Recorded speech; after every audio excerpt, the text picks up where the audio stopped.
Yeah, hey everybody. So I'm Peter. I'm also a streamer. I'm also doing software dev. Been working full time for the last, I guess, 5 years.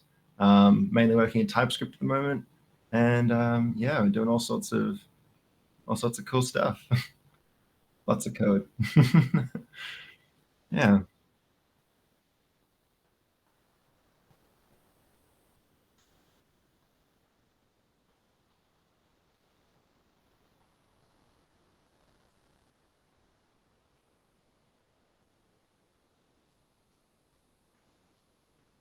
Oh no. I'm on mute, You huh? can hear me, Can you hear me everyone. now? Oh. No, I muted my mic. Why? Can you hear me now, Dan? Okay. All right. Yeah, I hear you both. Yeah. I assume you heard what Peter said. Hi, I'm Rufio. um, we're going to work on our online talking dictionary today, and we're going to work on the delete request, which works in Mongo but not in Cloudinary. And if we get that figured out, we can move on to the contact form. How long do you want to be on, Peter? Oh, I don't know. I've got time. We can go for at least 2 hours and a bit if you want, Okay, maybe even 3. we'll plan on 2, and then once we hit 2, let me know how you're feeling. Yeah, sounds good. Okay. Sounds exciting. So again, let us know if you see any lag in our little Google Meet in the corner. Mm. It's special. It's Oh, working-ish. I see what you've done with your stream. You've made it so like it's direct share of the Google of Yeah, the Google Meet. yeah. Sweet. We are All right, cool. pranking Streamlabs. Pranked. Okay, All so right. we are here in the application, and I have it set up in MVC format so far. Hmm. Um, Yeah, our I had a look at it. Like immediately, the first thing I thought was, "Damn, this is actually a really nice code base." Oh, thank you. We Yeah. just barely changed the routes, Dan and I, the other day, to be more Hmm. REST API style. So thank you, Dan, for that. But I love this secret keyboard cut.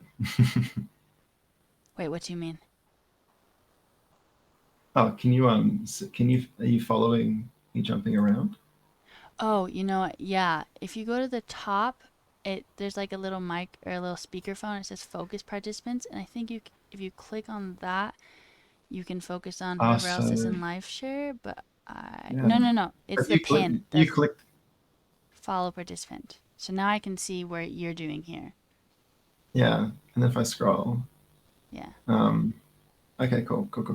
Yeah, you clicked the button, then I jumped to where you were. Oh, Dan says you can also Yeah. control who you are following in the live share tab on the left. Wait. Oh, Oh, I see. I never Yeah, used I the see. live share tab. Thank you. So, Hmm. in our All entry right. So controller on line 203, it looks like you're here. This is where it's at. I think we just got ads though. I gotta turn my line numbers on. Did we Turn get them ads, off. y'all? You turned your line numbers off? Okay. I need them. I need them now if we're going to be referring to line positions. I mean, we don't have to. But so right now we have it. Y'all let me know if we have ads right now because it told me we might have Yeah. ads, which is very irritating. I'm currently looking at an ad right now. You are? Okay. Well, we'll just. Yeah. I can't do my full screen dancing because I messed up the webcam. Because you can't have your webcam and Google Meets at the same time on stream. Mm. So, Right. So you wanted to work on the delete endpoint, right? mm-hmm.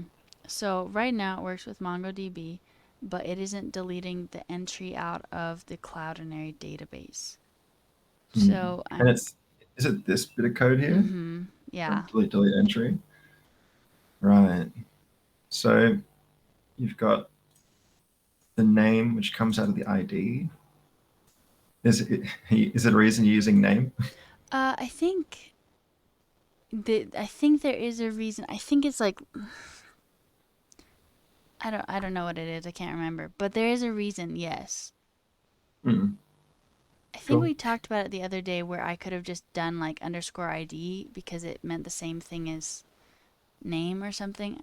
Vaguely Mm. remember that, but I can't super remember. I wonder if I have two columns open to look at all this code. It's not doesn't need to be jumping back for you to the other one. Can I Wait, focus participants? So if I click that, will you jump over to the well, file? now I'm following where you are in the file. It's for Yeah. All right, cool. We're readability. over here. All right, cool. We're over here now. So the first thing I noticed, right, is we've got these kind of endpoints for like a word, then an ID, Mm-hmm. and then update.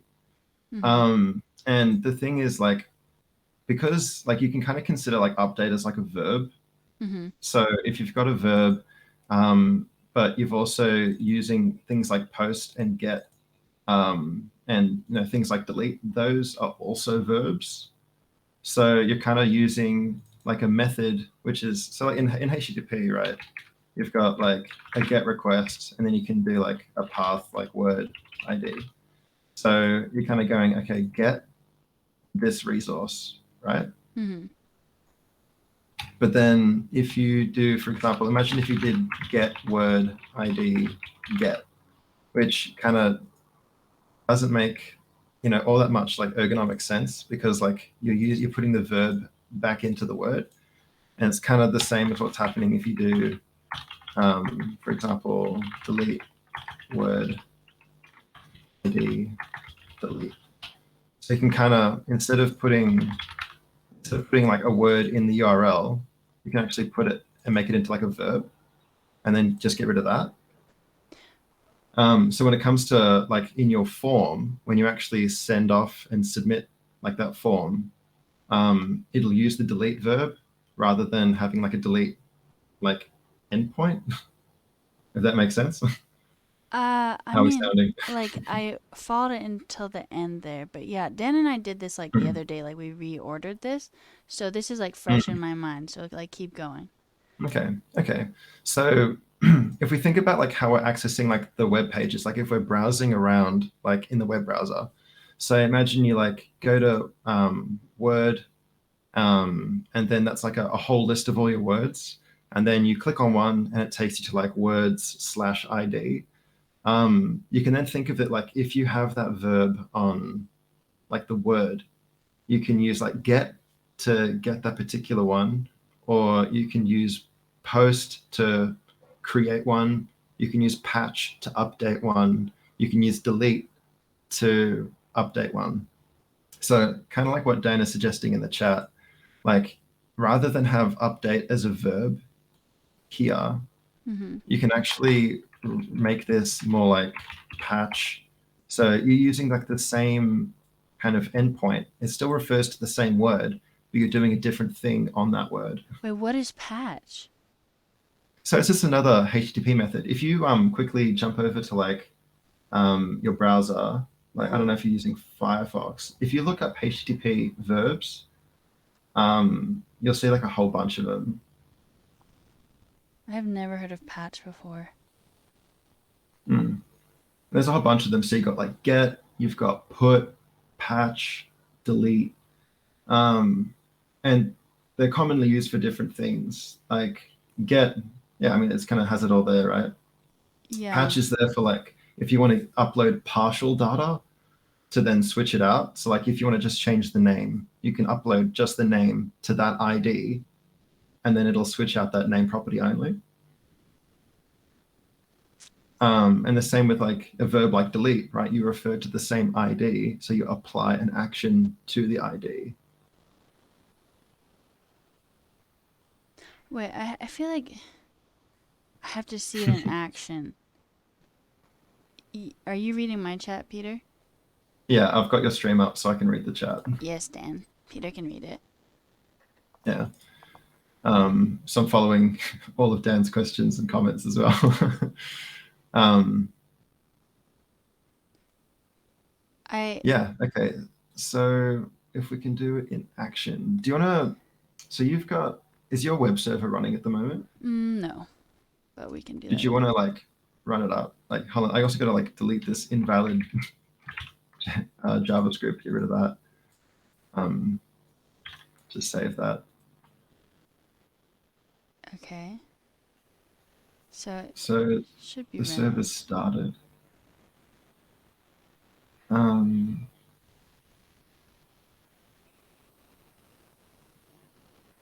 Yeah. That's weird. I mean, maybe we can reinvestigate like what's causing that to not happen. Well, I mean, I think like we read that documentation like that forms just like weren't like configured to have those methods yet or something. So It's that's the reason we use the like post Alpin method. said, that's why we use post. Really? You can't? I thought you'd be able to use the delete method. It seems form submit method delete. What we can do to see it in action. Okay. Hence that. I've been diving into the whole API world, like just server only API world for way too long. Wait, And like everything's just like just makes sense. wait, this isn't, this is because it's engaging with the front end, it's not server only. Yeah, that's right. So it's kind of like I think what's happening is like the browser isn't liking the fact that you want to use a delete method. So you got to have all these workarounds, which is really annoying because okay, look, someone on Stack Overflow said get, post, put, and delete, and others are part of the HTTP standard, which is good. But we're limited to get and post in HTML forms at this time. That sucks. See, I didn't know that. Yeah, so we can't use like Look at patch that. then in that case, right? Damn. I was like thinking about this yesterday. I'm like, I wonder why she was still just using post all the time. I wonder. That's so weird. Yeah, Dan didn't even know it either. Fair enough, huh? Um, damn. That's really annoying. But then I guess we just have to go back to like I we think can refactor the delete we button to work on the tried to delete do that method. with like delete and it didn't work for Mm. us. I'm not sure Yeah. why, but I mean, like people get around this by using like fetch or like Axios or any of those things that send a request that's not like reloading the whole page. Because with these right. HTML forms, right, you have that method in there and you have that URL in there. So when you click submit, it like asks the web browser for an entire new page from the server rather than a little bit of JavaScript sending a separate request to get some stuff and then reply and then update the page. Yeah. So So is that what you mean by yeah, a partial? partial as in Like is like it like it patch. partially updates a page or no? Like not, it doesn't reload the Um, whole page. it'll reload the whole page if you submit from a HTML form, like how you've got it so far. Like you put in that that verb like post or that verb like get or whatever. That will reload the whole page. But if you actually put in some custom JavaScript, then you could tell that to send like a delete method or something like that. Like you could make it send its own request that isn't reloading the whole page on the browser. Right. I mean, I guess it's just running into But the, sorry? I feel like is this like a lot to take in? It is a little bit. I mean, Yeah. trying to understand. I think we just keep running into the same thing over and over again, or at least since the last time we worked on this a week ago, where it's like, okay, Rufio, you need to use fetch. And I don't know how to use fetch, and I don't know. Yeah. Like, I But guess the we thing is like can, but yeah, but I mean like the thing is once you use fetch, like once you send that fetch request, then you have to write some JavaScript to do something with the response. And I mean that could be a case of like once it finishes that response, then it like redirects you somewhere. which is totally like a possible way to go about it, right? It just kind of adds a bit more complexity to it. It really just matters on like how you want to orchestrate the design of your endpoints. But I suppose at this point, it's like, let's just get it done, right? Well, so I guess that's a good point. At this point, are we trying to optimize or are we trying to get it to work? Like, because we can do whatever you want to do today, but like generally, I've been going for just like getting it to work because we don't even have the Yeah. delete request fully working. And once we do, then we'll have like the get, put, post, delete request. All of them will be working, you know? Yeah. And I guess what we can do then is we'll make it so that we'll make these like these actions, we'll make them posts for now. If we could even use the word like patch and delete to like simulate what we'll do in the future. So if we put in like a to-do, okay, like to-do, use patch word ID, and then down here, another to-do, more to-dos, so much to do, delete word ID. And then we've got different pages. This is the edit page. This is like a similar thing here, right? I think. With So we've the got like verb edit. that you're talking about, or like the, yeah. Yeah, I mean, I think, is this edit endpoint intended to edit a word? So this one, as far as I can remember, we can like go look at the what is it called? Wait, I know. Dan The showed me to entry say added that controller? you say Is F12, right? this? Ha ha. Okay, so if we look on it, line 37 of the controller, it looks like this is the one where it just fills the form. So we have our word that like we have our word, right? And then we click edit, and this is what fills the form so we can edit the word. Okay. So sorry, which line are we on? It's on 37. Line 37 of the entry controller. Thank you, Dan. There we go. Update input page. So it takes a request, takes the name out, does some console logs. Yeah, I think the console logs Um, were just us checking stuff out when it yeah, wasn't yeah, working, but yeah. and I can show you what it does if we open up like the local host. It's interesting, right? So you've got if you're using async await, and Uh-huh. you've also got like a then. So you're kind of treating it as a promise when you could actually flatten it out. And what I mean by that, right, is so when you're using async await, like traditionally when you're using promises like entry find one, if you have it just as that, you could do dot then like you have before, and then get its data and do something with it if it's successful, right? Okay.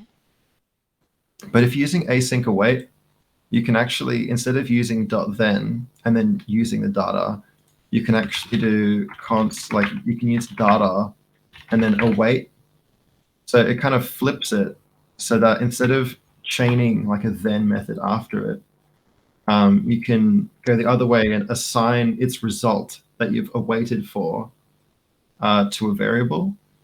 So it's almost like this, if I put some example here, like this entry find one, then data here, you can make it, like you can instead use this, that you can refactor it to be that. Because that's what the await keyword does, is it pretty much like when it, like once it like compiles the code out to be something different, this await is effectively like doing a dot then like under the hood. So you can kind of keep writing stuff without having to do a bunch of if thens, or sorry, dot thens. Because what happens is like, I don't know, have you heard of this thing called callback hell? Yeah. Yeah. I Yeah, so can't pretty much, remember much about it, but so this is kind of like how callback hell starts, is you've got like one method that's asynchronous and you have like a dot then. And then imagine you got something else in here that also does a dot then, right? Like another bit of async code. And then something in there has some more async code. And then you just kind of, now you're like assuming that everything goes fine, like you're kind of jumping further and further and further inside these callbacks. Whereas what you can do is just keep it nice and flat. So you can use async await, and then assuming that await is okay, it goes to the next line. Assuming await is okay, go to the next line. So instead of going callback hell, you kind of keep it flat. So, I mean, so line 45, we have what I already used. This, I see Yeah. how you changed it, but what happens, Mm. where does the res.render happen then? So the res.render, because it's in the then method and it's taking the result of that kind of what that promise, what that promise resolved to, this data, so entry then data is entry, then data. So you can actually move this res to just be straight after that. So you kind of, instead you're going, take the data from this result and then you start using it in whatever else you want to do. So it kind of eliminates this need for, thenning into infinity. So you can actually replace it with that. And if you want to keep that data, Australia, mate. Yeah, mate. So what you do is you get the doohickey over here, switch it over here, put it inside this good old try, give it a go, closure. That was fantastic. But yeah, so pretty much you can get the data, and you can have it inside this try catch. Inside this try. So if this fails, then it'll. Well, sorry. If assuming that everything is okay, data will get it, and then it'll render it out. Hey, thanks for the follow, Dan Can Code. I know that name. So yeah, hold on. We'll just delete that. So I've heard of callback hell before. Granted, when I heard about it, I didn't understand it at all, and so I think I'm getting it. Yeah. More than I did Yeah, when pretty it was much. first explained, I guess. Yeah. I mean, yeah. So what you got? New promise. You got just a yeah. I mean, we'll probably find another example of like using then later on in this code, and then we can kind of refactor it to take advantage of async and await. Just because it's so much nicer to not go in like super duper deep with all these like then. Because if you have a lot of asynchronous operations that happen in sequence, like that's when you start getting into the callback hell. Whereas async await flattens it out, and under the hood, it does all sorts of other stuff to kind of make that work. Yeah, I hope that works. Okay. Anyway, I guess let's keep going, right? So back to the delete request. So back to the delete request. What are the downsides of callback hell if everything is functional? True.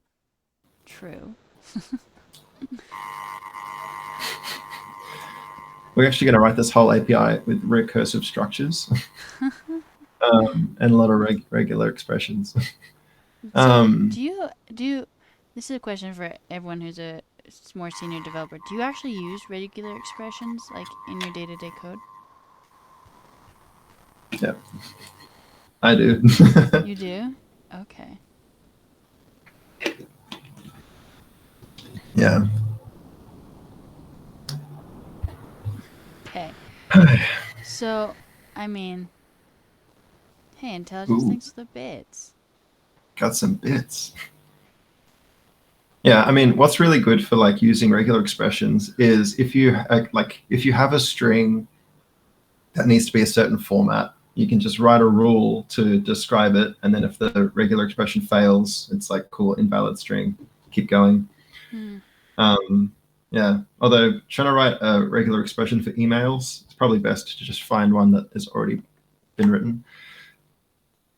Wait, a regular expression for emails? Yeah, because an email is just a string, right?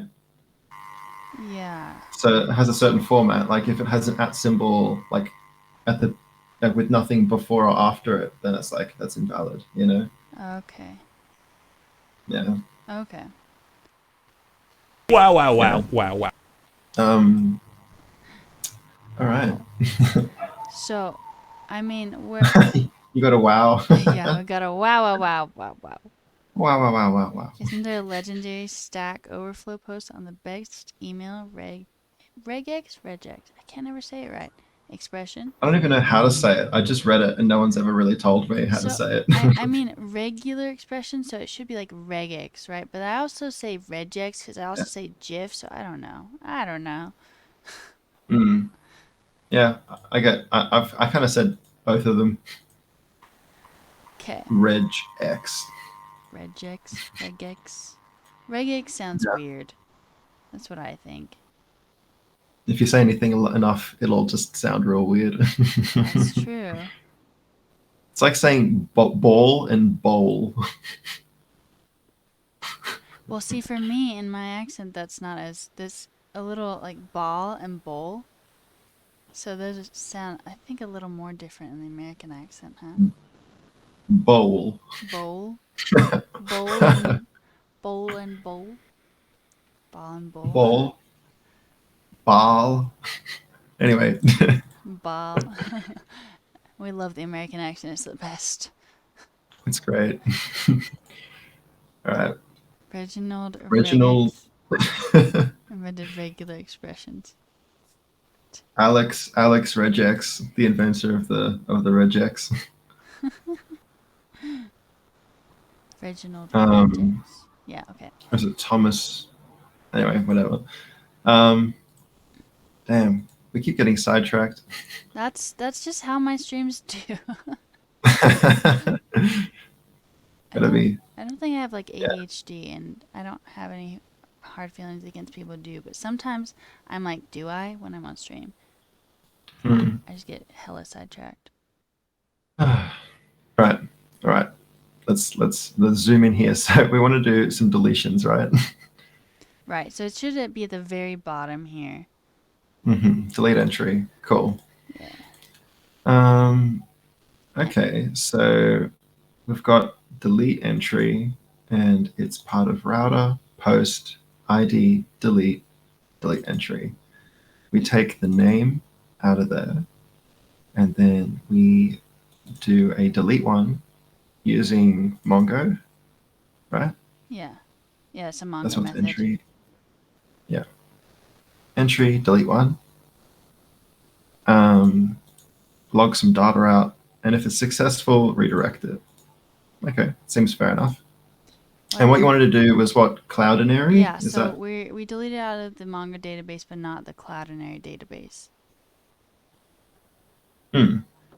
Okay, so I guess it just comes down to looking at the Cloudinary docs and seeing what they can offer us. I haven't actually had to. I've never used Cloudinary before, so I guess I'll have to just quickly bring up the docs on my side. Also, Eagle, why do I declare audio variable as undefined instead of initializing it? I don't know. I don't know what initializing means, so. So initializing is like assigning an initial value, right, or assigning a value to it. So you can do like const and then the variable name and not put an equal sign. So that means like the variable has been declared, but it hasn't been like initialized. You haven't put something into it. Okay. Mm. So basically what Eagle is saying is why didn't you just make it into like a variable or something as opposed to just being like it's undefined? Ah, okay. Is this the Cloudinary docs that you're looking at? Yeah. I haven't actually looked at them so far, but yeah, I just looked up Cloudinary delete or something. This is restored deleted, but we don't want restored. We want to purge it forever. Delete single asset. Also, chat, let me know when you get an ad because my thing just said that we're going to get an ad soon. Peter, do you get this many ads? It's ridiculous. Makes me so mad. No, I mean I've got one at the very beginning, but I don't know. I guess I'll just let you know if another ad pops up. Okay. Okay, architecture SDK, JavaScript SDK reference. That's what I want. So it uses a destroy method? Destroy. What an awesome verb. It's very dramatic. Yeah, I know, right? I like how they have like this code and then they have result. Okay. Yeah, exactly, Alprin. Okay. Destroy it. Okay. I wipe it from this earth. All right. Wipe it from the earth. Okay. I can do that, I guess. Imagine if it's just like instead of saying okay, it's just I cool I. dog. Oh my Okay. god, these docks. Is the window too small? Is there more docks on the side somewhere? Key feature, usage, setup, transpilation. What? I want transpilot. Just tell me what the. Uploader.eradicate. Whoa. I thought destroy was I thought destroy was dramatic, but eradicate. Whoa. Eradicate. So if we go to Cleanse. whew, we're getting into interesting territory here. So if we use the general like syntax of what I've done already or what we've done already with Cloudinary in like the update entry, we see if we have a audio file, so we might need to copy that, and then we have a try where we do Cloudinary uploader upload, and I think it's like Cloudinary uploader destroy, and then beyond that, I'm not sure what the parameters are. I have to do a search for destroy. Like I'm trying to find this method, but I like, can goddamn. share it in my chat. I can't really access the Meet chat Yeah, right now, but just send it over through there.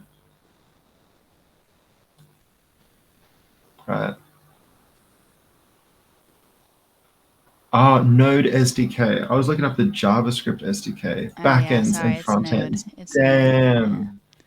Ah, just look up JS and assume, but no, it's silly for me to assume. Destroy. Error result. Okay, cool. Upload or destroy. Cool. So it looks like it has similar So, parameters in general. Like it has so whatever if I the go first into one is, and then the Hmm. resource type or whatever. Yeah. What's interesting though is it goes Cloudinary v2 uploader, whereas above you've kind of skipped Yeah. the v2. I don't know how I that don't know works. how important it is. I mean, it works for us, so I don't think it's Yeah. that important. Yeah. I guess. All right. So we delete it. Great. Um,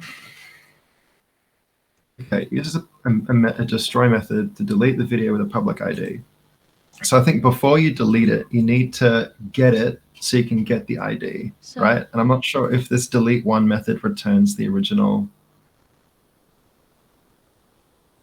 like Does it ID. return the original, the thing that, yeah, like, because you're deleting it, right? And then you got some data back from that delete operation. So I wonder, does that return the data that was just deleted?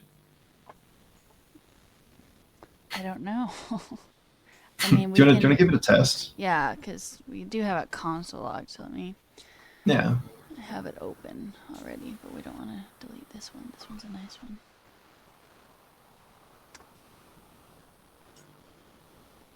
To the docs. Alright. We just did our delete request, and now we should have it in the terminal. So it just tells us deleted count 1. That's all it tells us. Oh, so it's just a number of how many things were deleted. That's it. Yeah. Yeah. Okay. Well, then I guess what we'll have to do is you'll have to write very quickly. Okay. Oh no, they're getting ads. They got ads, so let's Stop. take a baby Don't stop. break. And say nothing important while we have ads. Hmm. Hmm. I hate ads. I really should just like, I should look into it because they happen way too often. I swear they happen like every half an hour, if not more, on the stream.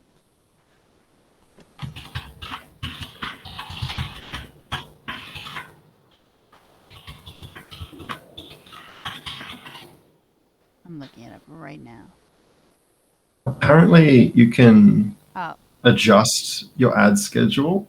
I don't know if that's. I don't know. You can adjust how frequent it is. Surely you can. Surely.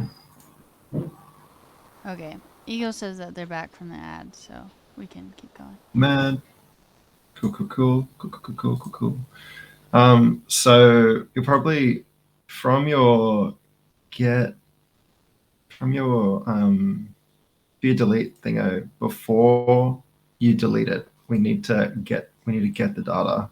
And so right? we couldn't would we be able to use the same code as like if you look at like line 148 where we're grabbing like if there's audio then basically give it like a file name or something. I think that's what's going on. But I don't know if we need to like do specifically For that. what?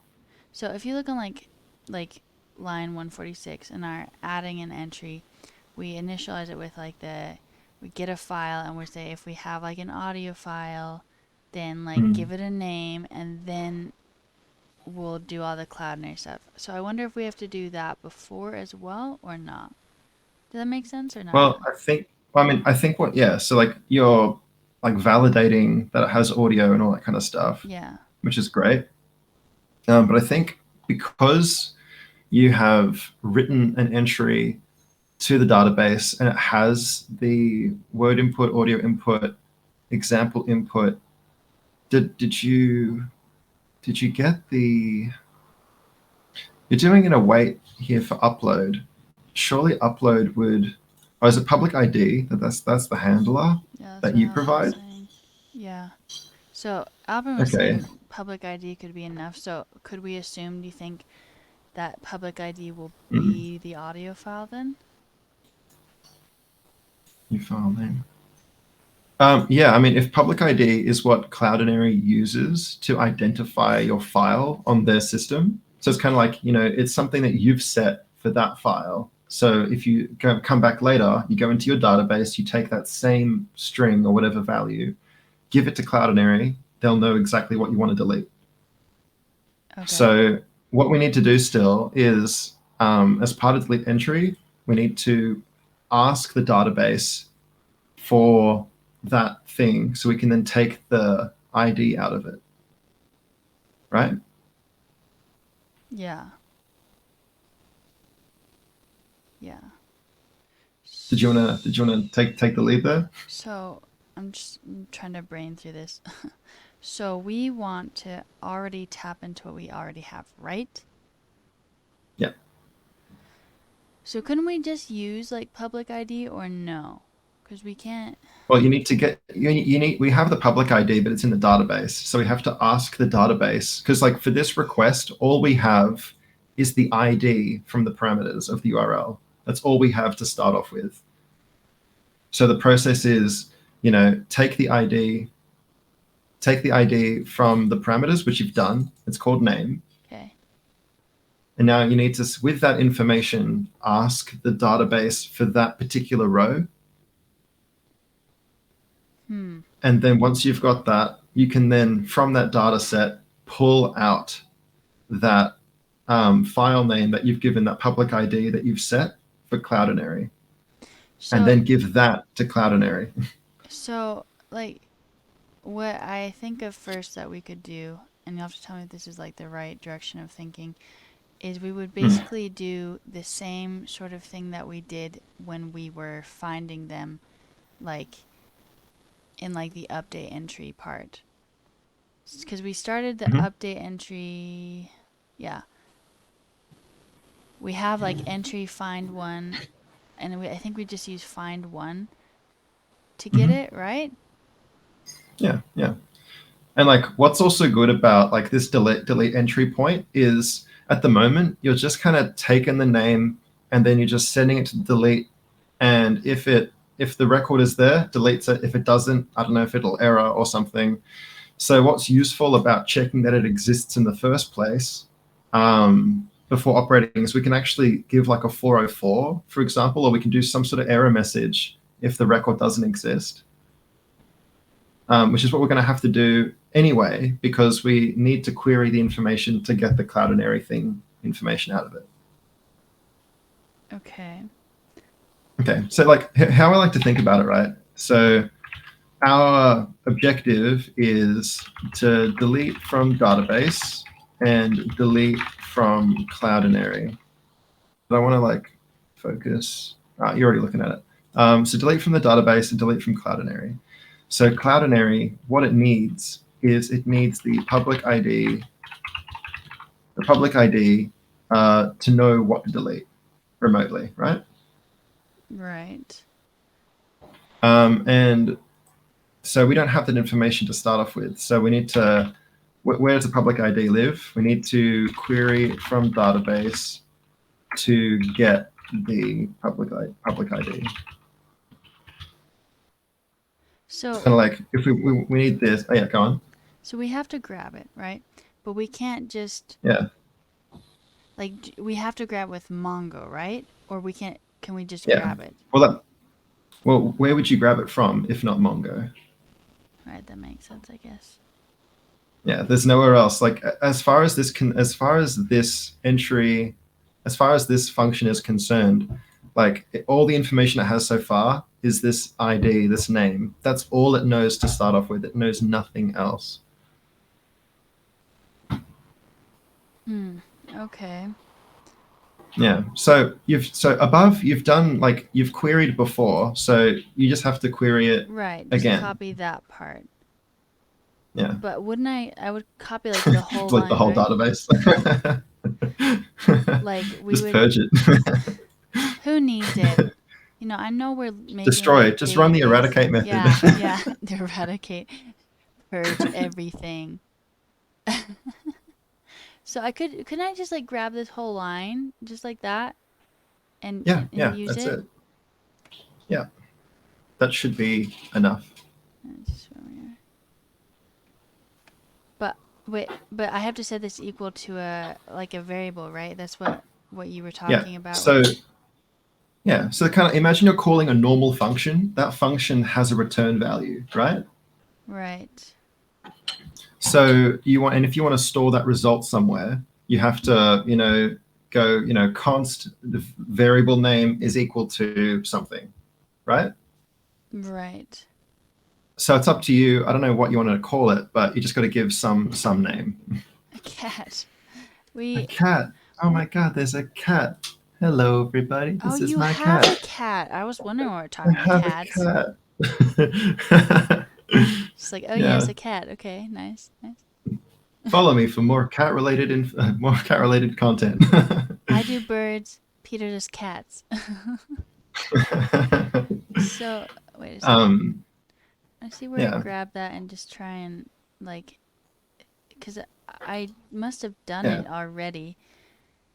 If you hop back to the delete entry thing, let's try and work through this together without having to like jump around. Like it's kind of like I know you got this. I know you got this. It's fine. I feel like you have too much faith in me, but no, you're going good. You're going good. So see where you got the like let name, and then underneath it you got let. So after let, give any name you want. Like it could be like entry equals entry find one. Like that's kind of you're saying cool. In the entry variable, I want to use the result of what I got from the database, entry find one. Well, right.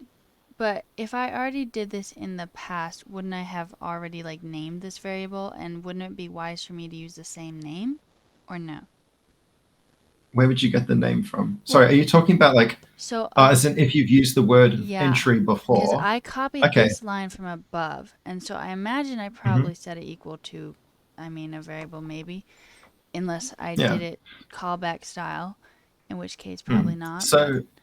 So pretty much in JavaScript, every time you have a pair of curly braces, what you're saying is this is now a closure, right? So a closure is essentially like a region of code that sets its own its own variables. It has its own kind of context, right? And that doesn't necessarily conflict with things around it. Like if I scroll down real quick, I don't know if you're following me. No, I'm following. Yeah. If I click this. All right, so you can literally do this with like just a plain like empty closure. Like these braces could not even be there at all, right? So you got, for example, const a is equal to 1, Okay. or like a string of 1, right?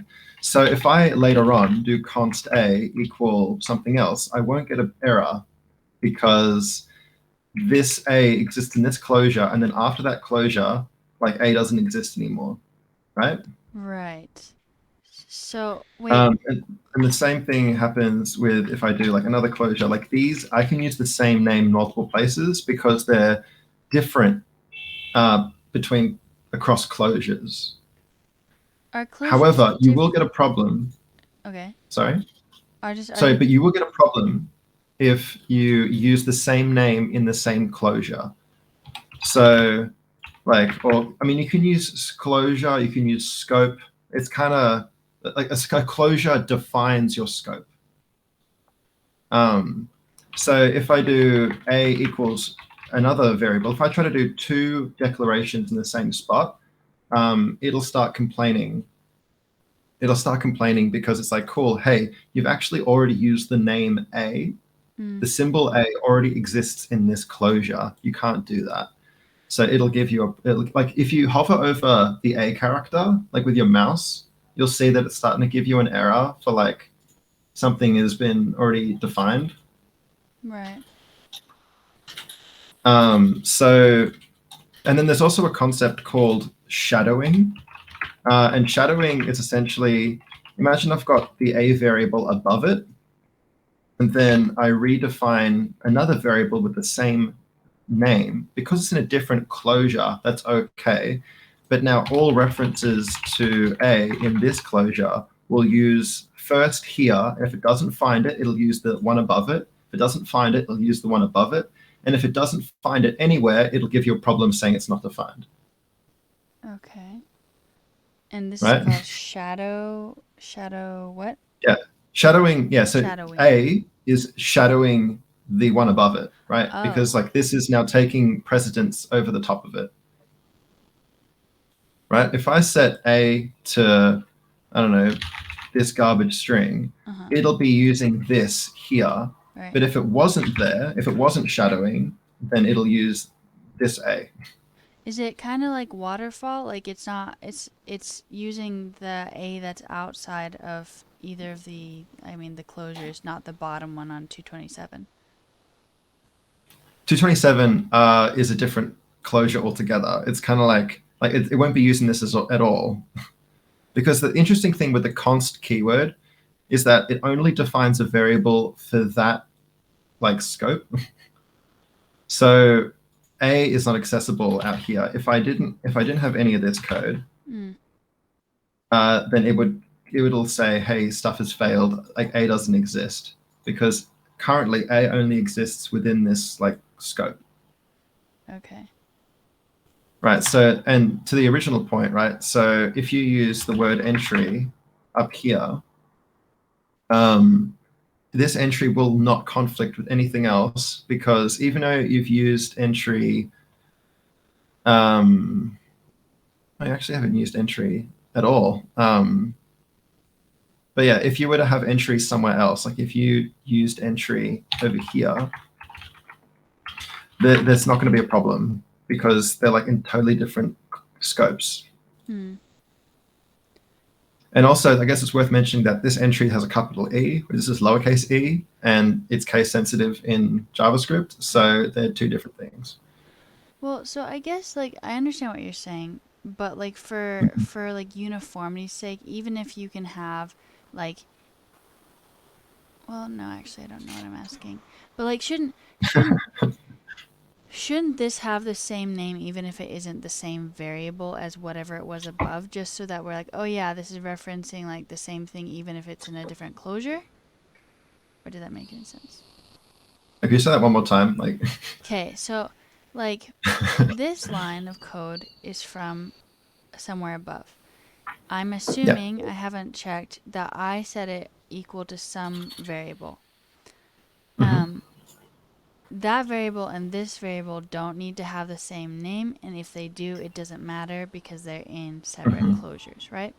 But wouldn't it Yeah, be that's better it. if they did have the same name, just so even like they are different closures, but they do represent the same thing. So you can be like, oh yeah, that's what was above. Like same name.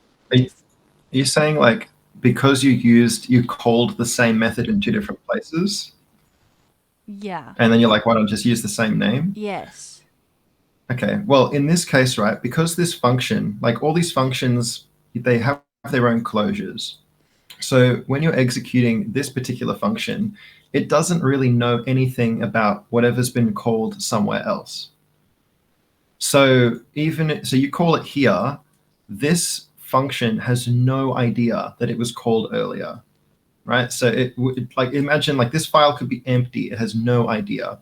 When it comes to the naming, it's purely like this is where the art of coding comes in, right? Because now you're programming not to tell the computer what to do, but to help you as the human and other people viewing the code understand what the heck is going on, Right. right? Exactly. Yeah. And that's where it's useful to have consistency with your code, right? Right. So, if I go, cool, I have entry, find one entry, then I'm going to say this variable is called entry.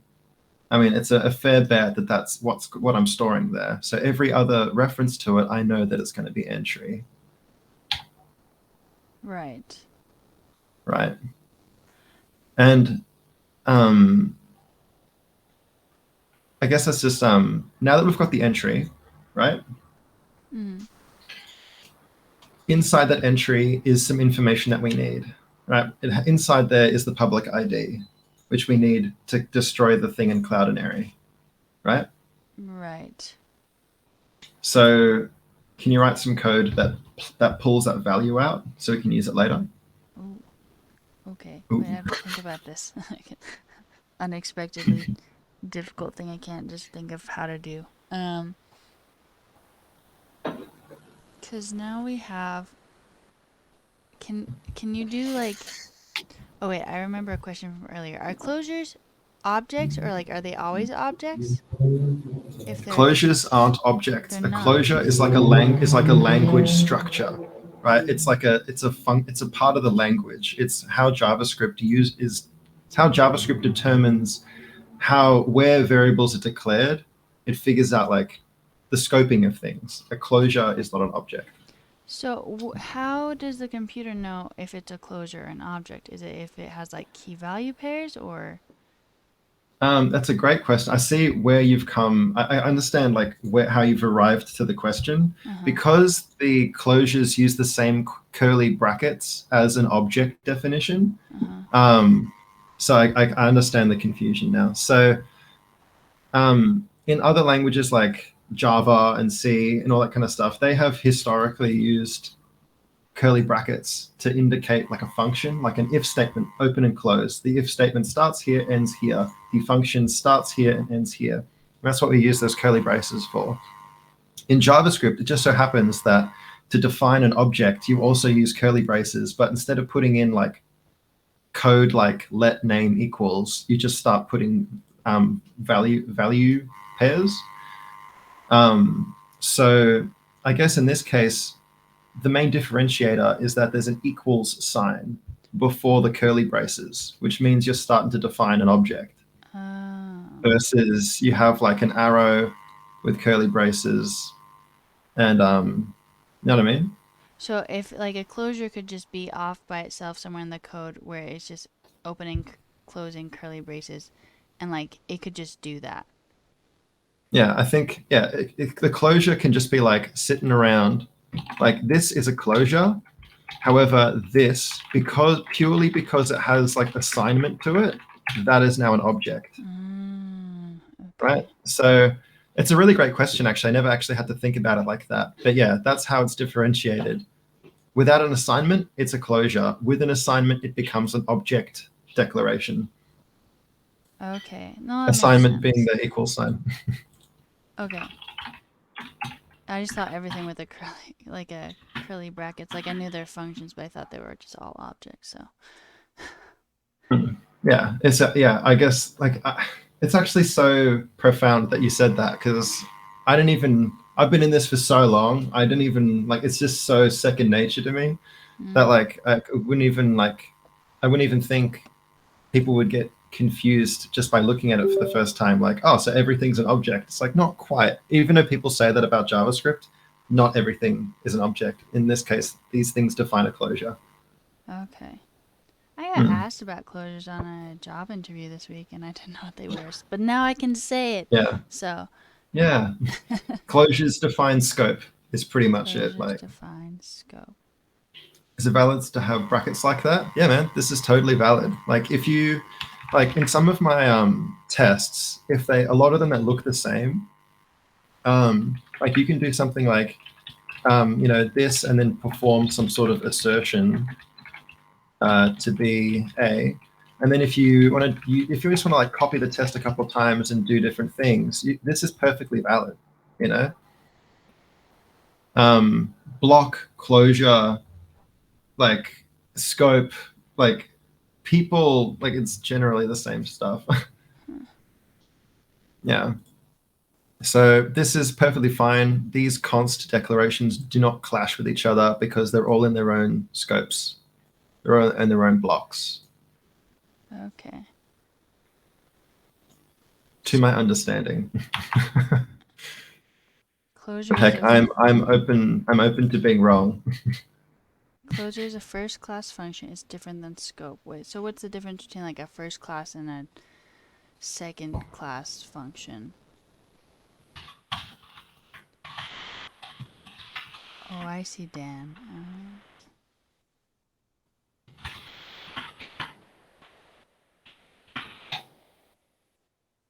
But now back to the crux of the problem, right?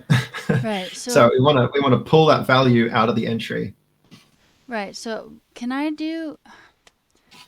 like do entry dot and then like public ID? Would that be a thing or no? Yeah, so at the moment you're referencing that variable, but you're not really doing anything with it. What we need to do is we need to assign it to a variable so we can reference it later. What should we call it? You could just call it the same thing. You could just call it public ID, just so you know what's happening there.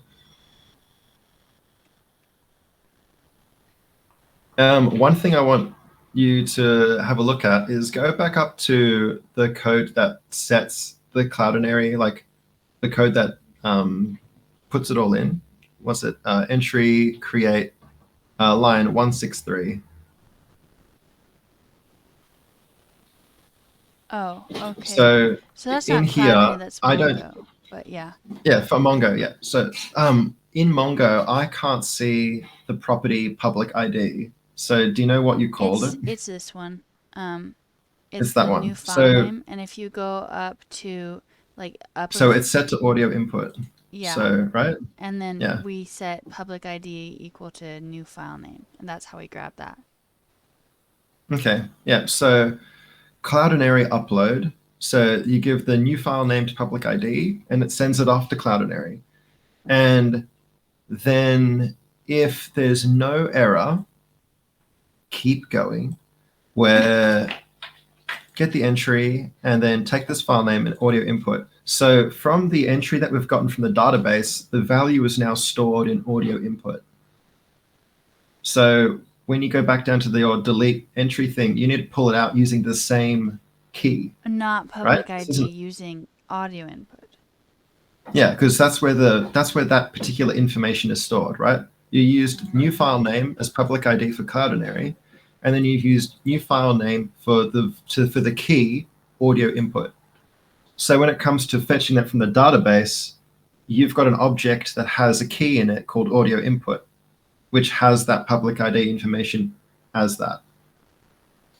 Okay, so then I wouldn't be using public ID. I would do entry dot audio input.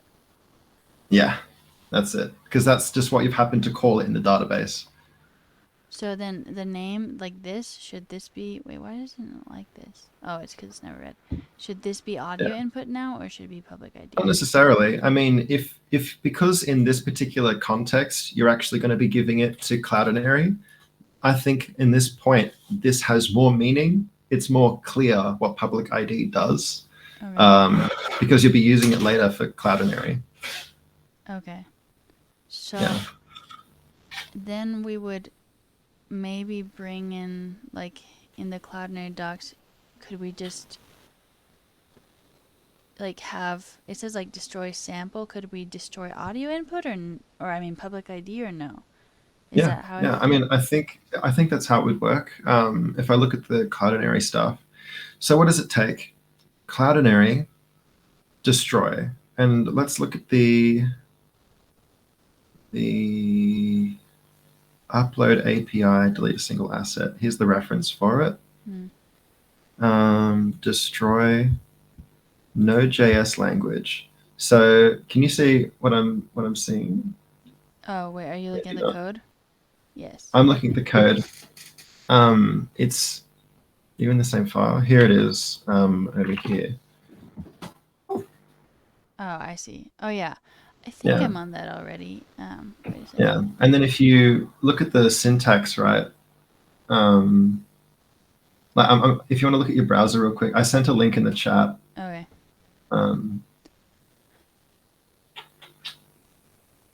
Resource type destroy.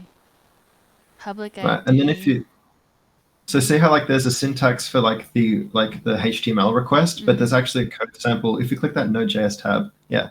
So this is the syntax, right? It takes destroy public ID and then some options, which is great, right? So that's now all we need to do is just call destroy with public ID. That's all we got to give it. So we just need to do this in the code. So we would put like that, right? Or do we have to put it within like async await or something? So this method, if you hover over destroy, does it say promise? Wait a second. Like over this part, over this word. Yeah. I mean, I was... Okay. Does it say promise? I think it... Or does it return, or does it use a callback? It uses a callback, right? I think it uses a callback. It's not letting me look at it, but I think so. Okay, well, if we go back to the docs real quick, I actually just noticed that the third option is a callback. Okay, and so what does that mean for us? So what we want to do is we only like want to continue if Cloudinary destroyed it, right?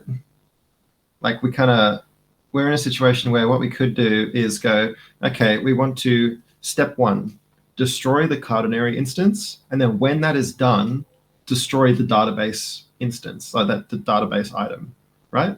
Okay. So and because we have a callback there, we have 2 options, right? The first option is that we go destroy, we give it some options, and then we have a callback, which from judging from the code above, it accepts an error. Yeah. Oh, the Dan can code negative 100 points for not using promises. They got to use callbacks. They absolute plebs. Oh, I get it, because we're using callbacks and not promises. Okay. Yeah, that's it. So what does it want for options? Quiet parameters, public ID, and a signature. Optional parameters. They're optional, so you don't have to use them. It's fine. So yeah, we can use the callback method here, where we check if there's an error. So if there's an error, then do something. I don't know, send. I can't even remember. What did you do for above? You did send error. You just literally sent the error as is. I can set parts callback as second parameter. Nice. Let's just do that. We don't need like optional. So we've got that, right? And then we can keep doing more stuff. So what we start doing is we start entering the callback hell, right? Because we've got Cloudinary, which has its own callback to be executed when it's done. And then, and it would be nice if we could use async await, right? If we could await for that thing to be done, that'd be really, really nice. So, I feel like, how are you going there? I can see a bit of confusion. There's an ad now, sorry. Okay, all right, but wait. We can talk about not code for a second. Coffee. Wait. Do you have a parrot? I used to. He died a couple years ago. Oh. No, you're going to get a new one? No, I don't feel like it's responsible for me because they live for like 20 years minimum, and I don't and you kind of need to be there all the time, and I don't know where I'm gonna be for the next 20 years, you know? I don't I want mean, to. I don't think most of us know where we're going to be in 20 Right. years. But like for like a cat versus like a bird, for example, or a parrot, Mm, cats just don't give a fuck, you know? But like birds are more like dogs, or they need like a certain amount of social interaction every mm, every day. And if yeah. they don't get that, they literally get depressed and they pull their feathers out. And so like that's just not fair Oh. to parrots to like promise companionship and just be like, JK, I'm leaving for a month. I'm gonna go to Mm, Jordan or wherever, right? yeah. Is it something you do often to like leave for like months on a time? Kind of. It depends on like the year. Like last year I was gone for 6 weeks, and so Yeah. like that wouldn't have been good for a bird. Mm, it's a And bit long. yeah, Yeah. yeah. Do you But not have like any family or friends that can like pop in, they all give it some hate company? birds because our bird was an Really? asshole, but I still loved him. Uh, But they just hate all birds now, so there's oh, that. because of that one bird experience. Yes, they just assume all birds are assholes. And I think probably a lot of them are, but another thing about birds is that, or like parrots, is that they can like have trauma and have trauma Mm. responses. So my bird was an asshole because his first owner was a like preschool teacher and he was a like a pet, and so he like Oh, 4-year-olds like sticking their fingers in the cage all day, which is traumatizing, you know? oh, So he didn't like yeah, people, and that's why. right. Um, So the cat, sorry, the correction, the bird was an asshole because, of like, trauma. what characterizes, like, what, keep picking at people, coming to the cage to clean Oh, stuff up, pecks you, or how's that work? yeah, rest are traumatizing to everyone. Not That's wrong. it. No, like he would like if I ever tried to pick him up, he'd always like bite my hand like crazy. I have this video of Mm, him sitting on my shoulder and I have like a hoodie on and he's just yeah. like attacking my hoodie like Oh my furiously, God. and I like turn my head and he bites my nose and I like start to cry No. because, that kind of hurts. But Of course. Yeah. he really didn't like me, so he'd like bite me, he would avoid me, things like that. Hmm. Damn. So I guess then for that, like, if you can't find anyone to look after a new parrot Mhm. and you're going to be away for a bit, like, yeah, I get that. Yeah. It's not fair to Yeah. them. No. And I guess they same with like most animals, really. Like when we go away, we need to find people to come over to, hang out with the cat, feed the cat, right. give them some pets, give them some love. Right, yeah. Yeah. Because animals, like, I think generally animals are like flock animals, groups. That you have your Mm, people, your group, and that's how parrots are. mm, Like, you're part of the flock. So even if you have the parrot with someone for a month or whatever, like, they're still missing you. You specifically were part of the flock, you know? yeah. Is my cat super happy to have me back? Yeah. When we come back home, open the door. The cat's normally just like right at the door. Like he can hear us like jiggling the keys, opening the door. He just like always just in the hallway watching the door come open. He's like, yes, and now feed me, please.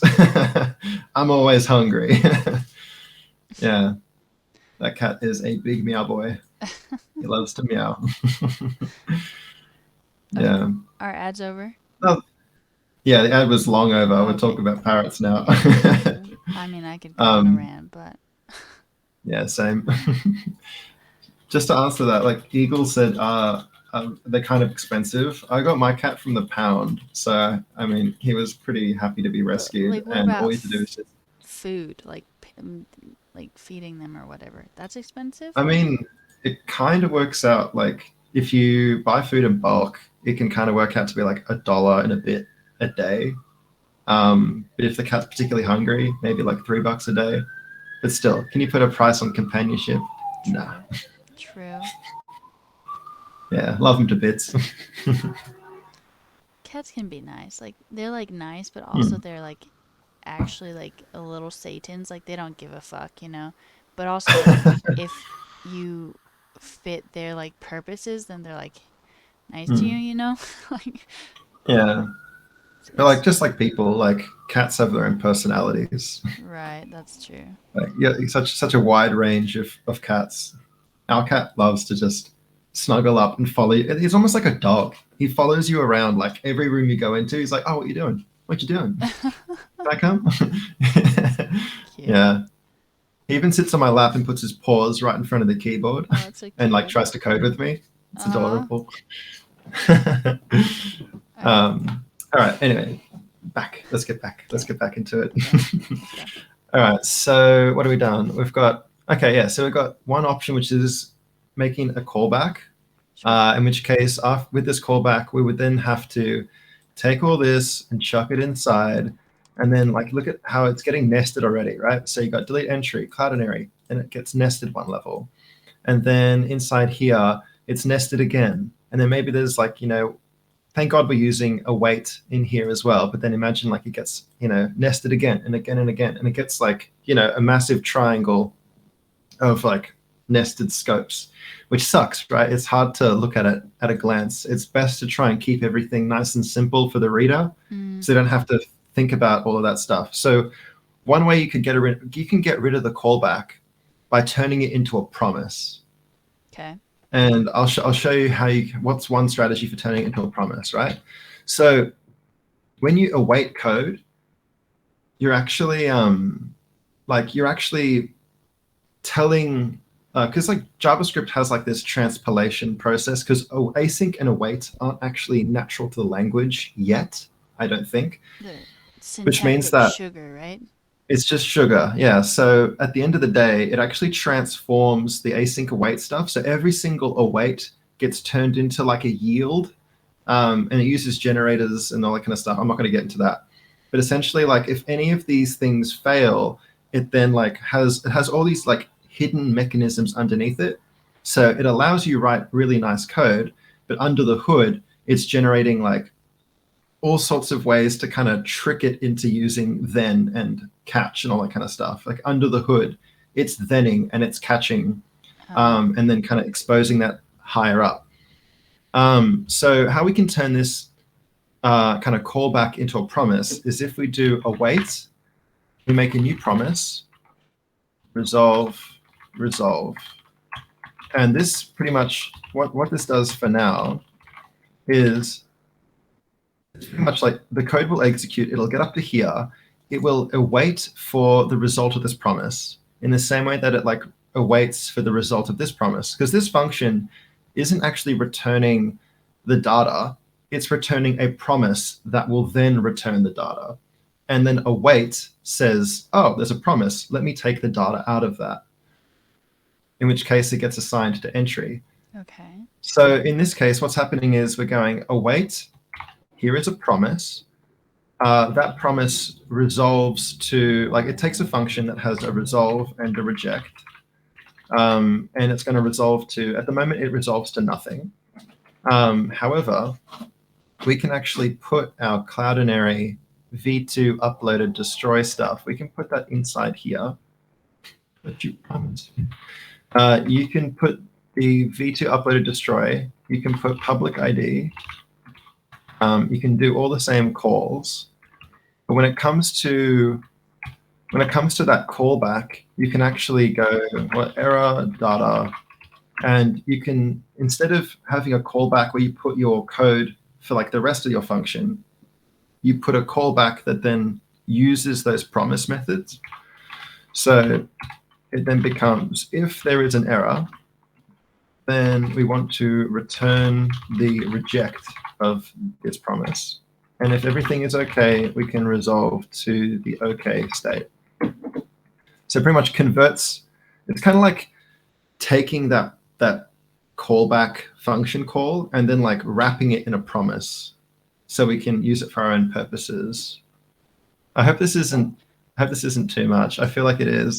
So, I I'm mean, sorry about that. as long as I can ask questions. Yeah, absolutely. Yeah. So, for example, here, wait a second. I just have to see Thanks, where I Dan. was. Okay. Wait a second. I have to stop following you so it's not scrolling everywhere. Okay. So, this line, we use Yeah. await, right? This is a promise, right? No. The That's not a entry promise. find one, that part is the promise. In fact, no, this is actually a function call. And when you call that, it returns a promise, So how come we right? have to explicitly write promise here and not here or whatever? This is where it kind of gets a bit interesting, right? So when we call new promise, we are creating a promise, right? So this is promise, new promise, Okay. and the promise takes a function. And then so now at this point, we can do like promise.then, and we can treat it like we would before with typical promises, right? We can do our try catch, we can do all this kind of stuff, right? That's what happens, right? This promise, you can then it and catch it. And how this works, right, is then takes a function that is only called when the promise resolves, right? Okay. And it'll only call this function if the promise rejects. Okay. So promise takes a resolve and reject, which means that if we were to call resolve, this code will execute. That's how promises work, right? Okay. It's kind of like it's a way of having an object that represents something that could happen in the future. And then every time you call then, you're saying, okay, when that promise executes, I want you to run the code that I've specified here.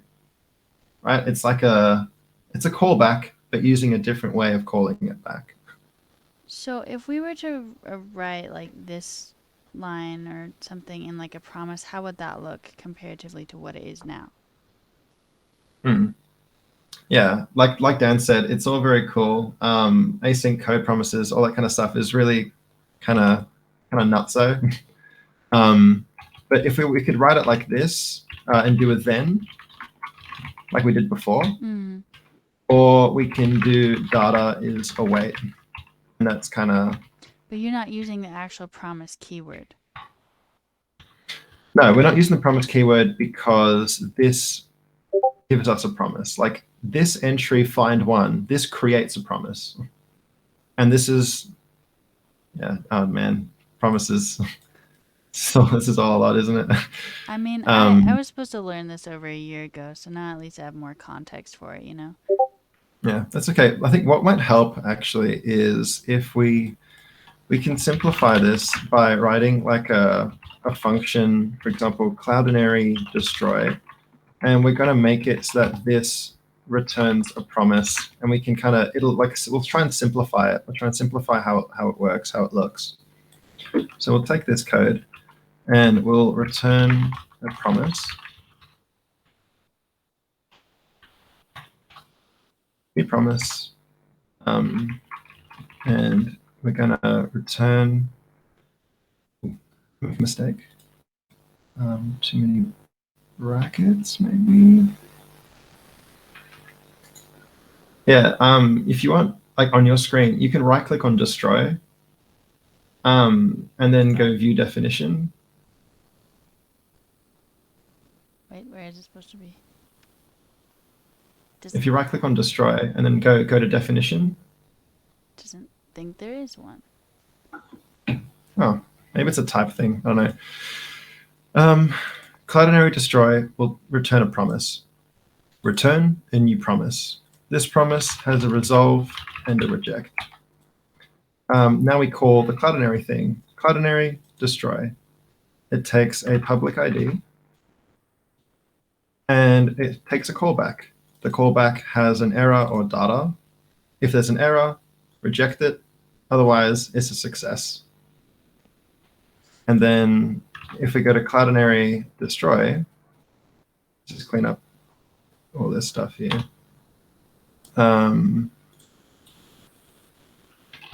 then if we go await Cloudinary destroy, public API, now what's happening is it goes, this Cloudinary destroy function, very similar to how entry find one, this function returns a promise, this function returns a promise. Await is kind of listening for the result of this promise if it runs resolve, in the same way that this is now waiting for it to return resolve. So that's what the await keyword is, kind of telling everyone, okay, everybody, wait. We're kind of wrapping everything below it in like a dot then. It's kind of what's happening under the hood. Okay. So Yeah. I guess I'm just trying to figure out when you're using, like, you're actually using the like the promise keyword versus not. Like, why would you Okay. use it in So one versus the other? this isn't actually a keyword. It's actually like a constructor, Oh, right? So async and await, those are keywords. okay. But promises are actually just objects, right? Okay. Yeah. A promise object has a then method and a catch method, which is what you call when you go promise.then, you're actually calling the .then method of a promise object, right? Because everything is objects. Okay. So if we just let's just take a step back from this, right? So if we read it from the top, delete entry, we get a name from the request parameters. Is my cursor updating and walking around at this, in time? I think it is, right? Yeah, it is. Cool. So we have the name property taken from parameters. Great. Then we want to get the entry from the database. Right. So we ask Mongo, find one entry that has the ID that equals to name. Right? Right. This method creates a promise. Okay. And that promise is returned and used by await in the same way that we could use the promise .then. Right? We could either use a callback to .then to take the entry and do something with it, or we can rephrase the same thing but use the await keyword, in which case the .then data would actually be the entry will use kind of the same value that you'd get from .then. Right. So entry is now the promise resolved value of this. Okay. If we didn't have the await keyword, entry would be equal to the promise of this thing, right? It would be a promise which you can then do entry then, right? Because the promise is now there. Okay. So await says, okay, await is pretty much telling everything, okay, I actually want to not have the promise, but have the result of the promise. That's kind of what's happening there. So it wouldn't just like, if you let it be entry equals entry find one blah blah blah, it wouldn't automatically resolve it. You have to have await or dot then. Yeah. Entry would be the promise, whereas await is like, okay, I'm accepting a promise, and I'm gonna, if it's all successful, here is the data.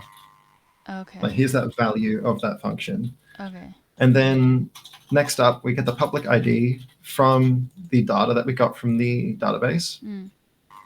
And now the next step is to now ask Cloudinary to destroy whatever item is stored under public ID, right?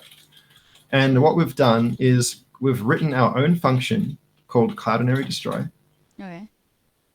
Did it scroll down, Yeah. by the way, to my function? It did. Cloudinary destroy, and we've written a function that takes public ID and returns a promise. And what it does is it runs Cloudinary destroy using the public ID that we gave it from this function.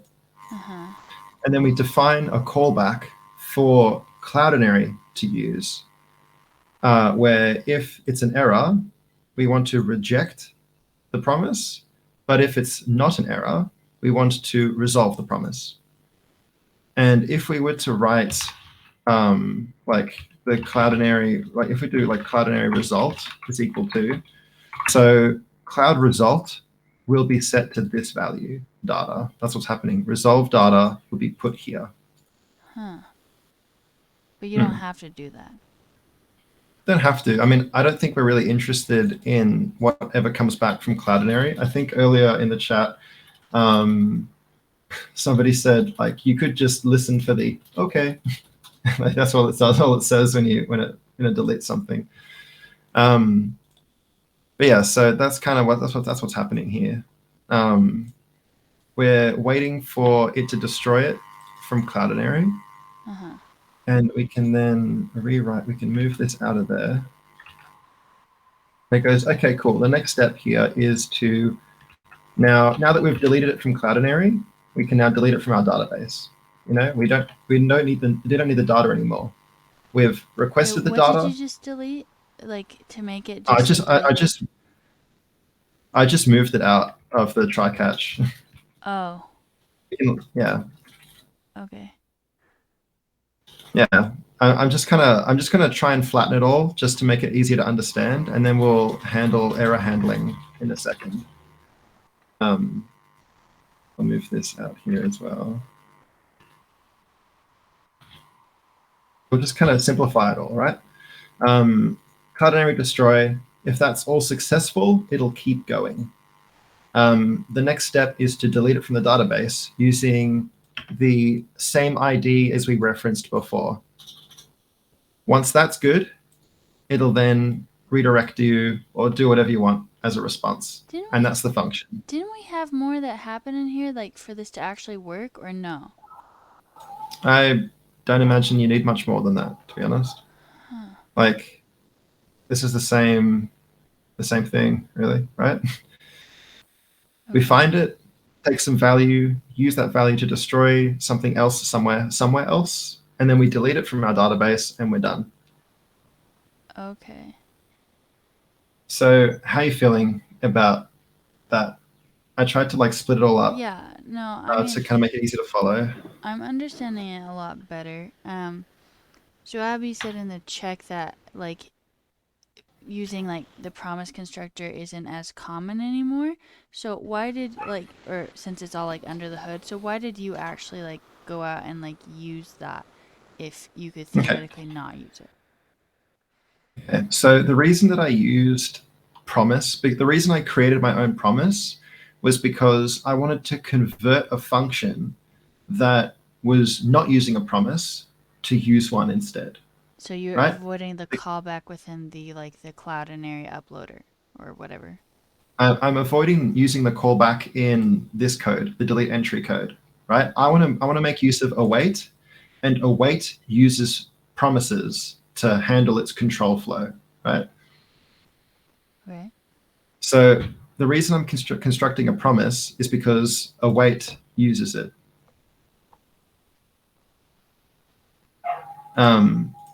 And because Cloudinary uses callbacks, we give it something, and then we have a callback. This isn't a promise. This isn't a format that you'd use with promises. This is inside Cloudinary, it takes some stuff, and then at the very end, it'll call this thing with whatever information. And that's not really, it's not a promise. It's not it's not using promises, therefore you can't use async await with it, right? Right. You're forced to use a callback. So instead of using, so we're creating our own promise so that we can and give that to the callback, so that later up, higher up, we can use async and await rather than using a callback. So basically you wrote it the way it is to avoid the natural syntax of the Cloudinary function. I wanted, this is the how I wanted to write it, right? This is how I wanted to, but if I used their callback, okay, I'll just go this is the alternative. Cloudinary destroy, then redirect. Okay, so this is the alternative, right? So it's Cloudinary v2 destroy, do this, here's a callback, and then inside that callback, entry delete one, then, and then we're inside another callback. And then if we had to do some more stuff, if this is equal to that, call another function which returns a promise, dot then, and then that's another callback. And it's just can you see it just gets absolutely just rubbish Right. Like, if you were to look at this and be like, what the fuck is happening? I would rather look at something like this because it's like step 1, step 2, step 3, destroy this. Once it's done, destroy that. Once it's done, move on. It's definitely a lot cleaner for sure. Yeah, rather than do this. Once it's done, go inside its callback. Once it's done, go inside its callback. Once it's done, go inside. It's like, holy shit. Okay. Can I look at like just really quick look at like this alternative versus what Hold we on, let have it me being now? hold on. I need to find your cursor. All right. Yeah, sorry. What did you want to do? So we have this one, and then we had the other one that you just deleted. Could we like bring that one back so Oh, just I can see them hold on one side by sec. side? Sorry, I've done something. You're fine. Sorry, one sec. Hey, PX. Oh. Hey, haven't seen you in a while. Thanks for the sub. How you Wait doing? for me. Wait. Oh no. Uh,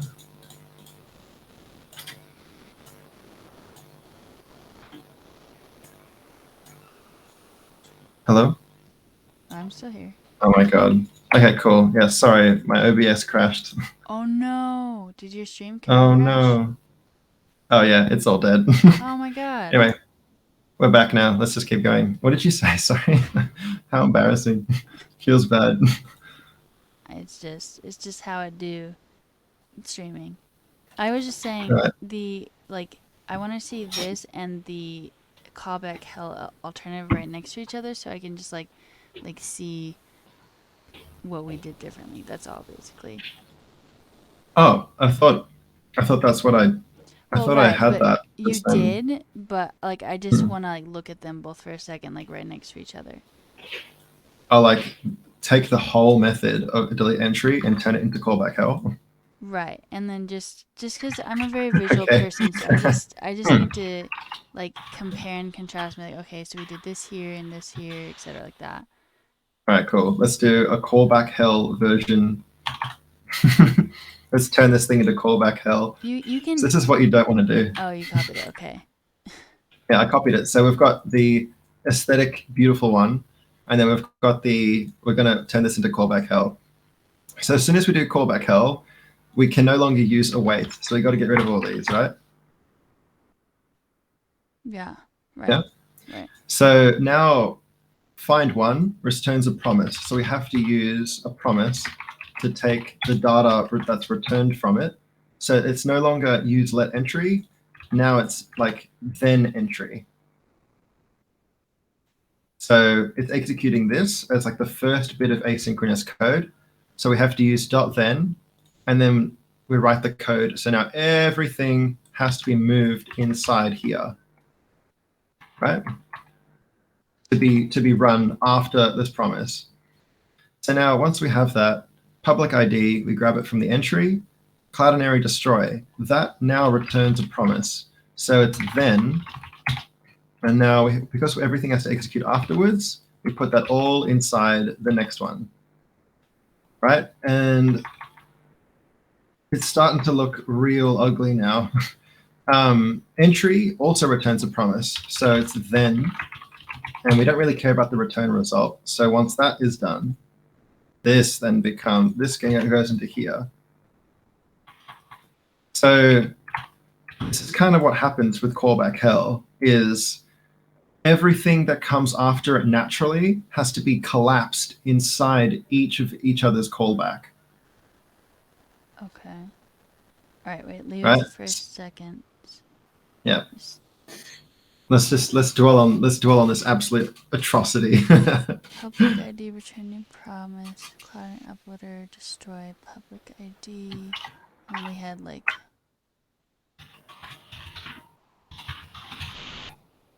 public ID to audio input, which is separate.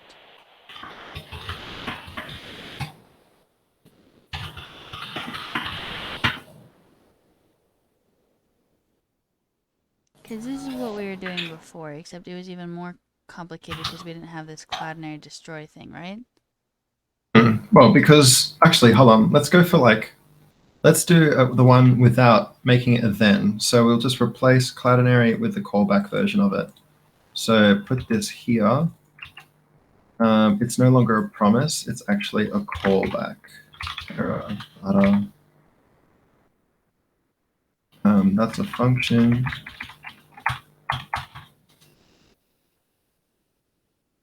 Is that? That's it. Yeah. So you mentioned. So this is now not being used. So the inside difference is destroy public ID, error data, and then this is inside it, whereas this has something else inside it. One more time. So I just added the error handling inside that callback. So if we compare like this line versus this line, like they differ because this goes to like the public ID and then it goes to this callback where we say similar things for the error, but then this line, this resolving the data is different in that this is here. And in this one, So, this is in a totally separate thing, right? Okay. Unfortunately, like when you're clicking around live share, it kind of lagged, seriously. Sorry. So we're not using Cloudinary Destroy in the callback hell version. Right. Because Cloudinary Destroy is there to create a promise that enables us to .then or use await and then so and so. Right. So yeah, in this case, we're using Cloudinary and we're passing it a callback because that's what the original thing wanted. It wanted you to pass it a function that takes an error and a result, and then you can kind of keep going along. So if it's like once that function finishes, it'll call your callback. Whereas with promises, it's just a neat interface, a universal interface for defining the good result and the bad result that comes after. So this line, 228, in the pretty version, this is completely just not in this, like the delete entry callback hell. It's outside of like this nested sort of function. The nice function that I wrote, like that's only used in the pretty version. Callback hell is just using callbacks as is. Okay, so it all happens, it's just in like a different order, sort of. It's a different order. Well, like, so we have like the Cloudinary Destroy, and that's doing all of its stuff, and then this is line, right? All the same stuff is happening in here, except it's all like shoved together in nested stuff, right? Oh man, you're lagging. Is it me? You're not lagging on my end. Sorry, it's like it's dropping out for me. I don't know why. Sorry about that. No, you're fine. So yeah, pretty much like this callback, like you'll notice that the promise callback, like the way to build a promise is very similar to how you build, like how most callbacks work. So a promise, you give it a function, which when the promise runs, it executes all its code. And then when it hits resolve, it'll run everything that you've put as then statements. All the thens will be executed when resolve is called, right? And all the thens aren't. Where are the thens inside of this, or are they outside of this function? So there's no thens inherently attached to this just yet. This is just creating a promise that you can then use .then on later. Oh. So in similar to like this entry find one, this function is returning a promise. And inside that promise, it has a resolve and reject. So what it's doing under the hood is it's like doing stuff like, talking to the database, writing some information, and then when everything is okay, it'll run its resolve method. And that resolve runs any then that's attached to it. So in this case, it does all this, does the database stuff, and once it's ready to go, anything that you've kind of defined with a dot then gets called. So everything in this dot then will not be run if the promise rejects or if it never calls resolve. So if I comment this out, the program will just get stuck here. It won't continue, right? Because I'm never resolving the promise. It's kind of in the same way that if I did Cloudinary destroy.then, this callback would never be called because the resolve is never called. Okay. So it's just a way of like organizing that stuff. How do you catch errors with a promise from a wait? Yeah, try catch. So what happens is in the same way that promises have a dot then for the okay version and a dot catch for the not okay version, of the await syntax makes it so that if there's an error, this will actually throw, which means you now have to use the try catch to catch errors instead of doing the dot catch. You have to use a normal try catch block to answer Dane Tag's question. Yeah. So everything you've written thus far, then, like not the callback hell, but like the optimized stuff, should be within a try catch. Well, the thing is with try catches is that when you wrap, if you were to wrap everything here, it's kind of, so let's just do this example, right? So we have a try and we put everything inside the try and we have a catch. Magic. Yeah, so we got to try. So now what happens is, do you want to still keep the callback hell version around? Look, I'll comment it out. I'll comment it out for your documentation purposes. Okay. So what's happening here is if anything here fails, it'll do catch, right? Right. Which is kind of, if you don't care about isolating the specific error, then this would be okay, right? Because then it's like, cool, I get an error. Let's just do something with it. In this case, you could do like a result send, and then maybe try to like, I don't know, stringify. Try to stringify the error in here. So like you could just make it that, like if an error occurs, you just kind of send back the error as a string and just kind of, that's done, right? But at this point, like there's, how do I think about this? So I tend to think about what is it that I want to tell the user if I want to tell them anything, right? Okay. Because you've got this delete entry endpoint, which when you go from your form and you do a delete, and it like if it fails, it's like, what do you do, right? If it fails, you get to decide what to send back to that user. Okay.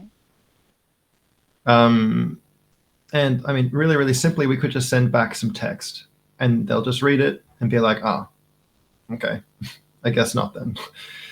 And I mean, like this is one way you could, if you wanted to say return a specific error for every possible error. So imagine if you wanted to tell the person, like if you wanted to say, like if you couldn't find the record, you could have it in here. So if it throws here, an error could be, for example, it's not found. There's no record here. That could be like one possible error. If I ask you to look for something and you can't find it, throw an error, something's gone wrong. Okay. And you can then tell the user, 404, I couldn't find it. Same with this, like you could wrap Cloudinary. So if we just get rid of this top level try catch,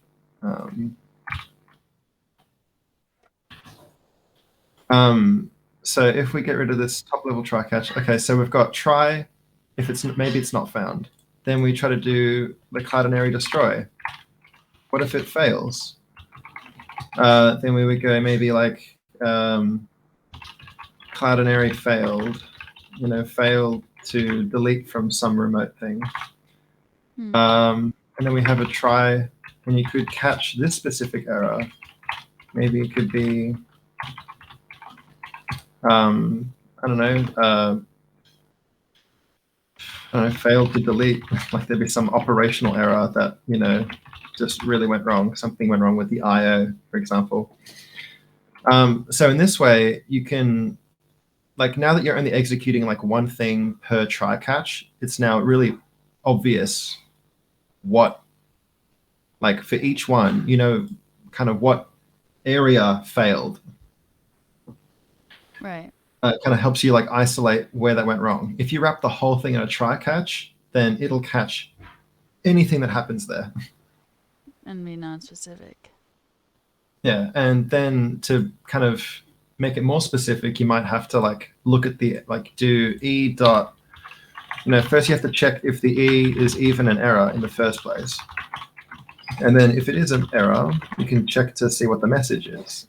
If you're trying to do something specific based on the error message, maybe you need to check if it's a certain string or check if it's a certain whatever. So to kind of start narrowing that down as early as possible is really helpful. So, but initially you didn't wrap everything in a try catch. Is that something you would recommend doing? So I didn't wrap it in the first place because what would happen if I didn't wrap it, if anything failed, the server wouldn't actually send anything back to the client, right? It would never at any point call response redirect or response send. It would just die. The request from the client would just be hanging, and then it would be terminated, right? Right. So it kind of sucks for usability because the user's just left thinking, okay, it just kind of failed. It didn't tell me anything, unfortunately. So it's important to catch these errors. Oh, okay. Express has a global error handler. I have no idea. It's probably not being used. What Dan is saying is that it is possible to like have Express wrap every possible error. So like it's like a massive try catch for your entire project, which then gives you an opportunity to catch everything and then write an error out to the user and tell them what the error was. How are we going so far? Is that making sense? I mean, yes. But like, so what we're saying is with Express, we don't need to wrap each of these little like lines in try catch, right? I mean, we technically, like, it just kind of depends on what we want to say to the user. So if we don't have a try catch in define and express, we don't have a try catch handled for individual methods, then it's possible that Express will just return nothing, right? Right. And if we want to handle certain errors and tell the user more specifically what went wrong, a strategy that we could do is to have a try catch for each little part of like, this is like a call to a database. And it's possible that that database could not be available. It could be missing. It could be down. Maybe it throws like a not found error, something like that, right? It's kind of useful to wrap that particular bit so we can handle, in this case, the not found case of an error. We could wrap this whole thing in a try catch, and if anything fails, It would just give an error. Yeah, just give but we could return our own error. Like we could say something went wrong. Or we could return like a 400 or a 500 for internal server error, which I think is the default behavior for Express. Error handling is a very complicated, like it's a very opinionated and very challenging topic. I myself have tried to address error handling. I even tried to make a library for it, which is that ES result thing. Right, I remember. If you remember, yeah. And I think like this is kind of like a very common example of why these try catches and all sorts of stuff makes it really, really hard to figure everything out, right? Because we're following what's happening here, right? We have a function. The function has some normal return value. Maybe it has to throw an error. Maybe it has to throw multiple different types of error. And then when it comes to using the function, if we have a try catch, that's when we start to like figure out what kind of error it is. If it's not found, maybe we'll do a 404. If it's a database query, maybe we'll do a 500 to tell everybody that it totally catastrophically failed. But another way to go about it is, like wrapping these here. I guess the problem with this, though, is that entry is now within this scope. So we actually have to declare entry like outside of it and then map it outside. So now this will work because entry is now in the scope above it rather than inside it. Okay. Otherwise, if we did let entry here only, then it'd be like entry is not defined because it's trapped within this scope. So that's like the one disadvantage of using try catches everywhere. Little bit unaesthetic. Right. Yeah. What would be really interesting actually is to know what kind of errors this returns. Okay. I mean, what we could do, like we've written all this stuff, what might be nice is to give it a run and just give it a test. Right, maybe, we if you'd haven't like. tested it yet. Yeah. That'd be nice. Wait, so why didn't you initially like wrap everything though? Or like why didn't you do like the error handling initially? Is it because you just weren't there yet or you didn't or you wouldn't have done that? I did it. I avoid wrapping and handling errors because I wanted it to be clearer what was happening in like the good case.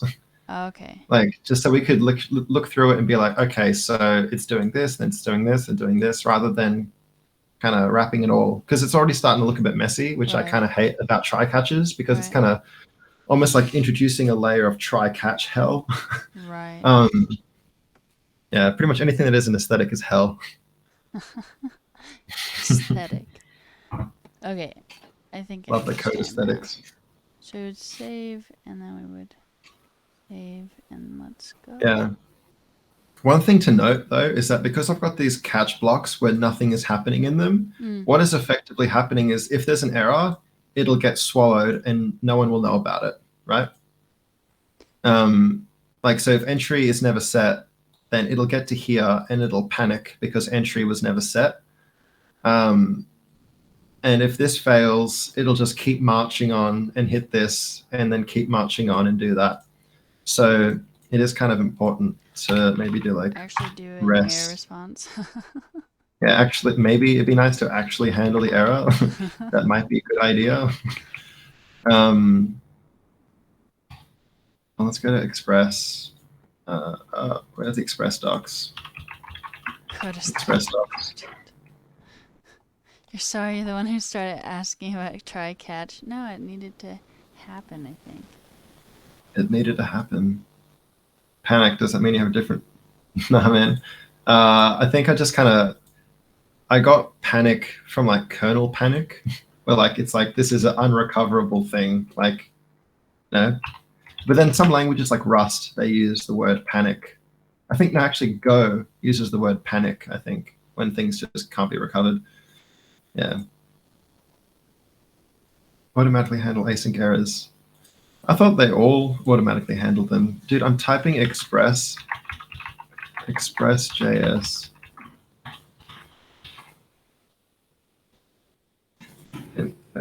So what Rask was saying is we don't need to wrap everything in the thing that we were doing, or we'd still do?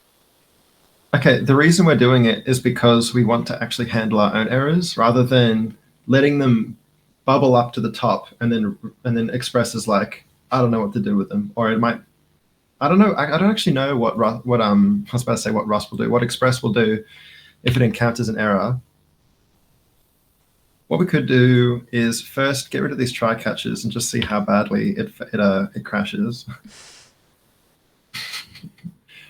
Let's see some fire. Let's see some stuff burn for a bit. When in doubt, test it out. Um, Obviously, like it would be good to follow test-driven development, but this probably goes beyond the scope of this session. We probably just need to do it like some other time. Like, holy shit, here we go. We got promises. I'm not prepared to go through like setting up Jest. It's just a bit too much right now. You don't do everything all at once. I'm gonna give you it's gonna be a boot camp compressed into like 3 hours. Prepare your brain's gonna be absolutely fried. I mean, it already is, but it's Yeah. okay. Here we go. Uh-oh. Let's probably Oh, best to we open up. stopped the server. What? Sorry, where? What? Probably best to open up the DevTools in your browser, and then you can have a look at the requests and see what's coming up. Okay. Or we could look at the logs. Wait, is this not the thing that I'm supposed to be doing? Actually, let's start with this and see what happens. Is your server running? I don't think so, because I mean, it crashed. Nice. Let's see why it's crashing. Maybe I've got like a brace or something hanging around somewhere. Okay, wait. Let's try this again. Mongo connected. That's good.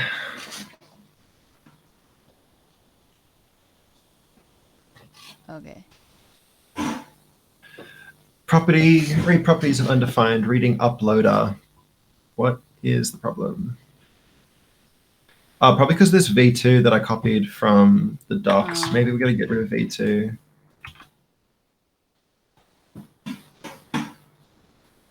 Let's try that again.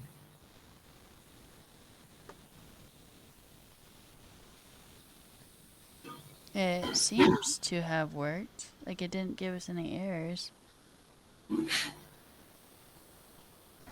I think there's one less of these. Wait a second. Hey, that looked like it didn't crash. It looks awesome. Do you want to chuck some console logs in there? And hey, first try. Let's go. There aren't any more ASDFs. Oh, but wait. So the problem, we need to check if it was already working out of Mongo, but how do we check if it actually deleted it out of Cloudinary? Is there a Cloudinary like control panel that you can go to? Like you've made an account with Cloudinary, so is it possible to like look at all the assets you've uploaded so far? I think so. Cloudinary's dumb because it puts like your cloud name and you can't hide it, so I can like show part of it. I'm not sure how important it is to like hide that or not, but I mean, as long as you're not exposing any API keys or typing in passwords like in front of everybody, I think you should be fine. Even if it's like the cloud name? I don't know. I think what you'd need an API key to connect to Cloudinary to upload documents to your account in the first place. So as long as you don't navigate to the wherever your Cloudinary config is that has the API key, you should be okay. I hope you haven't committed your API key to the GitHub repo. I've tried not to. I mean, we have them all as .env variables. Oh, well then, if you've done that, then it should be okay. So, wait a second. We have. Let me see what I can. There I go. So this is what I can zoom out a little bit.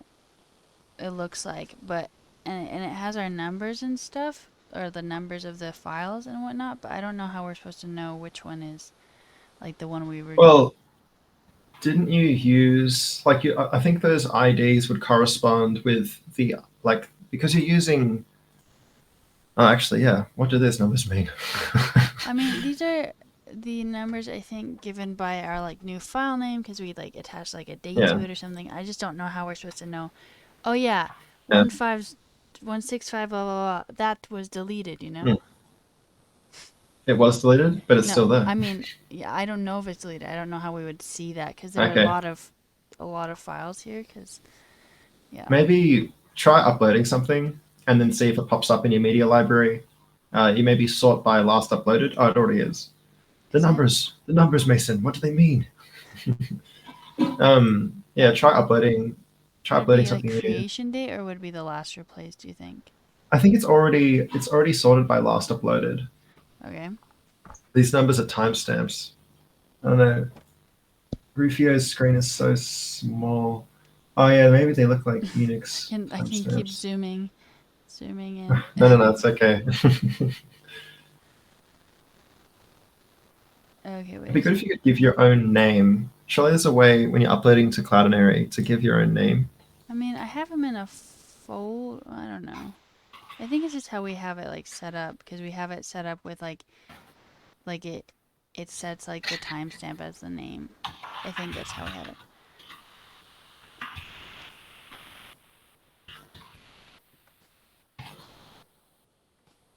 Okay.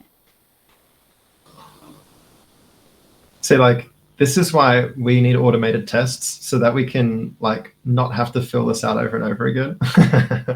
Right. Yeah. Damn, I don't think we ever fixed it from the not MPEG. Oh no. Another thing we have to fix. It shouldn't be too hard, but it's something I'm Oh messing no, around no, with we'll be the other fine. day. Okay. I guess we probably should have checked to see. Wait a second. Yeah, I know. we can do I that. can look in the We can check Mongo it out now. because this is Yeah. open. Do you have other files Oh, that have been already uploaded? Sorry. yes. Yeah. I mean, what we could do, right? I think rather than just like deleting willy-nilly, temporarily change the new file name you're giving audio input to see the string. Yeah, that's what I thought. Maybe what we could do.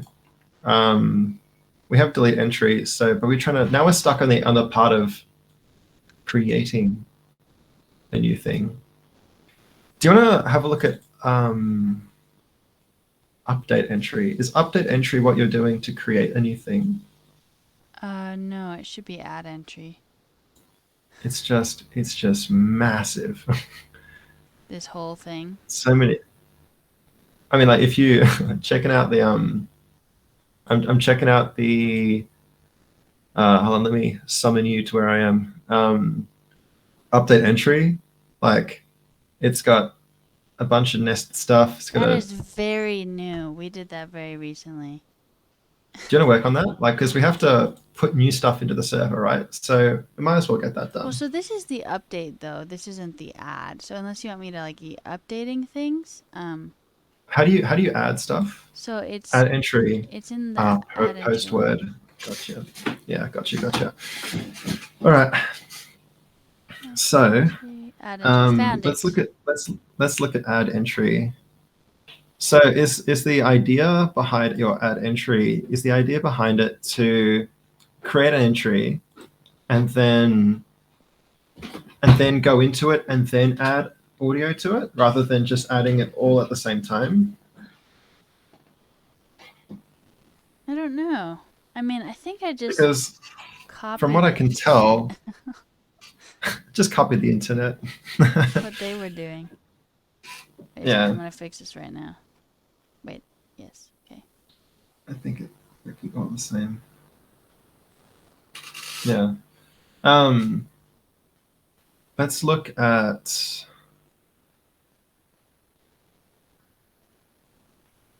Okay. So where are we up to now? What is it that we'd like to work on next?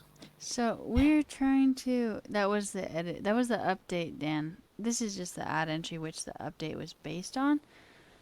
Mm, Um, what I want to know is if it's actually deleting it out of the Cloudinary database. And so what I okay. thought that maybe we were doing is this is where it gets named, right here, I believe. Um, Okay. and then like it does the uploader, and then it has that new file name. So if we Okay. wanted to give it like And a new name, this would be where it happens, I think. okay. So I think if you look at what I'm selected so far, like this is the upload call Mm. and the temp file path. What this is the file temp file path. Um, where's file come from? The file definitely comes from a place. I remember it coming Yo, from somewhere. it comes from here. Okay. File request files. Okay, so that's where it's coming from. Whoa. Another ad. Oh, really? Oh well. Yeah. Okay, we can wait. Also, how long do you want to It's go? We've okay. hit 2 hours. No, we'll keep going. Okay. Since we do have Why an not? ad, though, I'm going to stand up. My legs hurt. So I'm going to just stand Good up on idea. this side. Stretch. Yeah. My calves are hurting for some reason. And we're back. From ads already? I feel like this is Yeah. when they just pre-roll, they go faster than when I do it, and I don't understand that. But, Mm. okay. Don't know. Eh? Okay. All right. All right. So we want to potentially give it a different name. Cloudinary uploader. So we give it the file path of the thing we want to upload to it.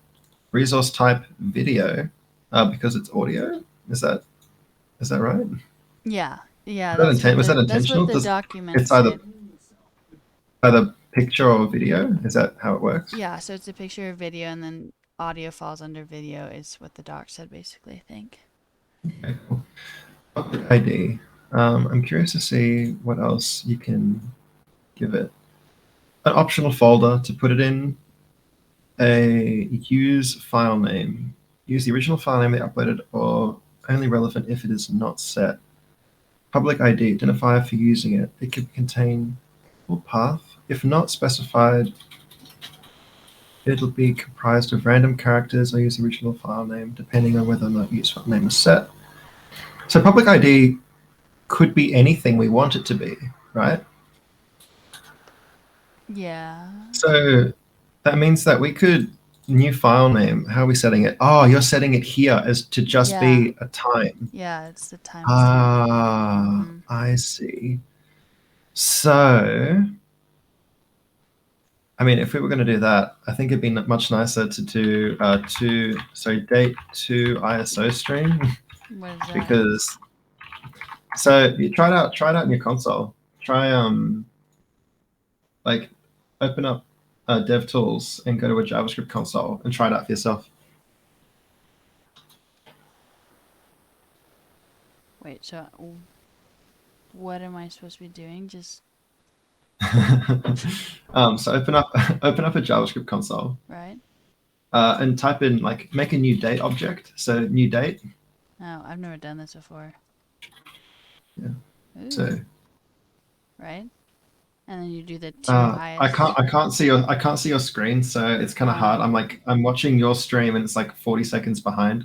Ah, okay. um, okay, so new date and then dot to ISO string. And then you'll see like it's in a format where it goes year, month, day, and then T, and then hours, minutes, seconds, milliseconds. It has to be capital ISO. Yeah, you got it. So now when you're viewing it in, like if you use this string and you upload it to Cloudinary, you'll Mm-hmm. have such a nicer string because you can actually tell like what hour or minute it was uploaded rather than this blob of how many seconds since the 1st of January 1900. So like Is that what we this is currently definitely, have? yeah. So you at the moment you were using I think toString, which is Okay. just taking the epoch timestamp and Okay. then rendering it out. Oh, so was it maybe get date or something? It was just using some. It was using a different value, and because this is already a string, you don't have to put it within the string literal, so you can just use that.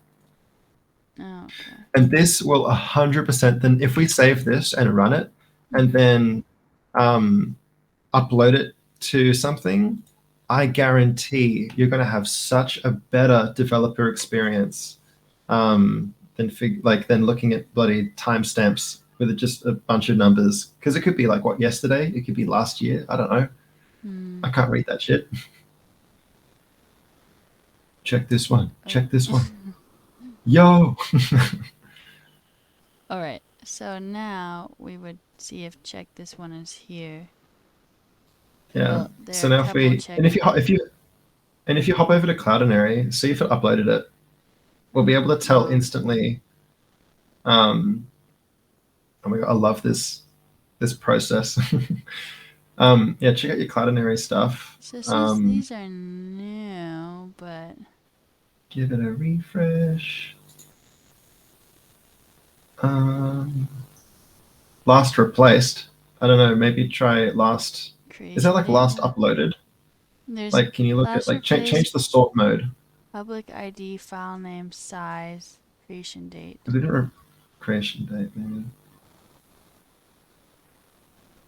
Huh. File name? Janky file names. Peter. I'm not Peter, Dan. Dan, I know you want like these named unicorns, and that would be distinctive, but I don't even know if it's working. Like, Yeah. Okay. Back to the code. Let's maybe, do you want to maybe go through and try to refactor this and just to kind of increase our guarantees of actually working the way we want it to? That way we can sure. step through and see if it's doing what it's supposed to be doing. I can tell it bothers you. Oh my god. um, All right, so you're following so are me. you talking about the update entry or the add Update entry? entry, because update entry is the one that deals with the file, right? Well, add entry does as well. Does it? I think Where is so. add entry? Uh, Oh, oh, oh, oh no. Okay, so, oh, what? I see what's happened. I thought, oh, so you've like literally copy pasted it. So, did before when you were writing those tests, were you adding an entry or were you updating an entry? Recently I was adding them. So no Today. wonder it didn't work because we're using I this put it in the code. wrong space. I can update it though. That's Yeah, do you want to quickly switch it out for the new file name? Oh dear. Oh boy. uh-oh. Did you switch it? No, before you create it, you need to go back into the code and change the new file name to use the ISO string. The get time, I think it was. And it didn't have to be a template literal, and it can be like a. ISO string. Is it get ISO stream? No. To ISO string. To ISO stream. Just like that, right?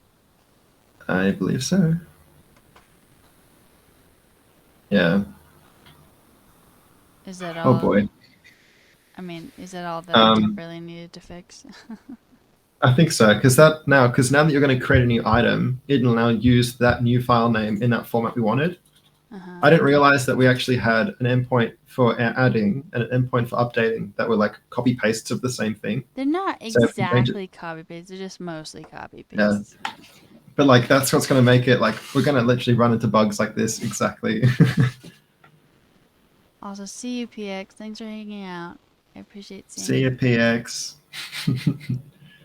Follow me too. No, I'm kidding. What do you want? I don't Yeah, know. It's up to you. yeah, follow Peter. Wait a second. I'll give you all the best dev advice. Wait, I can't remember what it named it.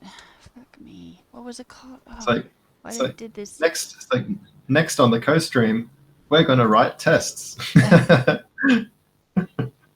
I don't remember what I wrote. Okay, we have to do a new one. Why did I do that to Oh myself? boy. It's fine. Rufio, this one. Okay, we're just gonna copy that. Oh god, what did I just do? Mm. Oh dear. Okay, now it should say Rufio. Yay. So now we should be able to check Cloudinary, right? I mean, yeah. Check it out. Rufio, this one. This one. Look at me.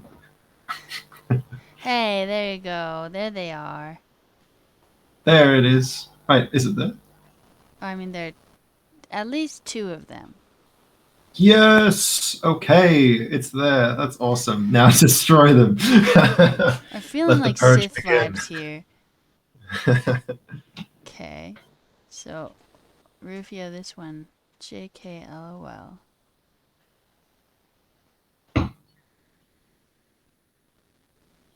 It didn't do it, I think. Because I still have these two here.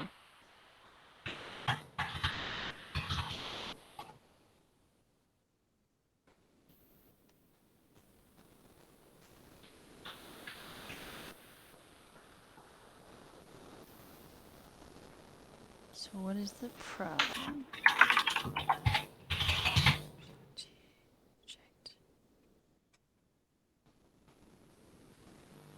I mean, I did refresh it, but I can refresh again. No, they're still there. All right. I think we should look at add entry and maybe do some neatening. Okay. Like it's not obvious. Like there's literally another bracket, just a random closure, just hanging out, doing absolutely nothing. So we actually got rid of that and then it broke it, so we left it there. Dan and I don't know. Put it back. Put it back. The sacred brace. The sacred brace. All right. Add entry. That's all right. So one thing that I've noticed is see how we've got like an if else, and the error case is handled right at the bottom here. Yes. Which means that everything else that's considered normal is like nested within everything else. So if you've got lots and lots of normal steps, every single error handling case will eventually like push your code further and further. And it's a good idea to try and keep your code as flat as possible and escape early. And what I mean by that is we've got this if check up here. So rather than, if it matches this stuff, then do some stuff, rather we can handle the bad case where if it doesn't match, then error. So if we kind of take this if statement and we just literally negate it. So we put it, if it's not that, then do the error stuff and return. And then what allows us to do is now all of the stuff that we consider to be okay, flatten it, right? So now we've kind of removed the level of nesting because we've gone, here is an error, escape out of there. Here's an error, escape out of there. And it kind of helps executing all the rest of the code. Yeah, exactly. Because like all of this kind of stuff is there to catch an error and like bail out like earlier. And like you might face this with like a lot of like validation code where you might have something at the top, like, check if this thing is a number. If it's not, bail out. Check if the number is greater than 100, bail out. And then it kind of lets everything kind of keep it nice and flat. And it's kind of like now it's so much more obvious that when we start here, tries to do something. If it fails, it stops. Then otherwise we can keep going. We've got, make a new file name and attempt to do some uploading. What we can do here is, how in the delete endpoint, we transformed the Cloudinary destroy into something that uses a promise so that we could avoid using the callback. Right. So, I mean, do you feel confident enough to take a stab to try and look at the structure of this and try to do the same, like what we did for destroy, try and make an equivalent for upload? The patterns are, you can pretty much copy paste this and just change like one or two things and you probably have the same thing. Right. I was going to say, as long as I can like copy paste. Yeah, you can. I've got faith. This is a learning experience. We're all learning stuff. Okay, wait. So we were doing this in the add, right? But what's great though is we can have all these like extra functions outside of, we don't have to declare them inside here. We can actually have them at the bottom. And that's the special thing of the function keyword is that you can actually have, like, you can declare functions and then those ones get hoisted to being like around the place. I'll explain hoisting later, but for now, you can have Cloudinary upload whatever and have it like that. That's totally fine. So so I should do another one, but at the bottom is what you're saying. Yeah. You can literally copy it there. That's it. And then we just got to give it a new function name, and we got to change the method that it's using. Right. And then we can keep pushing. See you, Dan. Thanks for hanging out and talking Oh in yeah. chat. Thanks, Dan. That was a lot of fun. So we could say Cloudinary, what was it called? Upload. And then Undestroy Genesis. And then wait a second. I just have to see what we were using up here. Upload. Okay, let's see what's happening.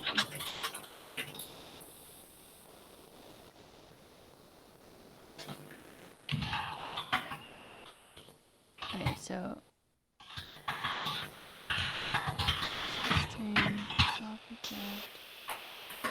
so I think it would be the file.temp path.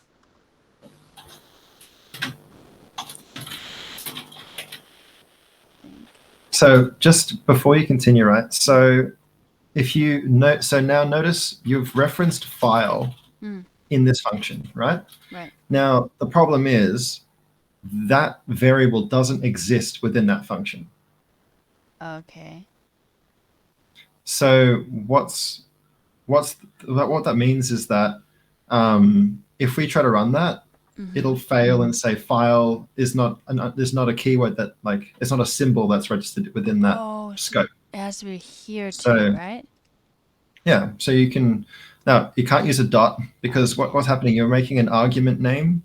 So if you think about it, right? So this lets you introduce a layer of abstraction, right? You can say, like, I've got an understanding of what I need Cloudinary upload to do, right? It's like I know that I'm going to take some stuff from Cloudinary and I'm going to call a very specific thing and handle it in a very specific way. And this gives us an opportunity to kind of wrap up all that functionality into a tiny function that gives us like maybe one or two arguments to play with. So if we scroll up and we go to where we call upload, right? So we have Cloudinary upload. This is everything that we call from it. I'm just going to copy it over here. I actually have it copied at the bottom as well. Oh, did you? Ah, okay, cool. You've done it, right. So let's like notice what things can, like, between different calls, what changes. So we've got Cloudinary upload. Can you see my cursor, by the way? I can. Yeah. So Cloudinary upload, if we look at what's happening here with the new file name kind of stuff, so a new file name is going to be created for every single file, right? So we could actually take this code and put it inside our Cloudinary upload. So now, as that part of that process of creating and uploading something, we'll make a new file name for it, right? Okay. If we have an uploader and we use the upload method, right, let's just actually put all of this in here. Okay.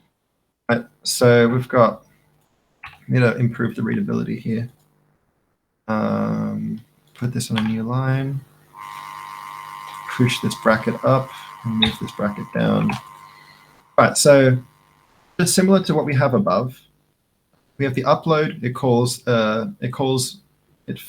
uploads based on where the file is using a file path. Has some options.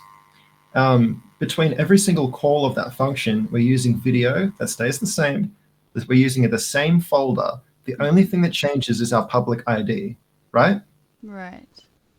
And even with that, we're actually setting it inside here. So what's happening is we've got new file name that gets plugged into here. That's the same. That's the same. This is the only thing that's different, right? So we can actually parameterize this by making it so this, if we change this to say file path, and we then use that here, we've now created a function that we can reuse over and over to upload stuff where it takes a file path only, which is the only variable that we're changing between these calls, right? We're going to upload with a different file, and every file will have a different, like, will have a unique file name based on when you uploaded it. And then it's going to push all that up into the cloud, and it's great. Like, do you see like what we've done there? Wait, so but like what it was before had like file.xyz. How come I don't have to do like filepath.xyz now? Because file path is a variable now. So what we do is when we're calling, so like we've defined a function, and then when we call the function, we give it arguments, right? We give it parameters. So what you'd be doing, instead of, you'd be kind of making it like this, right? So file.temp file path will become file path here. Like that's the parameter that we've got there, right? Okay.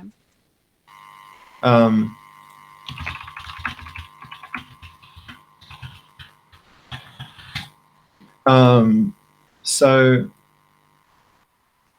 kind of like that's how like parameters, that's kind of how functions work, right? It's like it takes like, you've got a big block of code that you kind of repeat over and over, and you can change small things as different parameters to that function. So in this case, we've created a parameter called file path, which we're going to give it to this particular upload function here. Okay. So when it comes to calling it, we go file.temp file path, which is the file path that we want to use in here. Okay. So what we can do is, if we take file upload and we scroll up to, was it add entry that we were using? Yeah. Add entry. Yeah. So we can kind of rephrase this where, because we have a function now that takes a file path and then already automatically handles that stuff, we can do await Cloudinary upload, and we give it the temp file path there. So it's going to say, use this variable, execute this. And when it executes this, it'll jump down to here and go, file path is set to the thing we gave it, make a new file name, run all this Cloudinary stuff, plug the file path in there, do these parameters, and then, do the promise stuff. You feel me? Yes. So that's the Yeah. only thing we're really changing is we're pulling the file.temp file path out, and then we're making a function in which we can call it. But Yeah, right? we're making a function that like abstracts out all the all the stuff that we don't need to necessarily call over and over again, because what's really a good advantage of this is that we've got this Cloudinary upload that takes the temp file path, or the file path. We can replace we can, like, instead of duplicating all the code again, we can then also do the same thing, and we know that it'll create the new file name in the same way. We don't have to do this. Like, it's just kind of repeats it, but with a different input, right? Same function with a different input. Just making your code. It's just a way of like, yeah, we're reducing the duplication of the code, exactly. Okay. So we'll come back to that later, but essentially in the future, we can refactor this update entry to also use our upload function, which also happens to be a very convenient promise. I'm surprised that this even works, because this await will actually skip over it, and like, this isn't a promise, so it'll just literally run this and just keep going. There's going to be a race condition here, unfortunately. So where we have an upload function, and like, what's really nice, right, is we've literally, every time we want to do Cloudinary destroy or Cloudinary upload, we've made really nice interfaces to do that, right? We've made it a lot easier for us to reuse that functionality and understand what it's doing, rather than having to write out, every time I want to upload a file, I don't want to have to copy paste this everywhere that we upload something, right? And change one thing. I just want to make a function that takes the one thing that's different and call it in other places. How are we feeling?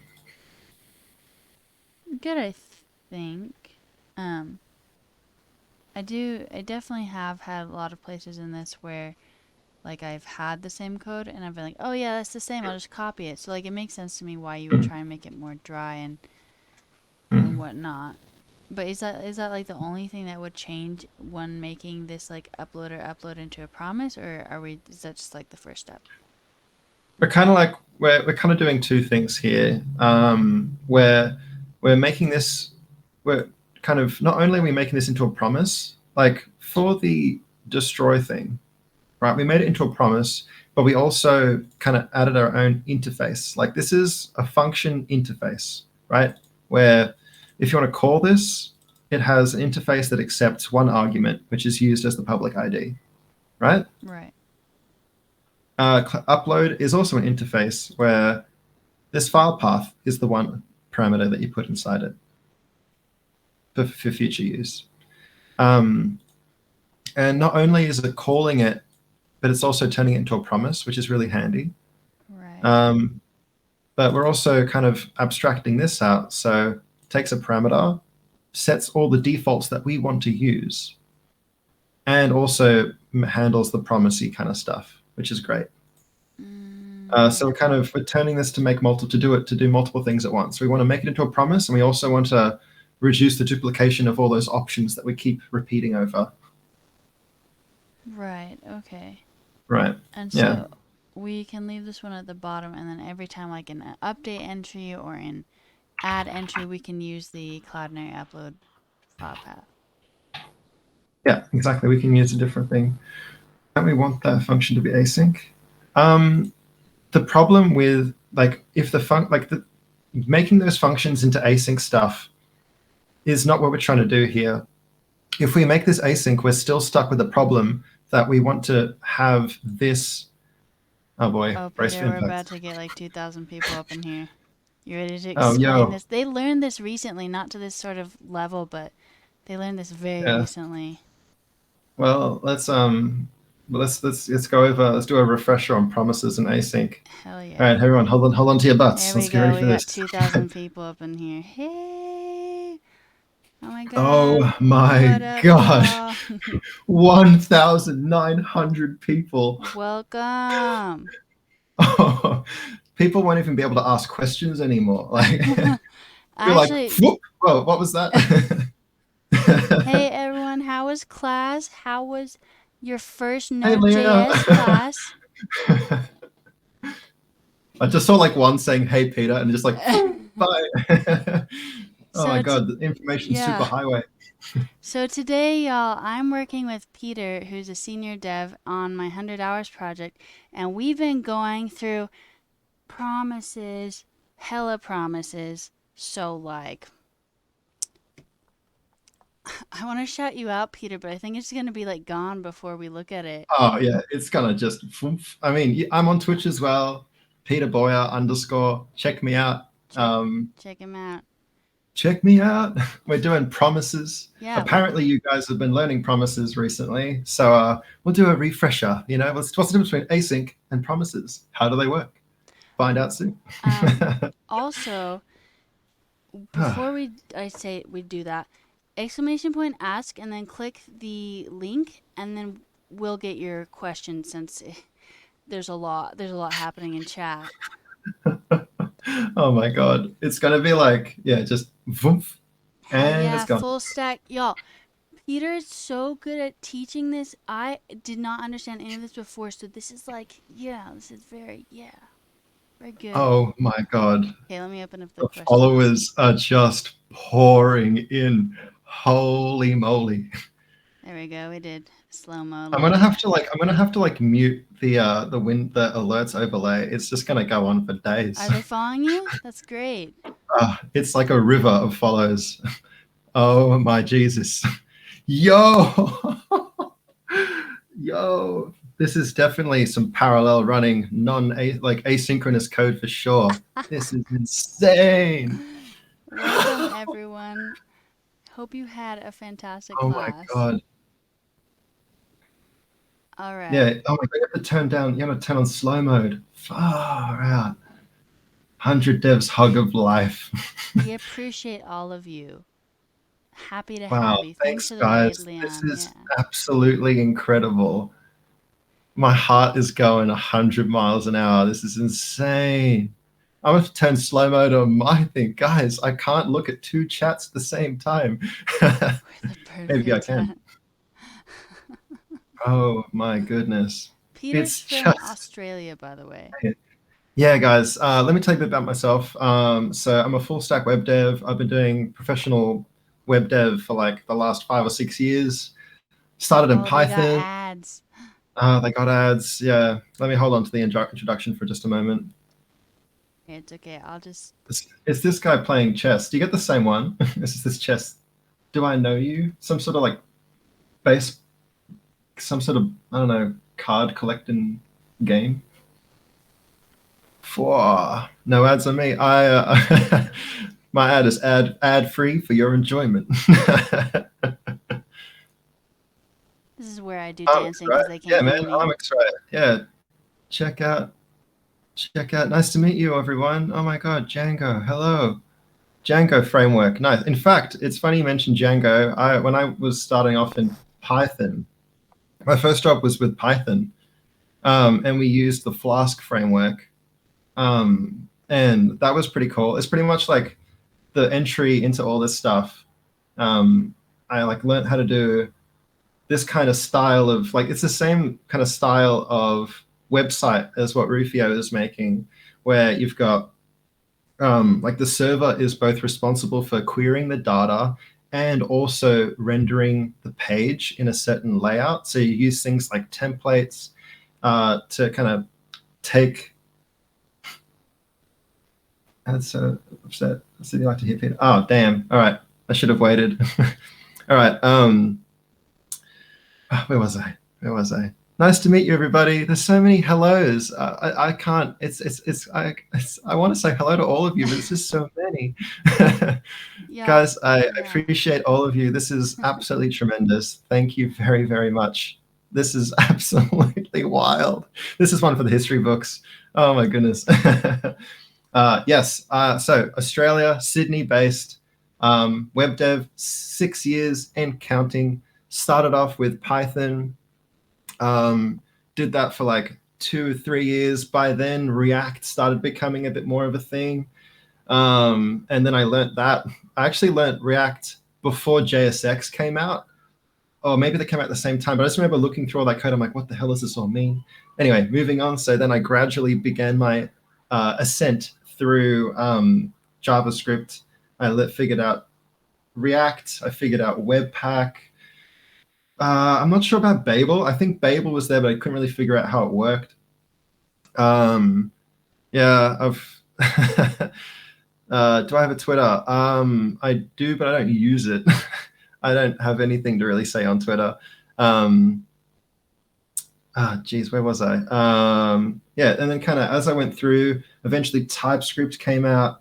I love TypeScript. It's awesome. If you guys do, I think it's exclamation mark GitHub. You can see my. Does it work? Did I have that? Maybe I gotta go. Oh man, it's whew, breathe. Gotta remember to breathe. All right, GitHub. Maybe I messed that up. Maybe the command doesn't work on Streamlabs. Thank you, Dark Throne. Yes, that's me. That's me. Look at this. Yeah, so geez. All right, so much to go through. So like a summary. Working with TypeScript a lot now, building APIs. I've done Graph, I've done REST. I've written an article about REST API design. That's also on my GitHub. Check that out. I've written a result handling library for TypeScript. If you want to figure out how to handle errors better in your code, check out ESResult. Fuck. All right. Oops. Sorry. Bleep that. We swear on here. You're good. Oh, okay, cool. I don't know if it's like PG or not. I mean, are there people that young learning code? Yes, there are. Hi. Okay. And yeah, here we are now. Yeah, started streaming. This is probably like I don't know, I started streaming like 4 weeks ago, maybe. Just kind of streaming everything in just everything really. I enjoy trying to write scripts, automate stuff. I'm working on like small libraries. I'm working on like trying to figure out installing Arch Linux. So if you guys are into installing Linux, like you can check out some stream later on. I'll probably be working on that. I want to learn Rust next.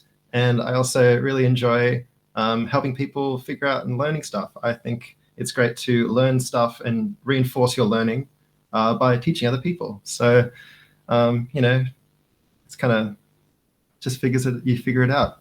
There's a great book called You Don't Know JS. So if you want to guys check that out, was it You Don't Know JavaScript? This book is hella cool. I recommend it to everybody who wants to learn JavaScript, because honestly, I read this thing when I thought I knew what I was doing, and holy shit, I did not know what I was doing. How did they know? They just dive in, I think. All right, Peter, I think they have some questions for you. Jeez. Do you Why teach do I look? Do you teach backend on your stream too? I don't. I mean, if you guys want me to teach stuff, like, hold on, like, I can teach. It's fine. Like, I don't really. That wasn't really what I intended to do. But I mean, if people want to learn more about how everything works, then yeah, sure, I'll teach it. Yeah, I pretty much just like narrate my process anyway. Based in Sydney, Australia. All right, Peter. How does it feel to write in JS? Oh yeah. JS, writing in JavaScript, I feel pretty naked. I love types, and I love not making mistakes. Like, if something is undefined and you kind of don't know that it's undefined, it's kind of like, oh, goddamn. So yeah. Yeah, narrate your process, figures out. It's almost like rubber duck programming. Talk to a rubber duck and see if you can figure it out. I also find a great strategy is if you're about to ask a question, you can just try to like ask yourself and then try to just learn through it and just kind of talk through it. So that's kind of cool. Yeah, I think hello from Adelaide. Hello from Sydney. Are there more questions? My goodness. How long do you take to learn a new language or framework, and what's your process? Process. How long? Dude, I feel like there's so many frameworks that come out all the damn time that it's kind of like the learning never stops. The language learning never stops. There's always something new to learn in like JavaScript and TypeScript. There's new like dialect of languages that come out that you have to then figure out. Dependency injection, that's a really, hold on, I'm jumping questions now. Dependency injection is something that I've really focused on with the current like work project that I'm working on, like for actually like client work. Trying to figure out like the best way to write testable code. Test-driven development is really important. We can kind of tell when we're watching developing with Rufio, and she's like going through the form and like pre-filling everything with like the copy paste, and like even though that's fun and all, it is so much better and faster to learn eventually how to how to avoid having to type in manually everything, because manual testing is like the greatest source of bugs and stuff. I've worked with a couple of companies where they don't like have any tests at all. So when the thing got really complicated, like people were manual testing, like the state of the database was different. So it worked on someone's machine, but didn't work on theirs. No tests. CI wasn't even a thing. They're manually copying stuff over. And I'm like, this is so insane. We live in a society, people. Oh my God. Yeah, dependency injection, really important. Yeah, because you can structure your code in very interesting ways. I'll probably do something on dependency injection because I've had to do a lot of thinking about it in my free time. Long times just standing in the shower thinking about dependency injection. You know how it is. Yeah, and then thinking about results, error handling. It's all really crazy. Why do it smell so nice in here? Is that because of the I eat code burritos normally, and I didn't eat a burrito today. Oh, gotcha. Okay. Yeah, probably have to at some point set up Jest and figure out that. There's lots of different ways to do a lot of different things. Even thinking about like different frameworks, you guys are probably going to learn a bit about React. It's really just comes down to JavaScript, how things are rendered, how things go. What I recommend about learning TDD, literally just try looking into Jest and try to like write some tests, write a simple function, and then figure out, okay, what is it that I actually want to, how do I know that this function works? And then you can kind of start to build it up from there and figure out what it is that you want to do. I feel like I'm on like Rap God. It's like, okay. I need to breathe for a bit. Do you want me to answer some questions while you breathe for a Yes, bit? please. I need to like, yeah, ask me anything. Oh, man, I'm gonna be so tired. I'm gonna go to bed after this, even if it's like still the morning. So, y'all, my 100 Hours project is an online talking dictionary for a Native American language in my state in the United States. So, basically, the idea is you can look up a term and then you see the relevant or related terms. You can click on it, you can see the information about it, and you can hear it. So that's essentially what it is. What we're doing today is okay. We broke it. I can't go backwards, by the way, Peter. I can't do the. It's fine. It's okay. It's our gits are fucked up, but it's okay. Anyway, um, we're working on a delete request, or we were until Peter was like, "Bruh, your code sucks," and so that's what we've been working on. No, it doesn't suck. It's just needs a bit of love, needs a bit of rearranging, just a little bit of cleanup. Just gotta polish it a bit. That's fine. Hey. And then I got connected with Peter. I think we raided Peter once, and I'm not paying Peter. Peter's just doing this out of the goodness of his heart. It's a little hard to hear me. What? Really? I'm hearing you just fine. Huh. Yeah, everything's a-okay over here. Okay. Can't hear Ruth. You know what? I think what I've got to be careful with is that I'm listening to you through Google Meet. So we've got to be careful. All right, people want to see promises. People want to know. All right, People want let's to know do it. how this Just so stuff. you know, I'm not mimicking you, but I have to do a British accent for another half an hour, so here we are. You got this. You got to do a British accent. All right, let's do our own accent. Let's what? I feel like you're better than I am. Oh, I beg to differ, mate. Is Peter at work? Are you at work, Peter? I'm not working at the moment. I'm just streaming. I feel like you're Scottish. Yes. Yeah, What is Peter's happening? Australian. We do a Kiwi one. Oh no, they're like, what's it? Pin. I dropped me pin, and now I got to do some code. Got to go and do some fashion chops. Pin. Oh man. Chops. That's it. All right, Oh Peter, jeez. let's go over promises. People want to know promises. The people want to know promises. All right. So promises. I don't know, Mike. There's a difference, but I'm not sure. All right. So where were we? What's the difference between British and Australian? One of them, I think Australian tends to be a bit more nasal, mate. No, that's different. That's wrong. It's kind of like, yeah. Kind of like it's kind of using like this weird kind of high bit, like a bit more of a, I don't know. It's just kind of further back and higher, if that makes sense. I don't know. Little bit more pitch and struth, mate. Wait. Heck yeah, brother. Wait, Peter, Let's I code want to some hear you promises, try it. brother. I want to hear you try an American accent. All right. So what we're doing here is we're trying to get the Cloudinary upload to use a promise instead of, just a callback.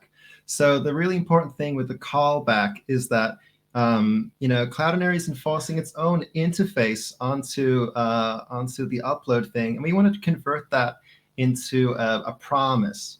So we take the promise and we launch the command, right inside the promise. I don't know if you guys are following. I'm selecting some code, and what we got to do is we got to call the code, and then within the callback, that's where we put in the promise functions, right? Because promise just returns an object, right? It returns an object with then and an object with catch. So if the function that you give to the promise fails, then what would happen is that the thing fails, and then it runs then, and then and if it fails, it runs catch. Right, the whole thing is put into a try catch, right, under the hood.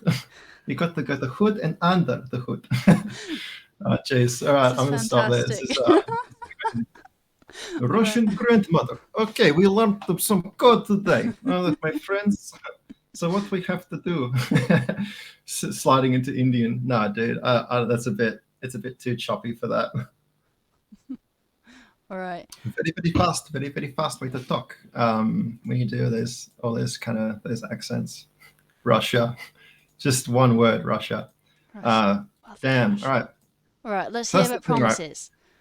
promises. Promises. So when you call new promise, you're actually calling a constructor that creates an object that is a promise. And promises have then and they have catch, as exposed as methods, right? So if I was to create a new promise, then that $ is going to have a method for then and have a method for catch. And the important thing to realize is that whatever methods you put inside promise, this callback takes two arguments, takes resolve and reject, and these are ways of executing then or catch. So if you call resolve, then whatever you give to then will be executed, right? Yeah, $ is a normal variable name you can use it. jQuery's been using it for years, since its inception. So yeah, if you call resolve from this promise, then anything that you give to the then is almost going to be like a form of a callback, right? So that function will be run when resolve is run.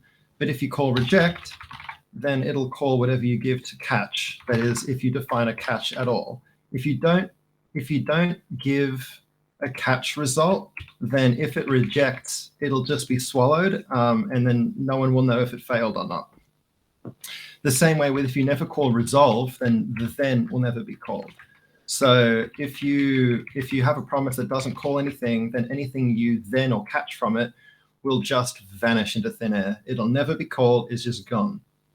So that's why it's really important to, if you want a promise that is actually useful, you got to, be prepared to call resolve and reject. But it also lets you be really creative with stuff, because you can actually have a promise, and then if there's some sort of conditional logic, or if there's some sort of listener somewhere else, you could kind of make a promise that waits for something really, really far away. And if that then triggers and there's like a subscription for it, it can call resolve and then continue the process, or continue promise moving on in that way, right? And what the await keyword does is it kind of does some syntactic sugar to like rearrange a couple things, and let you do an await on that promise. So if I await the promise, then I can get a result from it. So I can get the result out of the promise, because under the hood, it's kind of it's like attaching then and some sort of like callback, but it's kind of taking that value of data and assigning it to whatever is out here, right? Like that's what await does. It kind of await takes the return value of that promise and allows you to assign it to a variable rather than having to resort to a dot then callback to access the value. And async is like something that you can use to tell the function that it's going to be like, it tells the function that you are expecting some await keywords, so you can then consume promises from within them. This is what we did with Cloudinary. Cloudinary has an API where it goes Cloudinary upload, but it doesn't return a promise. So if we want to use a await with it, we have to wrap it in a promise and then handle its rejection, its error case, and its data case. So if we look at upload and we jump down to here, now we can use await because this function actually returns a promise. And that promise resolves when the Cloudinary upload is complete. So, I mean, I think it would be helpful for them as well if we go through kind of what you were going through with me. So we have several things that I've written in shitty code here, and like looking at how they were before and like changing them into like the promises. I think that would be helpful as well. Right, so you want to go from like converting this upload function into a promise? Yeah, so like we Yeah. just did with the add entry, like Mhm. this is what it looks like before, but what does this, all of this with the try, catch, and everything, what does that look like when it is a promise? Okay. Okay. So try catching. So what's happening here actually is this is actually going to run this, and you won't actually catch an error because you're not using await. But at the same time, you're also, this isn't an asynchronous function. So to avoid, now, I don't know if you guys have heard, but there's a thing called callback hell. And callback hell is essentially like, we commented it out, right? But here's like an example of, if we get rid of all of these actually real quick, I want to show you guys a comparison that we did. So here is an example. Oopsies. Okay. Here's an example where we've got delete entry. This is the way that we want it to be. And then this is the way that it was before, or similar, right? So in the callback hell version, every time we use a promise, we have to use .then and pass it a callback. But the thing is, if there's lots and lots of functions that all use promises, then every time you have to wait for the result and use it later, you have to go for a callback. And typically things are executed in order, where you have do one thing, like in this example with the delete entry, do one thing, take its result. Do something else, take its result. Do something else, keep going. So what you end up having is you have all this asynchronous code, but you want to run it synchronously. You want to run it in order.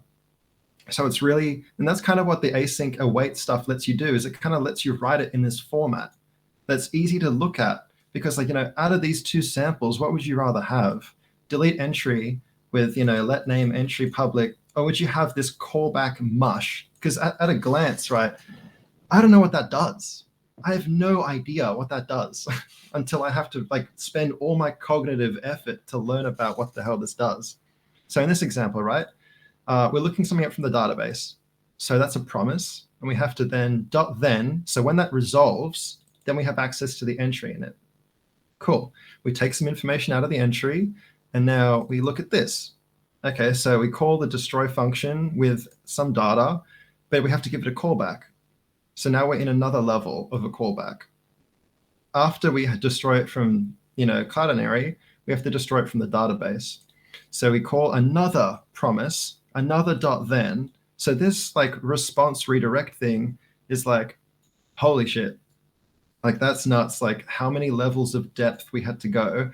And this doesn't even include error handling. Imagine now having to wrap all that stuff with .catch and, try blocks for things that are, like it's just nuts. Versus if we use this, at least it kind of gets us closer to the kind of mental model that we have rather than the system model. Reliving callback hell. No, put it away. So that's kind of what we try to do we had to do this with Cloudinary. Because like it doesn't use promises, which means we have to create our own promise that kind of latches onto its callbacks interface. And then because we've made these nice little kind of wrapped up abstractions, we can use them elsewhere in the code without having to relive the pain of callbacks. We can slowly put that aside. And then if we use await, then we can, instead of using .catch for promises, we can use normal try catch blocks. We can wrap them with try, chuck it in there, and then catch errors. Yeah, so that's why we're working with deleting the entry, and that seems to work rather well. And then when it came to uploading stuff, we wanted to add an entry, and we went from converting it from this format and this await actually doesn't do anything. If you await a non-promise, I think it just returns that result of that function normally, or that object's value.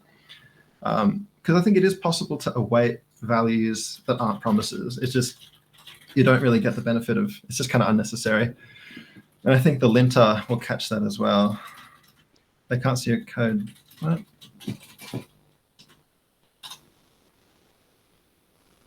You're so far away. Okay.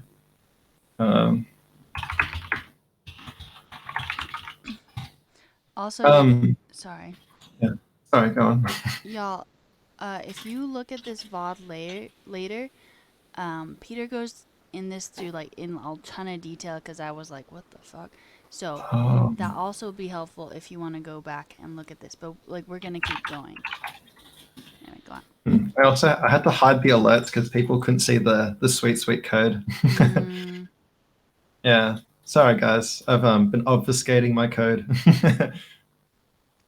What's a linter? A linter is like a tool, a development tool that goes through, analyzes your code, and discovers errors in it. They could be stylistic errors, or they could be stylistic errors, or there could be syntactical errors, or there could be even language errors. For example, if you define a variable but never use it, that's an example of a thing that can be caught. Linters can also get more and more complex. You can integrate like TypeScript with a linter, so you can check for type problems and also stylistic codes. We're not rewriting all of Rufio's code, but we're just kind of stepping through it and helping, I guess, inform the people of Vapor, basically. Yes. You are though, yes. basically. Yes, but no. I mean, it's a good thing. I'm learning a lot, but. Oh, great! I'm glad. But yeah, so what we're trying to do with this add entry thing is we're just kind of like, one of the biggest changes we did just before was a common code smell is that if you have like an if statement and you check to see if something is the way you want it to be, and then execute stuff and then put like a else at the bottom of it to catch like bad behavior.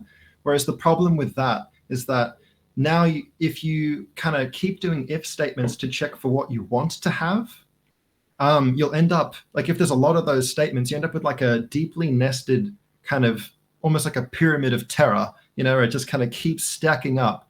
You get more and more deeply nested, which really is just awful. Whereas if you instead check for what you like, kind of if you assert what something should not be, and then kind of returning out of your function. So in this case, we're checking to see if the file type is not a WAV or an MPEG, right? If it's not those things, then ditch the execution and return an error. However, if it is, then we keep on going. Pyramid of terror. And the same thing can keep going, right? If you catch, like, for example, here's a good example, right? If there's an error, bail out. Otherwise, keep going. And if you were to do it the other way around, you'd go, if it is not an error, and then everything inside those brackets. But then the problem is all your error handling code is just kind of dangling at the bottom of all this massive amount of code. And it just gets more and more difficult to parse what the hell's going on. Because really, we write the code for us and for other people. We write it so that we can understand it, right? There's so many languages and so many abstractions and so many different ways to write code to help make it more understandable. That's why we're not writing in just ones and zeros, right?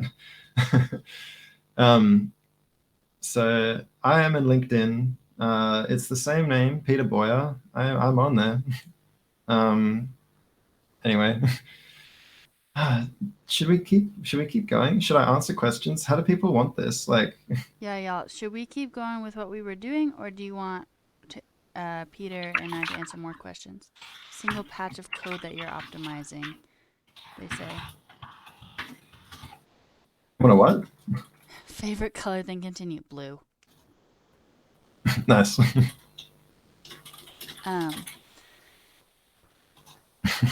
Okay, so I found other Peter Boyers. Damn, shit. Look for the one with this face.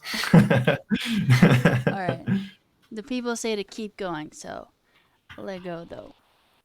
So far we've made it so we've kind of started to like optimize this code by bringing this out.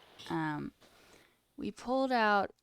Do we need to change this now, Peter, with like the upload and then the file temp path because we had it at the bottom actually. We changed it to Hmm. this. Yeah. Oh, they have ads. Of course they have ads. Yeah. Ads. However, if you come over to the paradise of no ads, um, also, I need to finish up real soon. Oh yeah. So maybe like we'll draw the line at maybe 12:15, like give it 15 more minutes. Okay. Yeah, yeah, I've got other things to do. We've been going for What? ages Yeah, too. we've been Like, going for 3 hours. God damn. Yeah. It's been good though. It Like, if you're gonna do has. this again, like I actually really enjoy kind of talking through this. It kind of helps reinforce what I know to make sure that I'm not crazy. Right. Yeah. No, it's been really helpful for Yeah. me. So Mm. whenever you need to go, Yeah. we can end it there. Yeah. All right. Let's see if we can just like finish up like making this add entry. Um, yeah, guys, I got 13 minutes remaining, and then I got a hard stop at 12:15. So can we just Um, pull this out? Where does the entry.create go? all right. So in the original code, we had Cloudinary upload. We called Mm-hmm. it with some functions, and then we had a callback to respond to when it's done. Right. Right. So we took Cloudinary upload and we moved it into its own function down here. We Right. turned it into a promise. So now instead of passing it a callback, we're waiting for the promise to resolve. And then once it resolves, once it's been awaited and it keeps going, then we can do other stuff. So Cloudinary upload is already abstracted out. So all of this stuff can actually disappear, and we can move this await entry create and all of this other code, and we can actually just move it up to here. Boom. Wait, what did you So just do? now, Wait a second. all right, so all right, so we've gotten rid of all of the original. Hold on, let me go back one more. So Cloudinary upload. So we've already got this all. All this Okay. code already exists down below, Okay. right? And because of that, this callback doesn't have to exist anymore, so we can get rid of it, right? Okay. Gone. And then for simplicity's sake, I'm also just going to get rid of the try block for now. We'll figure out a better strategy for handling errors. But now now it all simplifies to this, right? We've just reduced the add entry thing significantly, right? It's so much like smaller and easier to parse now that we've reduced the size of it vertically and we've reduced all that stuff. Answer a real quick question. What font? I think I'm using font.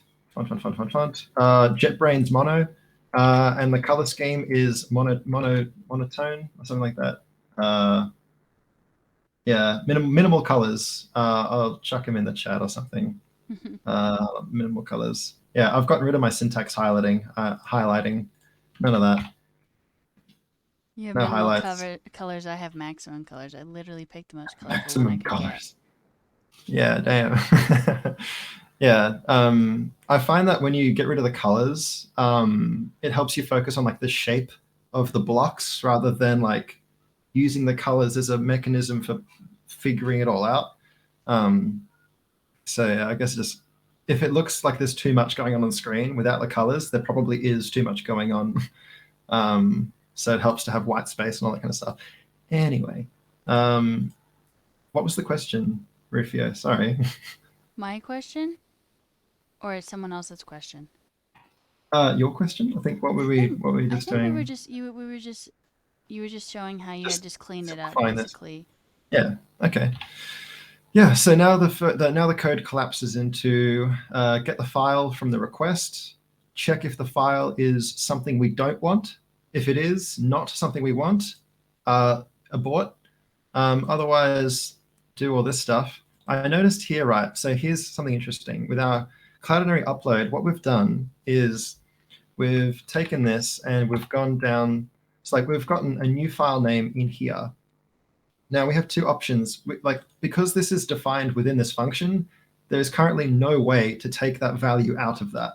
So if we want a handle on that public ID to save it into the database like you've done before, like to kind of show you what I mean. So in Cloudinary upload, so here, new file name is used here, and it was used in Cloudinary upload here, and then also here, right?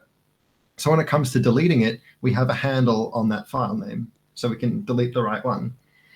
At the moment, I've got the new file name generated as part of this upload process. So we have two really ways to go about this. We can go into Cloudinary upload and add an additional argument that accepts the file name. So we make it the responsibility of the caller to provide a new name. The problem with that, though, is that if we want to like use ISO date stamps for all the file names, every time we call this, we now have to call this, right? It's almost like the two of them are like joined together. So so does that make sense so far? Well, why do we have to put the new file name in here? Like in the...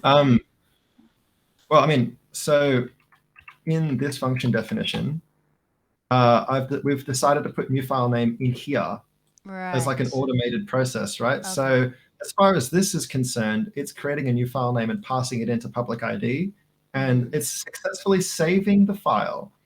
But we now have no idea, as a caller of this function, I have no way to know what file name was used. So I can't use that to save it into the database unless I expose it somehow. So there's two ways I could go about it, right? I could make another parameter called new file name, right? And then just kind of delete that. So every time I call upload, I have to provide a file path and a file name, right? So that way, when it comes to calling it above, I have a handle on it still, right? If we can do it like this. But it's more complicated that way, right?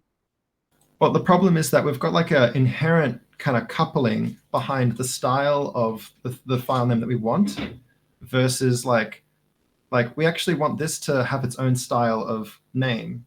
Because if we do this elsewhere, now we have to copy both of these everywhere that we want to use it. They all have to be together, rather than making it a part of Cloudinary upload to create that new name for us.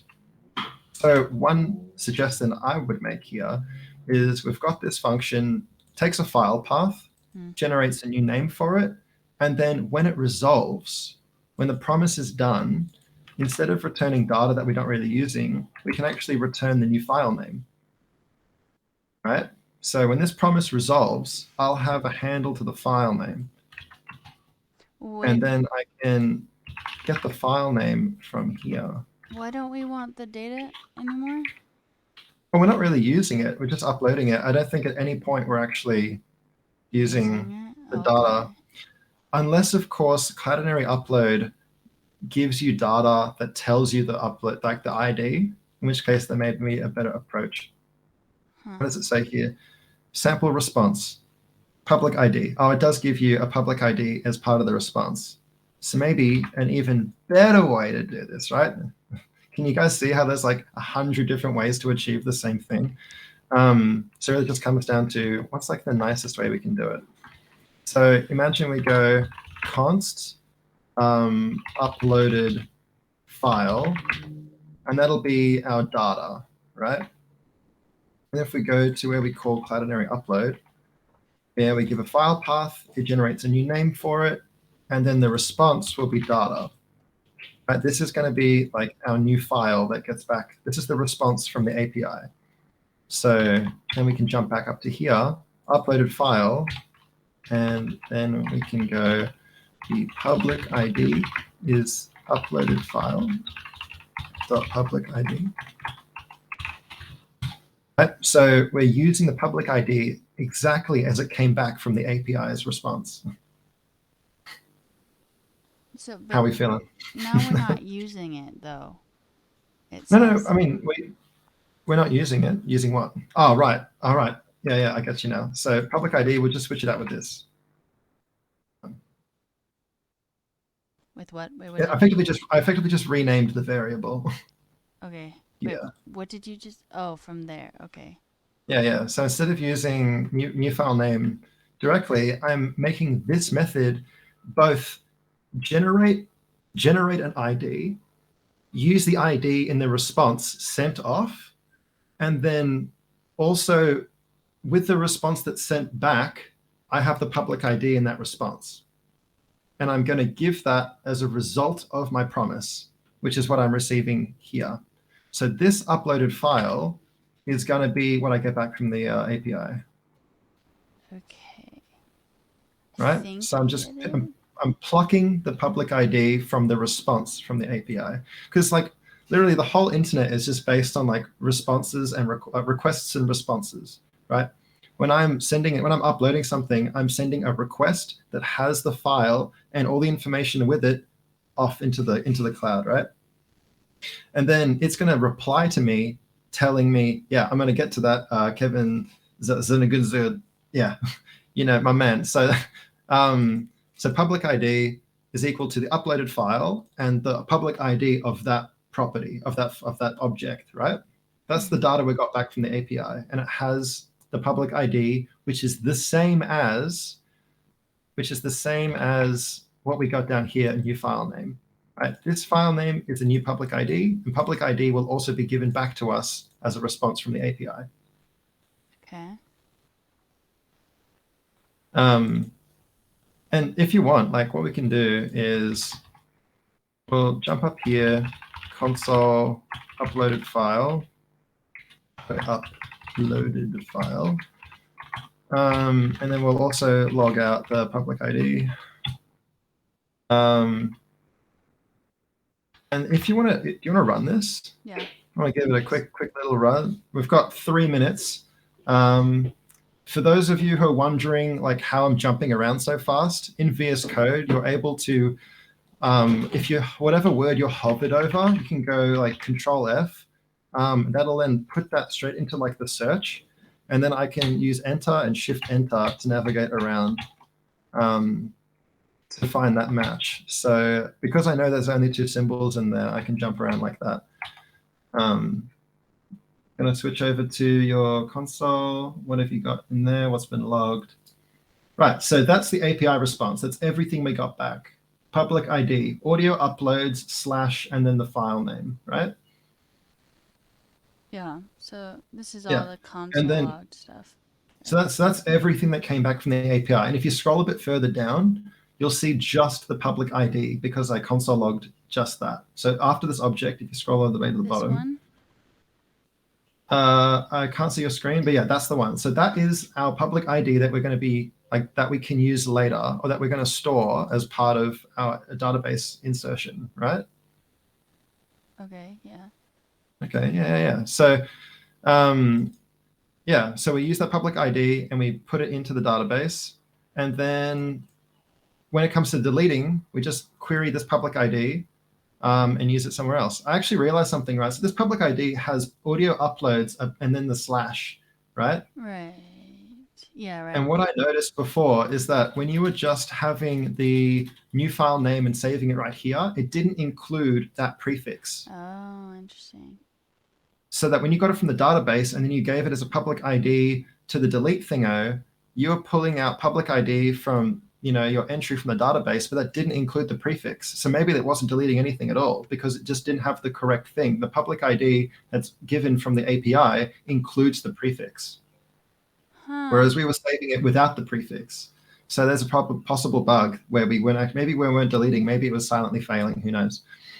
Guys, it's 12:15. It's time for me to go. Thank you for all your help, Peter. We should do this again sometime. Yeah, this was a lot of fun. I really enjoyed this, and I hope everybody watching also learned a little bit of that. One last thing, I remember one guy was like, "Oh, you can destructure it." So with one last thing, lucky last, right?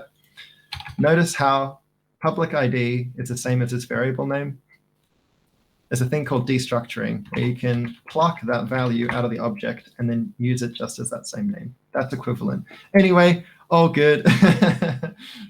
We'll figure that out later. Bye, everybody. Thank you for your follows. This has been absolutely wild. Rufio, it's been a lot of fun. And yeah, like let's organize and do this again some other time because this is really, really cool. Yeah, agreed. Thank you so much for taking 3 hours out of your day and doing this with me. Yeah. All good. All right. Well, take care. See everybody. And yeah, see Have you a in the good next rest of your one. day, Peter. You too. Bye. All right, y'all. Now I'm hiding, right? I don't know how to get my little webcam to work now that it's like broken because it wouldn't work when I was what is it called? It wouldn't work. Words are hard. Oh, there we go. Hello, it's me. Ruthie, just borrow my. No, Sam, it's working. Don't worry. Um, y'all had some questions and I didn't answer them because I didn't want to interrupt Peter. So, thank you, Dom. Probably could turn on music now. I haven't had music on at all. There we go. Dom wanted me to drink, so thank you for that. JK, I don't actually know where anything is, so that's cool. Thank you, self. What I learned for the active recall, I like mentally skipped the fuck out when it came to like JavaScript theory, and so Peter and I were going through async await, promises, callback hell, and I've like it's been over a year since I've like learned this, and I was like, oh my god, I kind of get it, like, and it's really hard for me still, but apparently you get it eventually, huh? Hey Trini, thanks for hanging out. Thank you, Alphonse. I think now I don't quite understand my code base, but we're gonna get there. I have to go look back at it. Um, and then what's my most peculiar job hunt story I'd be willing to share? I don't know if I've had any like really crazy ones. I haven't had that many job interviews, maybe just like 10, if that. Yeah, I don't think I've had anything weird. But we did earlier this week look for like people to make connections with to get jobs, right?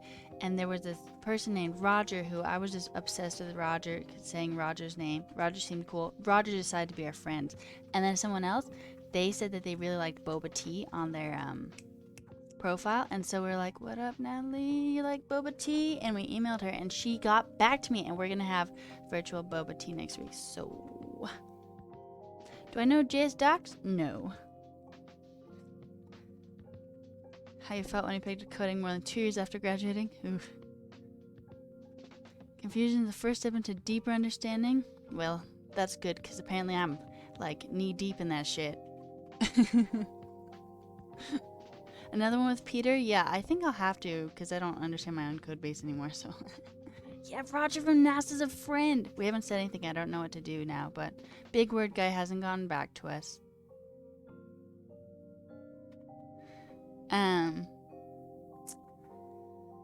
Could I go over how to set up a node server? Nah. How about on Monday? Because I think I need to go back and see how Leon did it. Because how I have it set up is a little different. First of all, Leon teaches you like the basic setup, and then like a couple weeks in, he teaches you like MVC format, which is just like how you format your code, and mine looks like that. So it's not exactly the same. And being the person who forgets literally everything, I forgot how to do it the way y'all did. So Big Word Guy still type his big word response. Yeah, Jim, I'm so glad it worked out for you. Hey, Con, send me a whisper. Good night, Junior. How about Jiron? Jiron? No, he didn't. He didn't get back to me. Jaron. I can't believe you remember the names and shit. Good for you. I think that's all the questions we have. How do you find this stream where I show how to backdate commit? Here, let me pull it up for you. People seem to like it better on YouTube, so I'll just share the YouTube link. I don't really like YouTube, I'll be honest with you, but I don't know. I guess it's a benefit that the videos don't disappear, so there's that. Okay, there's a little me. Now I'm gonna share it. Copy. Here we go. For you. Create unfold. Yeah, so I'm thinking on Monday we'll work on our website that we're building from scratch. We were doing Tailwind and then it just got complicated, so we're just gonna do Flex. We're supposed to do that today. We didn't because we did a Code Wars and I was trying to be quick and it was not quick, and it was special. It was special. So yeah, I also, next Thursday, I'm gonna see if like Peter can do this next Thursday, maybe, because the Thursdays are the day that I work on this. But the problem with that is I work on it when y'all are in class. So yeah. Any other questions for me?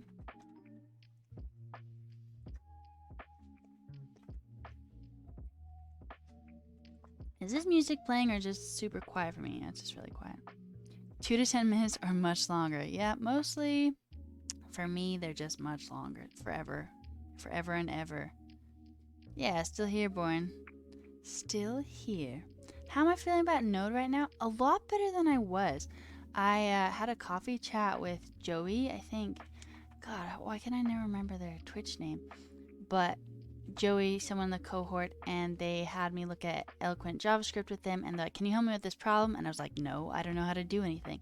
Then I helped them, and I was like, oh, the terminal is saying this. Oh, well, you see how it's not in this folder? And then, like, I thought about it afterwards. I'm like, oh my God, I am learning. I can't believe I did that. I can't believe I understand Node well enough to, like, do shit like that, you know? When do I think I'll be done with my interactive dictionary? Long time, baby. A long time. Like, so I think we're getting a lot closer. So I can't remember what Leon covers in the first Node class, but all the apps on the internet are CRUD apps, where you send requests, create, read, update, and delete. Sorry if you just heard this. I'm gonna assume you haven't. So read is when like you open a web page and it just like populates it. That's getting stuff. It is getting the information. Create is like on my talking dictionary where I make posts, like where I make like a word entry in the database. And then updates like when I go through the database and I'm like, you know, fuck this, I want to change this definition, and I update the entry in the database. And then delete is just getting rid of it, right? We're almost done with the delete, and then it seems like I'm about to be like completely rewriting all of my server because it's shitty code. And Peter's like, oh my God, that's shitty code. So didn't actually say that, but yo, be safe, Mike. I am a god. Thank you, Dom. I am. An epiphany while driving. Oh, yo, be careful, though. I don't really have hella backend skills, I'll be honest with you. True, bull. True. See you, Colaris. Fake it? You can't fake it with backend. I really don't think you can, personally. But maybe that's just me. You are kitschy? Okay, that makes me look bad, though. You can't say stuff like that. Do not undermine your god. Whoa. What is this music? What is this? Sus, it's fine.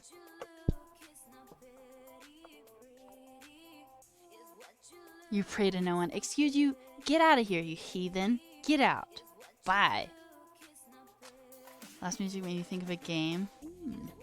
What's a god to a non-believer? Y'all, by being here, you are professing belief in me. I just hope you know that as your sole god. Yep, me. I do exist. You are literally talking to me, Born. Feel blessed. Feel blessed. Also, not trying to be religiously disrespectful to anyone. I haven't used any of my little timer. How do I do the direction? I haven't used that timer at all today. And we haven't taken breaks and my bum hurts. So cool. What do I think I'm weak on fundamentally? JavaScript theory. I found this out in my job interview on Monday. But you know what? They asked me, what are closures? And I was like, I have no fucking idea. Guess who learned about closures from Peter today? Me. I know what they are now. I do.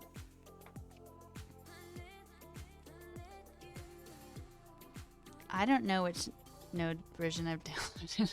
I think it's like 16, 17 or something. Wait, what are what? I don't know what we're talking about anymore. What did I say? See, and that's the problem though, Bull, is if you don't know the terms and they ask you about them, then you're like, the fuck? Oh, what are closures? Okay. Alright. I'm such a space cage. Is that a thing? Okay, y'all. Okay. It didn't go that well, but it's okay. So, this is what I understand of closures. Those of you who actually know what closures are, you can tell me if, like, this is right. So, closures are not objects, is another thing I found out. This is a closure, where you could say const A equals the baddie or whatever, okay? So, basically, a closure just defines scope. This is inside this closure, and A doesn't really mean anything anywhere else. But you could also say const A out here equals squid, you know? And these can both be in the same like coding document simultaneously, because one of them's like enclosed within like a different sort of scope thing, kind of like functions, but it's not actually a function, okay? And then there was something about this taking priority over this, but I'm not really sure what's up with that. So this is a closure, this thing. And the difference, okay, I don't know what's happening. Okay, stop. Okay, the difference between a closure and a function is assignment. So for example, if we say, JK, a closure and an object. If we say const A equals this, that's an object. But if you do this, or if you do this one, this is a closure. This one we're assigning the object, and this one, this is within like some curly brackets. I think I'd understand, maybe. I don't know. Glad to hear you think that, Goskoro. Can I label enclosures? No, I don't know. I don't know what that means, so. Yeah. Probably. See ya, Jam. Thanks for hanging out. Couldn't explain it better, thank you. Apparently I learned shit. Console log type of variable name? Variable? Wait a second. Console.log type of A? Like that? Wait, how does this work? Like that? Oh my god, look at that. It says squid.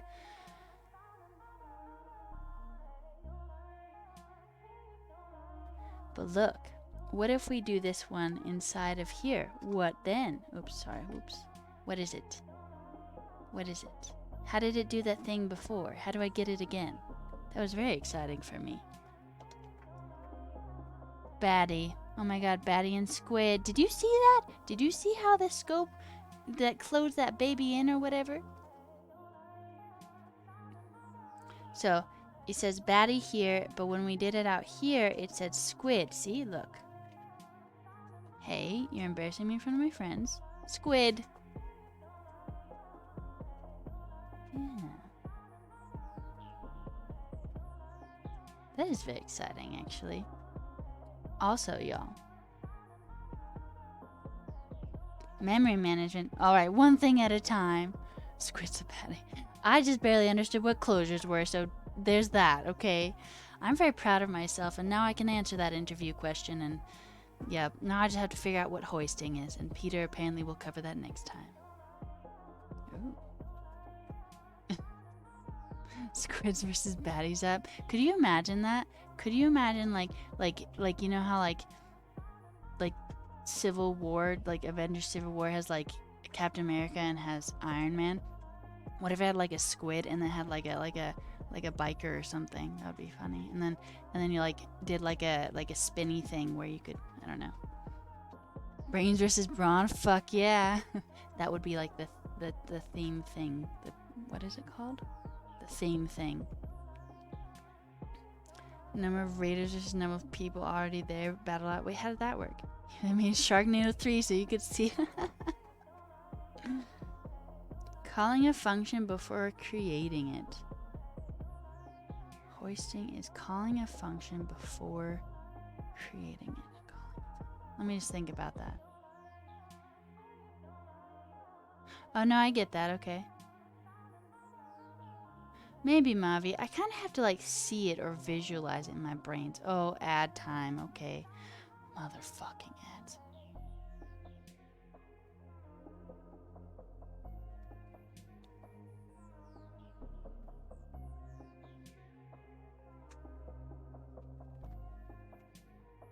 Well, what if you do a squid ad?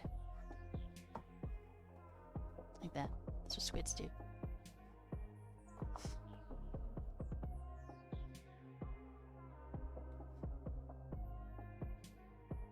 Thank you for explaining that, Bull. I think I get it.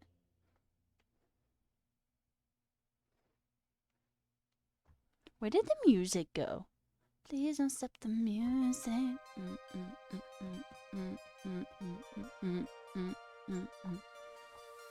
Please don't stop the music. Exactly, Dom.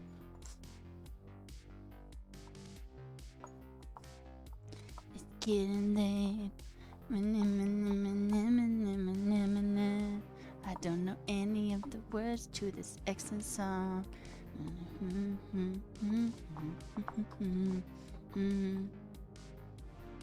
Never what started. I just came here to party. Now we're out here on the dance floor acting naughty.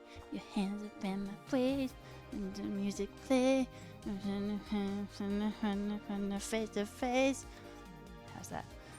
I wanna take you away. It's a friend. DJ, let it play. I can't remember the lyrics at all. Sorry, this is a windy. Versus variables. Simple examples. Calling a function for creating.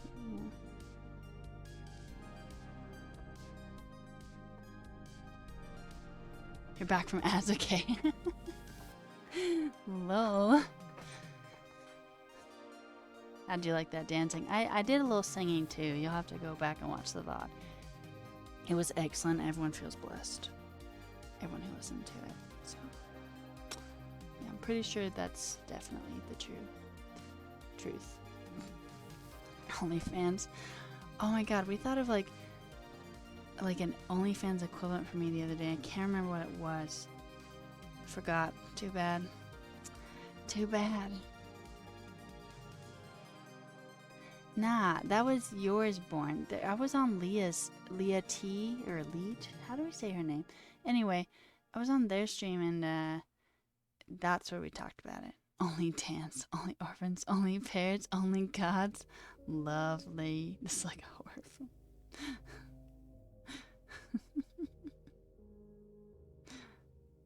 Calling a function for creating. You're pressed to figure out why that's useful. Yeah, I don't know how. What do you think, Bull? What would I think about OnlyFans? Would I do it? Nah. Nah. Like, would I be on OnlyFans? Nah.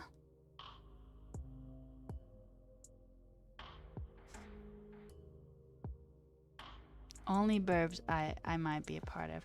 With, like, my bird. And, like, scratching the bird's neck. I don't have a bird, but... Hey, Silex. It's one of us, not a piece of meat. Yup. Thank you, I appreciate that. Async in a way is calling a function becomes super example. What? Wait, words. What? Async in a wait, calling a function becomes super useful example. You may need an ID. Huh. Call orders based on organization. That's as well. Lol. Thank you. Thank you for that. Bird petting ASMR. Oh my god, it was so cute. Anyone have a bird? Does anyone have like a pet bird and they just want to send me pictures of their pet bird? Yeah, I think that's Mewtwo, right, Eagle?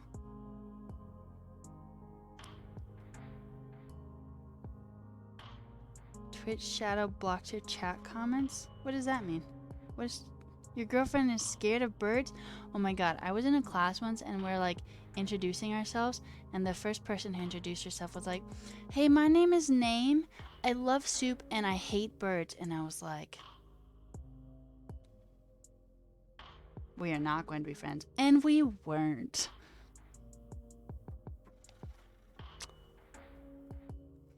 Oh my god, please do, Mike. You had a pet bird 18 years ago and do you miss it? Elvis and Cloud? Aw. How do you curb your knack of... What is VGM? What does that mean?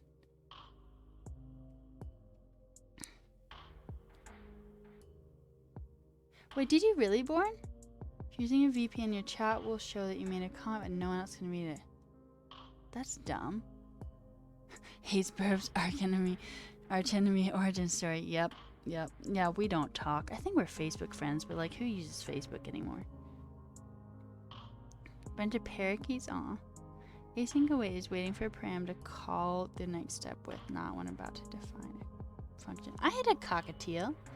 I wasn't friends with them because they liked soup. Hey, we couldn't be friends if they didn't like birds.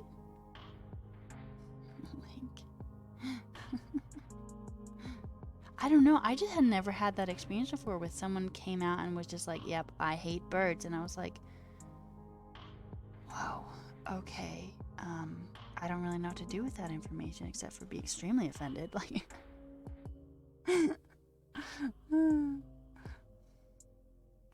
pet crows are cool. Have you seen the ones that talk?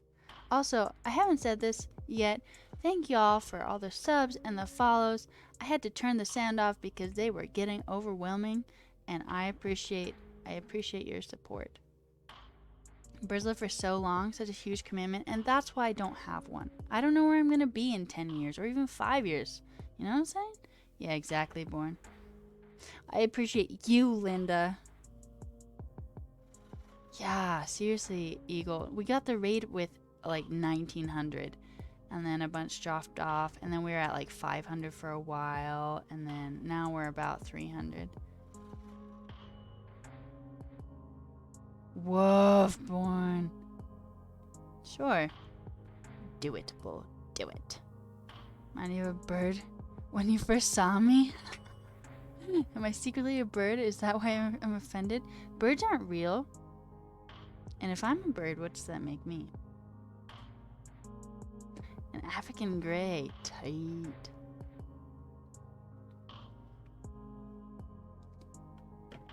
Alright, let's see this example of bulls hoisting.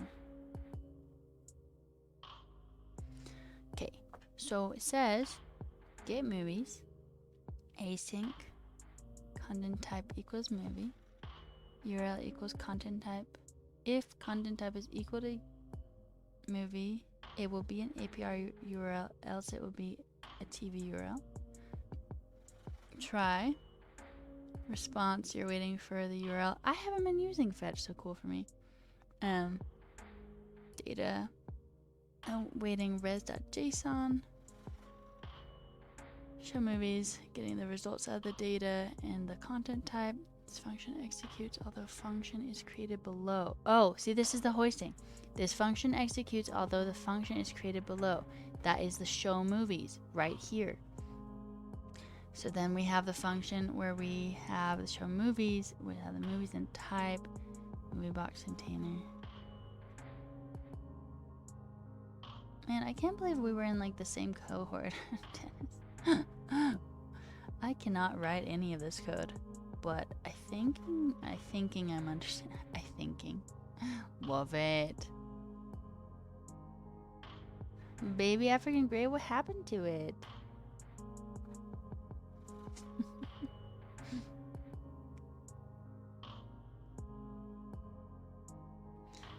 No, no. Peter was not in 100 devs at all. I was in the same cohort as D and Bull.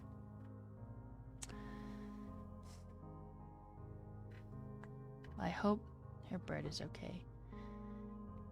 It's JavaScript's default behavior of moving declarations to the top.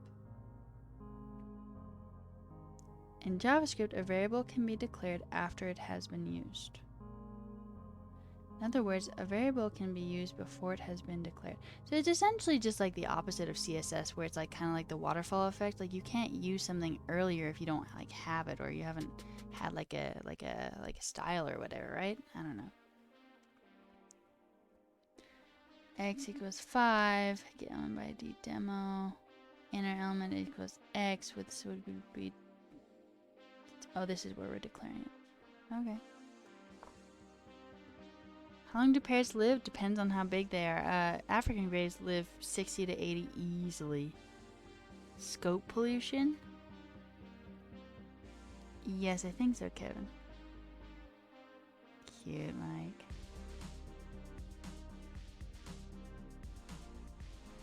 Okay, safety vest though. Wait a second. We need to talk about this. Safety vest. It's okay. It's okay if people are way ahead of you in skill and whatnot. When you compare yourself to them, though, it's just gonna be like fucking miserable. And I know because I did that, you know? And I was like, oh my god, how the fuck are people doing this? Or like getting jobs immediately. And I was like, I'm happy for them, but like, what's me? Why me not? Why not me? You know, like, why didn't I get this, you know? But I was complaining to someone, I was like, I'm so behind, my god, because I was and am, honestly. And they were like, okay, but like, look, a year ago, did you know how to like code a website at all? And I was like, no. And they're like, exactly, bruh. You know?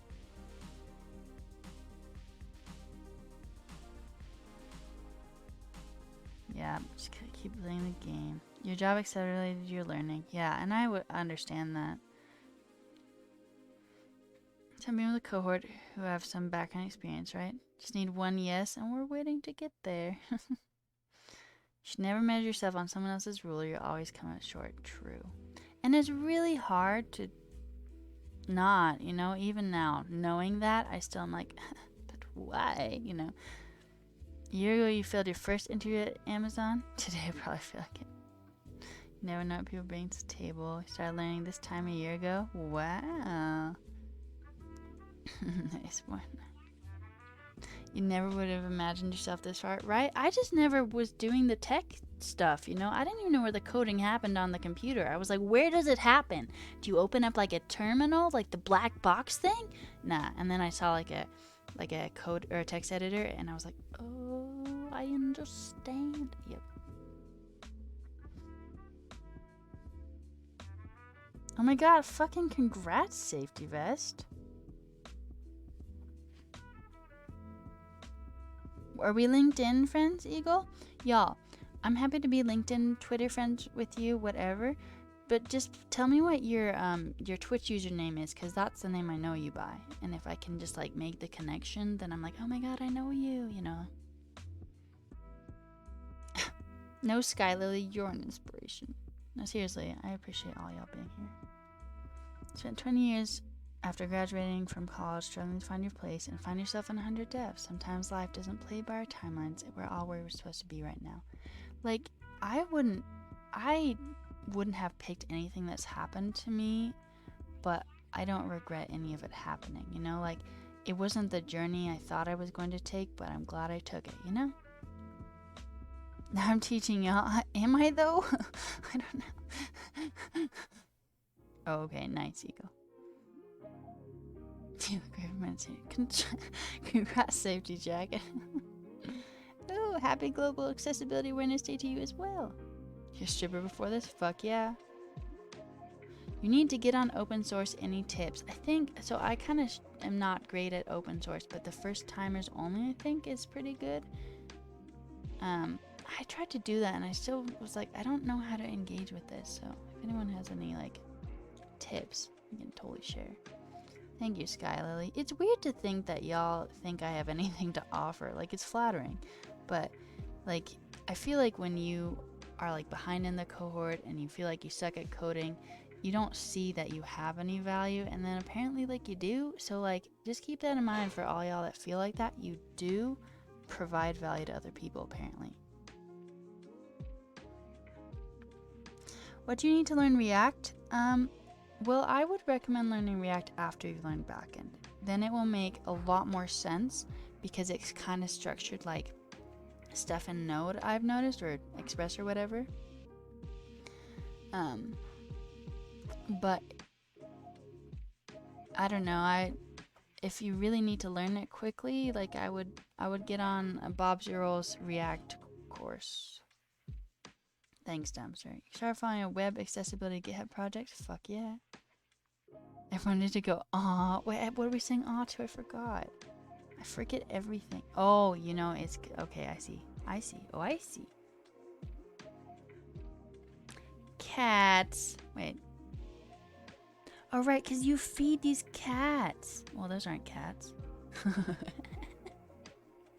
That's a nice picture. Wait, this isn't a cat. This isn't in your yard. I feel deceived. Thanks for sharing. This is evil. This cat's gonna murder you after it sleeps.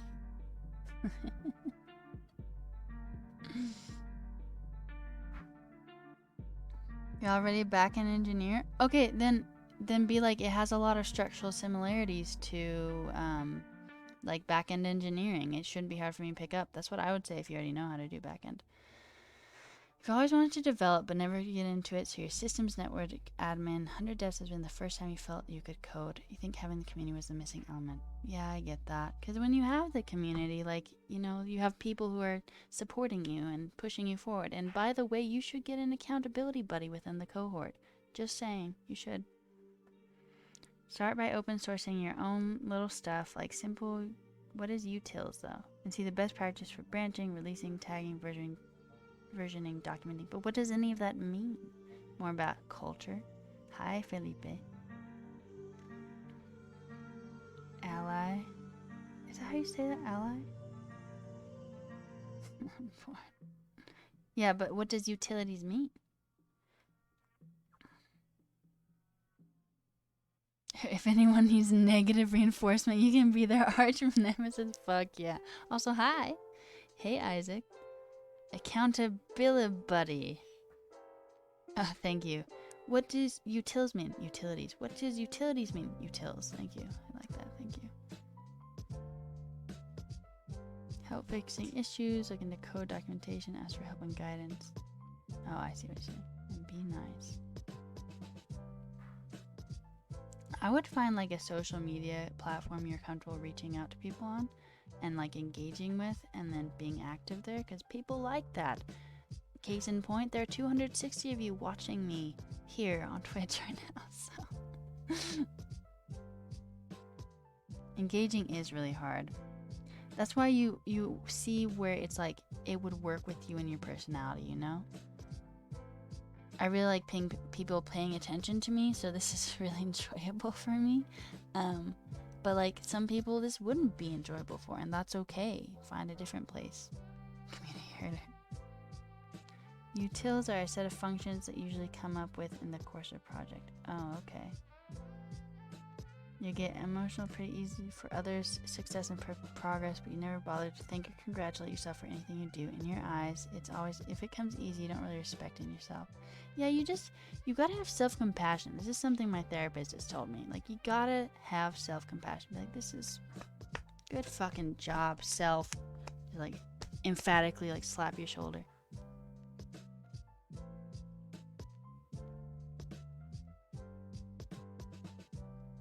Well, hopefully some of this positivity is rubbing off on Newborn. Grade 1 report card, your teacher said you avoid activities that place you as a center of attention that hasn't changed in 3 decades. And that's okay, because there are people who do want to be the center of attention, and there are people who don't, and there are different positions for everyone, you know? You know what I'm saying? Now, you don't have to be the center of attention to be known. I would try and be known, because then people know you and like, would you like a job, you know? See you, Mike. Contribute to a lot of OSS projects. It's a really good feeling. It's great. Try to remain in the back end. Why advertise? So you can get a job.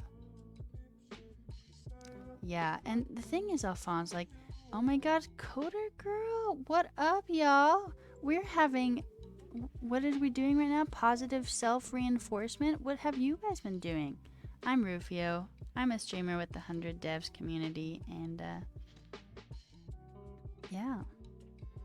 We did a bunch of coding in Node earlier tonight, and then my senior dev had to go do life and whatnot, and so now we're just chilling. Coding challenges? Fuck yeah. How'd that go for you? Church of Rufio. Yeah, we're gods here, so. You wanted a therapist, don't know how to find one. Well, I found one through my mom, but I think you can just look them up or something. Please do, Mike.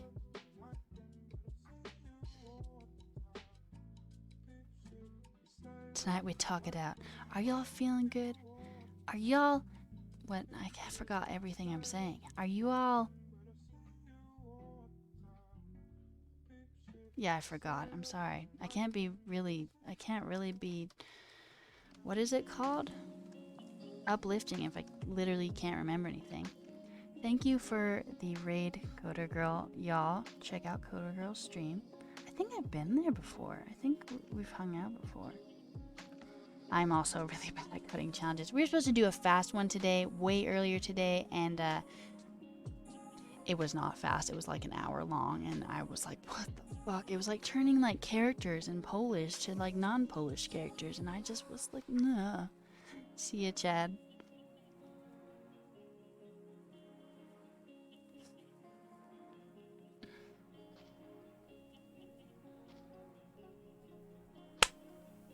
That's my piece to you. 1 hour and a half. Yeah. I don't know, but like you do learn, it just sucks. That's basically what coding is. You're like, I'm learning and it sucks, you know. But then you're like, but I did learn, maybe, sort of. It's debatable, but it could have happened, you know.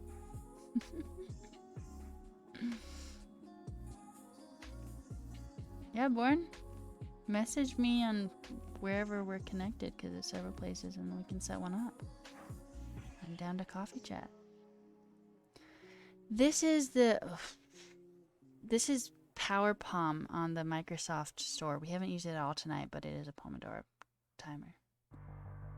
Imagine how it sucked 2 years ago. Imagine where you're going to be. True. Alright. Thank you again for the raid, Coder Girl. Have a good rest of your night.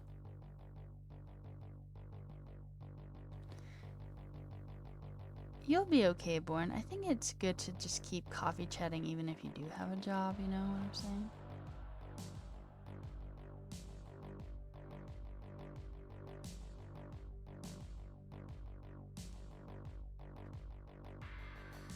Good night, Sky Lily. Thanks for hanging out. It's been a good time. We've been going for 4 hours. Nothing. We did 8 hours earlier this week. We're not going to do that tonight.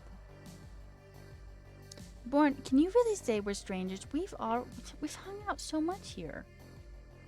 Yeah. Interview warm up. Yum. Yeah, that was confusing. How'd the coffee chats work out for me? Well, honestly, none of them really panned out to anything, but like, that's okay. I like talking to people, so 8 hours to go. I mean, I have a baby job. I stream for a startup in Boston, their coding tool and their coding extension. And I got that job by going to a meetup, meeting someone, chatting with them. They were like, yo, I'll keep an eye out for you for jobs. And then they were like, hey, you should apply to the senior Ruby dev job. And I was like, I am not a senior and I'm not a Ruby dev. And then I talked to them and they're like, well, that's cool. We're not going to hire you for this because you're not a senior and you're not a Ruby dev, but let's keep in touch. And then later they were like, yo, you want to stream for us? And I was like, yes. So that was kind of a coffee chat.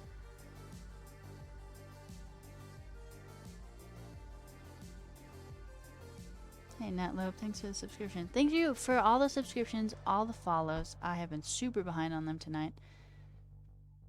Used to be so outgoing, traveling the world alone, meeting everyone, and then the pandemic, now you're an introvert. I feel like socializing is a skill. Like, you have to practice it or else you're just gonna get bad at it again. And me too. I'm me. I did that. I am that. So, hey, Jess, how's your night going? We're chilling. Bruges, Belgium. I can't go anywhere because I have to make money first. Practicing makes improvement like that. You're deathly afraid to talk to anyone. You almost gave up the boot camp when Leon told us to start networking. Now you're here trying, thanks to the cohort. Safety vest. You've already basically talked to me. Let's coffee chat. And I can be your practice. I can be your guinea pig. Good night, Born. Anyone who feels like they're antisocial, naturally awkward, just needs to practice. Yo. Talking to people is a skill that perishes if you don't use it. Yo.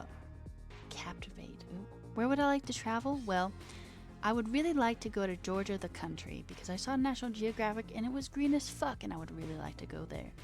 I also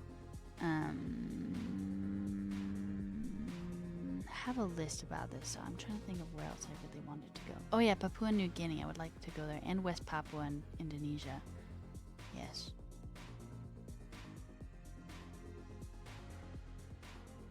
What are my sources of income? I freelance for a apartment complex where I'll do occasional like repairs after people move out and accounting, and I work at that startup, so there's that, and then I give plasma, so yeah. I think that's all. That's awesome, Born. You're doing a travel app? Okay, what does it do? Hacking social anxiety.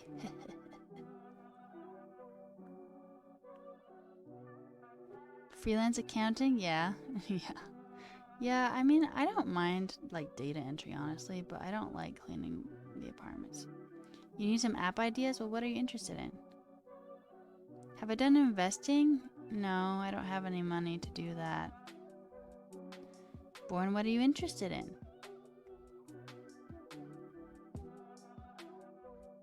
Something popular for school? Okay, well, what level of school are you at? Because that is different audiences, different ages, different audiences.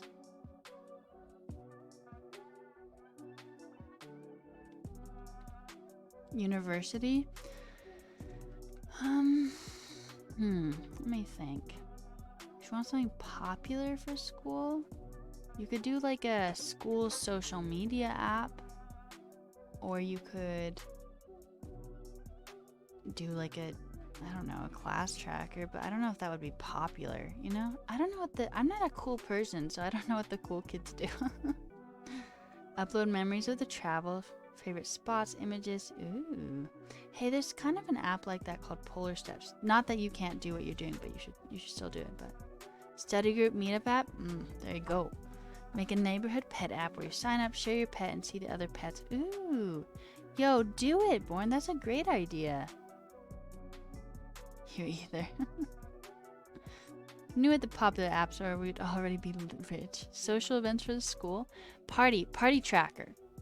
People have parties, they put it on the app, and then you can know what parties to go to, and then you can make it private parties or public parties. I don't know.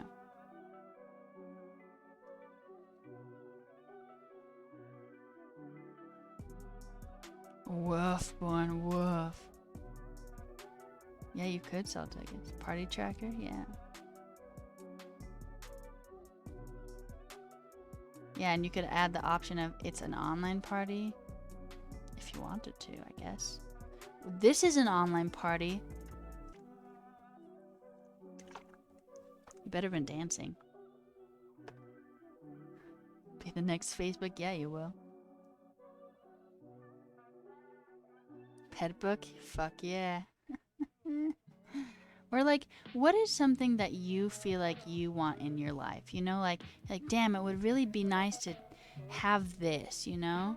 Like for me, I'm not making this, but it would be really nice to have like I've watched these movies and these TV shows so I can like check them off. I really like doing checking, you know, like checklists.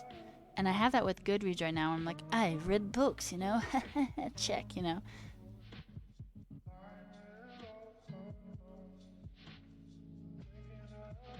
I mean, I'll promote it, Kevin, if you do. Make an app that keeps track of what your how would you do that though? Oh, based on what you drink. Ooh, that's a good one. Real good. Curious. Oh, I see. But this is streaming services. Does this let you check off what you got and share it with people and be like, I've watched this? Ads? Oh my god. Why don't I... Oh, okay.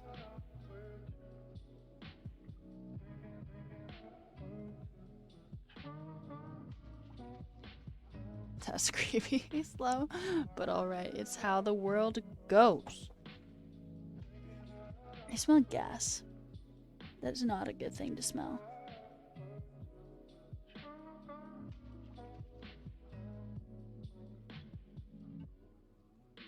I hear my roommate making food, but the gas wouldn't just be going right. It could be the smell of the food and not actually gas. Sus. Hey Anonymous, thank you for the gifted sub. Thank you all for the subs and the follows. I appreciate you. It's worth checking. Okay. Okay. Yeah, I'm trying not to die here, so I'm gonna go check, and I'm a little worried, but it's probably fine, right? It's probably fine. If I don't come back, you'll know.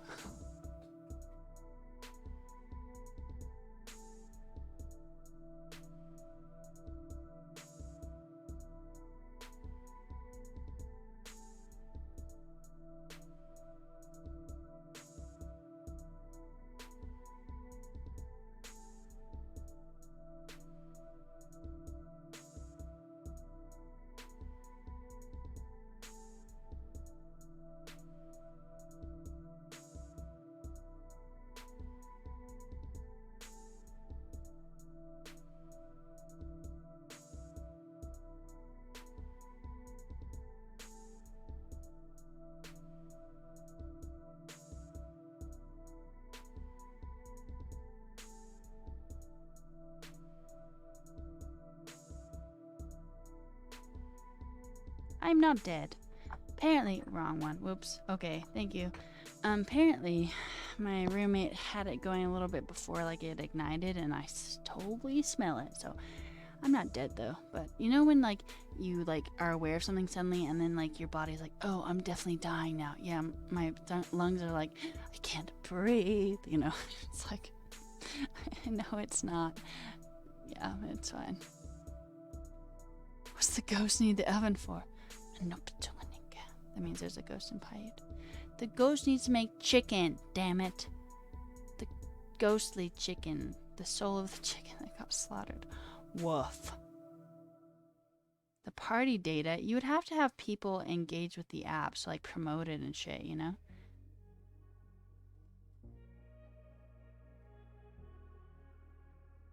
Oh wait, are we talking about the party tracker or the blood alcohol tracker? Because both are good ideas.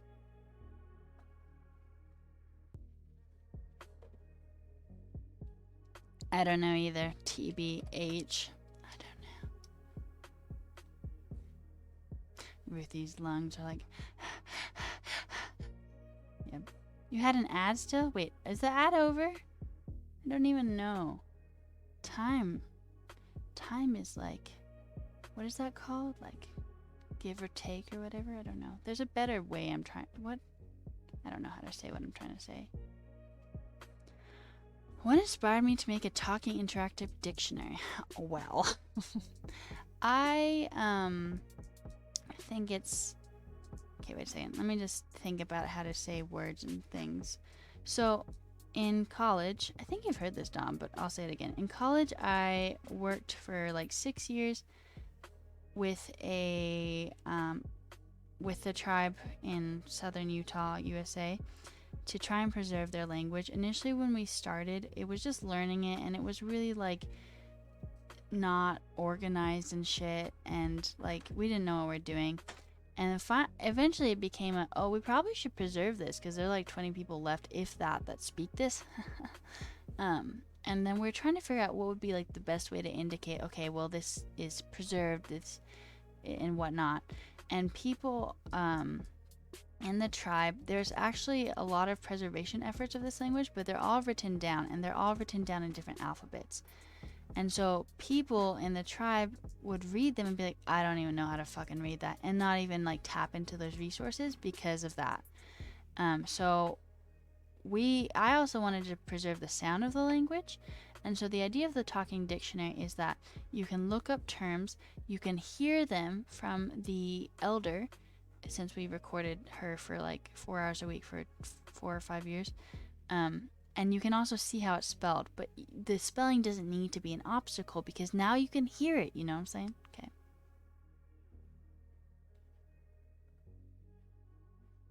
Boy. Time is relative. Thank you. That's what I was trying to say. Thank you. Amorphous, ephemeral, big words. Wow. Are there initiatives with other languages that have a strategy that could work with this language? I mean, I don't know. I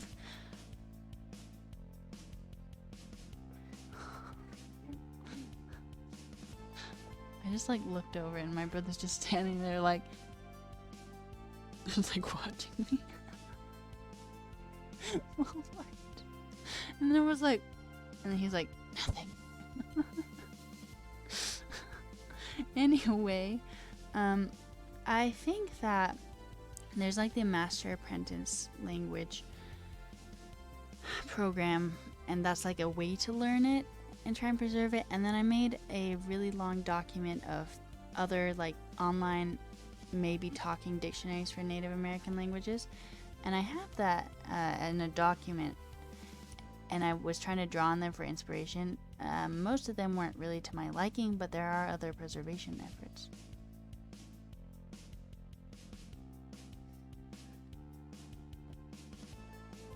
You can see the ghost. Alright, wait a second. Oh! Wait, did you just make that? What the fuck? Good for you. Next episode previews. Whoa. So like, I was about to ask you what it does. It will collect members' favorite TV shows and give video previews of the next episode to keep viewers up to date. No more channel surfing. Wait. User picks favorite TV shows, most used shows at the top, still picture and show title on the front. Picture opens, or video and opens a new window. Option to set reminder to watch. Option to stream on live TV. Ooh, this sounds like a very big project, but that would be good for learning. Do I have the grammar, the syntax? No, kind of, but not really. And it's like there's a lot to do, and it's hard to like pick one thing. And so my thing is just making this dictionary, and then if I get to a place where I'm like, I feel like that's fucking great, then maybe I'll move on to different initiatives. There are other people who are working on it. Like my friend has posited an alphabet for it and is working through previous like language efforts and similar languages that were published in books to determine the grammatical structure, but I just haven't. Keep scrolling down. Oh, okay. Okay. Oh, I see.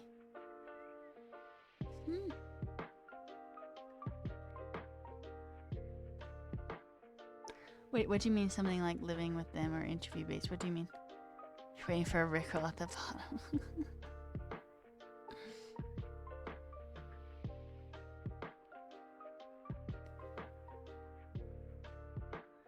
Maybe have a kid and teach him English and Paiute. Like maybe me produce like a child out of my like me, or adopt one. Am I using the linguistic phonic alphabet to transcribe the sounds? To a certain extent. So far, wait a second. I think I still have the app running. Let me. Yeah, I do. Okay, wait a second. So how I have it so far, I only have 2 real entries in this database. I don't know IPA very well. This is in my friend's alphabet, and I tried to like look up how this would be spelled in IPA. I have no idea if that's right. But so I've done that with like a couple words, mainly 2, but like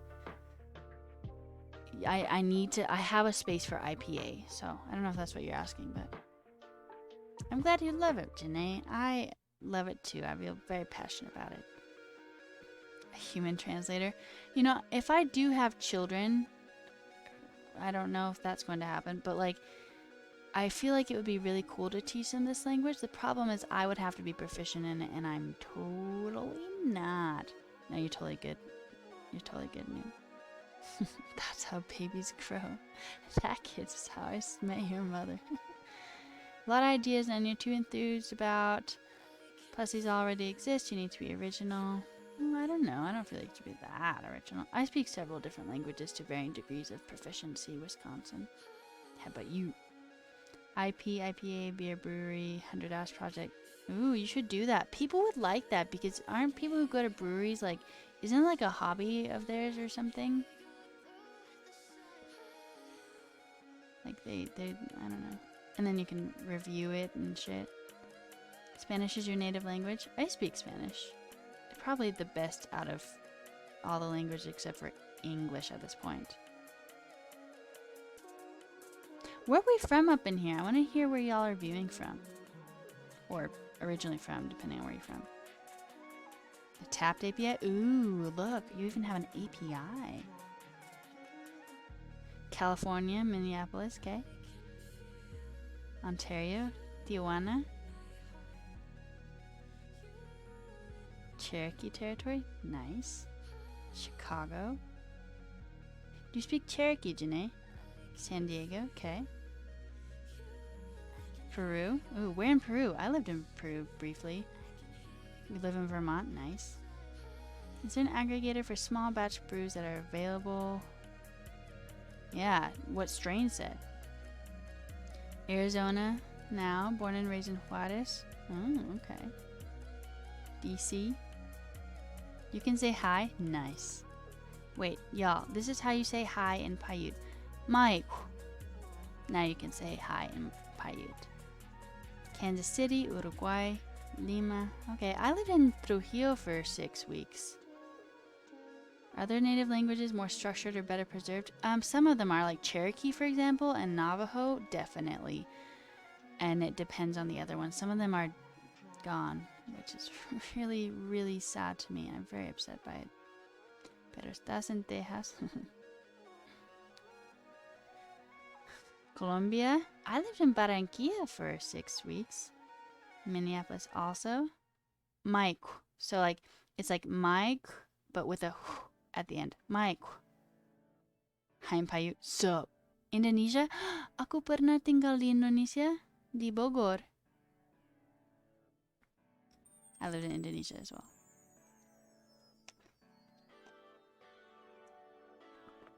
There you go. Drink. I probably should drink more, honestly. What was I doing there? My mom was volunteering as a nurse in a hospital, and I went to school there. I was 16. Makasih ya. I don't know how to speak. Like, my Indonesian is hella like SMA, like super very and not amazing, especially since I haven't been there for 6 years, but really, born? Wow. Wait, we're in Indonesia. Could it be easier to go from Navajo to Paiute than from English to Paiute, or completely unrelated? I'm so glad you asked. I really like this topic. I'm really excited. Okay, so Paiute's part of the Aztecan language family. Language family. I'm so excited. You didn't know you were gonna get this, right? Right? Okay. Gotta have a, so like if you look at this, it's very small. So let's go bigger. You can see like the original, like people came from that like language family. They came from like California. Paiute, this is, wait, right here is the Paiute area. All of that. And then Hopi, I guess, is related. Comanche. These are all the related languages, and you can kind of see their spread. So Nahuatl is similar to Paiute-ish, kind of. This is also called the, the Numic language family.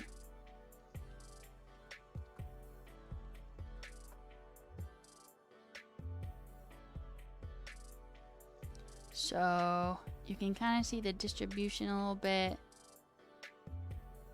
This is my state, and you can't, this is not a good picture.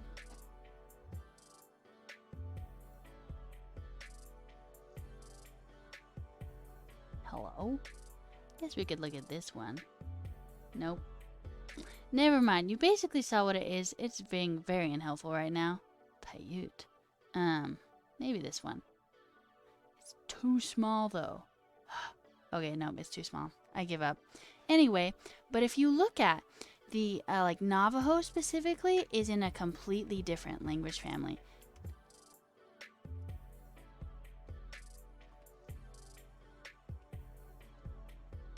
Okay, let's see if we can look at a. I love this stuff. So if we look at this, you can see that Navajo is Athabascan, or do they have Athabascan on here? Okay, well, it's Athabascan, and you can see that through like the linguistic similarities, it came from up here. So the Navajo people came from up here originally, and so their Athabascan-based language is completely different from the Uto-Aztecan language, which is right here, you can see. Anyway, I'm so nerd, wow.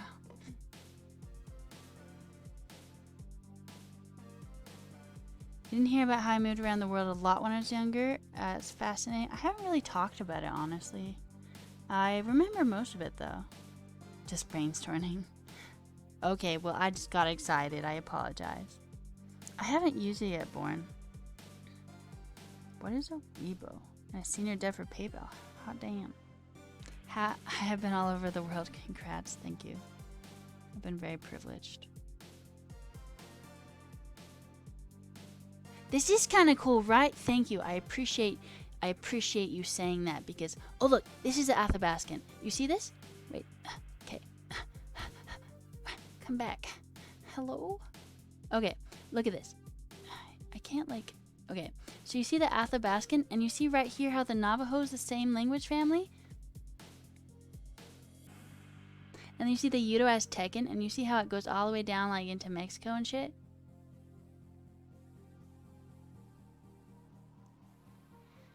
Navajo came into North America from Siberia when it's frozen. Maybe. I'm not exactly sure about those specifics. I just know that they came from like Alaska, northern Canada-ish area.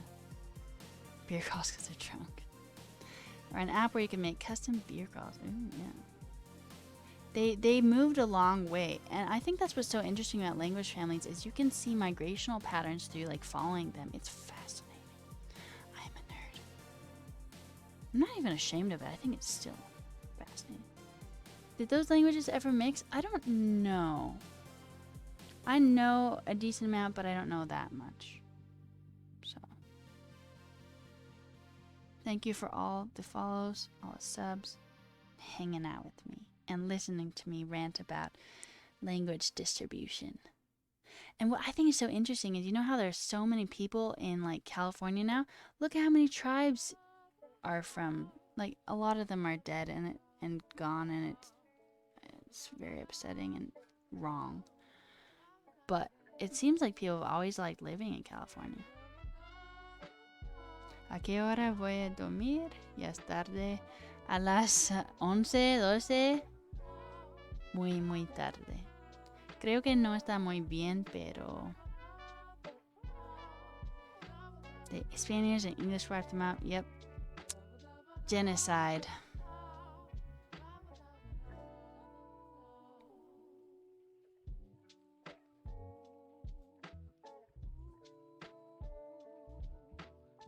I mean, like, I think colonists just in general devastated local populations and cultures and languages, and I just, like, thank you, Kevin. Thank you. I appreciate it. What accent does it sound like?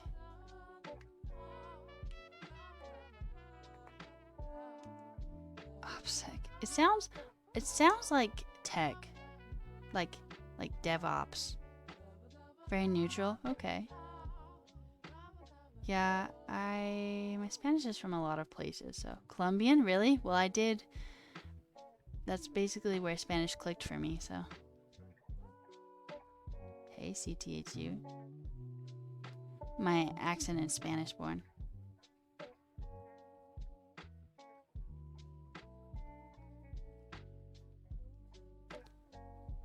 Is it possible to get collaboration from other UDOS tech and languages to research this one maybe? So originally there's this language in Northern California called Northern Paiute, and this one's Southern Paiute. And I thought they were the same language basically, and they do have an online talking dictionary. And so I reached, oh, are we getting a rate? Finite? Yo, welcome everyone. We are ranting about language distribution of Native American languages. What were y'all up to? Thank you for the raid. Y'all, Finite and I are friends. They have the best streams. Please check them out. Some knowledge delicacies. Oh. Learning Rest. Ooh, lumberjack learn. But did the dog learn anything? I can't remember your dog's name, I'm sorry. Did you play Chalk Boom? Chalk Boom is such a good game. We are friends, Born. You should be friends with Finite as well. I don't think I can, CTHU. Is it Shopa or... Yeah, maybe? Sign this e-document first. Rust is fun. I don't know anything about Rust. Roscoe, right. I knew that. Thank you for the follows. Thank you for the raid. I appreciate it. So Northern Paiute and Southern Paiute are, so we're talking about, I work with an online talking dictionary, or making it to help preserve the Southern Paiute language. And if you look at this, like right here, this is the Uto-Aztec and language family. Right here is where Southern Paiute is. So Noob was asking me if, did I say it right? Noob was asking me if, like, there were any other, like, Uto-Aztecan or Numic languages that could, like, help preserve the one I'm trying to preserve. And I was going into... Thank you, Finite. Thank you for the raid again. Sleep well. I was going into how I contacted people who made a online talking dictionary for Northern Paiute, and we chatted on the phone, and basically they were like, yeah, so they're not, like, they're same language family, but, like, they are not the same language. It's kind of like French and Spanish, you know? Similar things, but different, definitely. And I was like, okay, so how do you think, like, how should I do stuff? And they were like, good fucking luck. I was like, how did you make this website? And they're like, I made it. And I was like, great, thank you. And at this point, I was not a coder at all. So, and then recently, within the last year or two, there's this thing called the Numic Alliance that a bunch of friends of mine are involved in, trying to preserve Numic languages. So there's like Southern Ute in there, and there's regular Ute in there, and there's Southern Paiute in there, and there's I think Northern Paiute. There's a diversity, and I think they're trying to have a conference this year, so there's that, I guess. Oui, madame. Who could be the Latin equivalent for these? Wait, what do you mean, like the old mother language? Best response, I made it. Is this what got me interested in coding? Yes, actually, yes. So I did this project. I was like, yo, we need to make an online talking dictionary to use all these recordings and shit and make this more accessible in this day and age, right? And I was at university, and I tried to like contact like a coding teacher or something, or a graphic design teacher. I went to the graphic design and the computer sciences, and I was like, can you make this? And they were like, no. And I was like, okay, great. And I didn't know anyone who made them. I wasn't connected with the community. And so when I got into coding a couple years later, I was like, oh my god, I can make this now. And here we are. Here you go. Thank you for the drink. I don't know what the mother language is. Proto-Uto-Aztecan, I imagine. And I don't know how much that's been studied. I haven't really looked into it, honestly. So.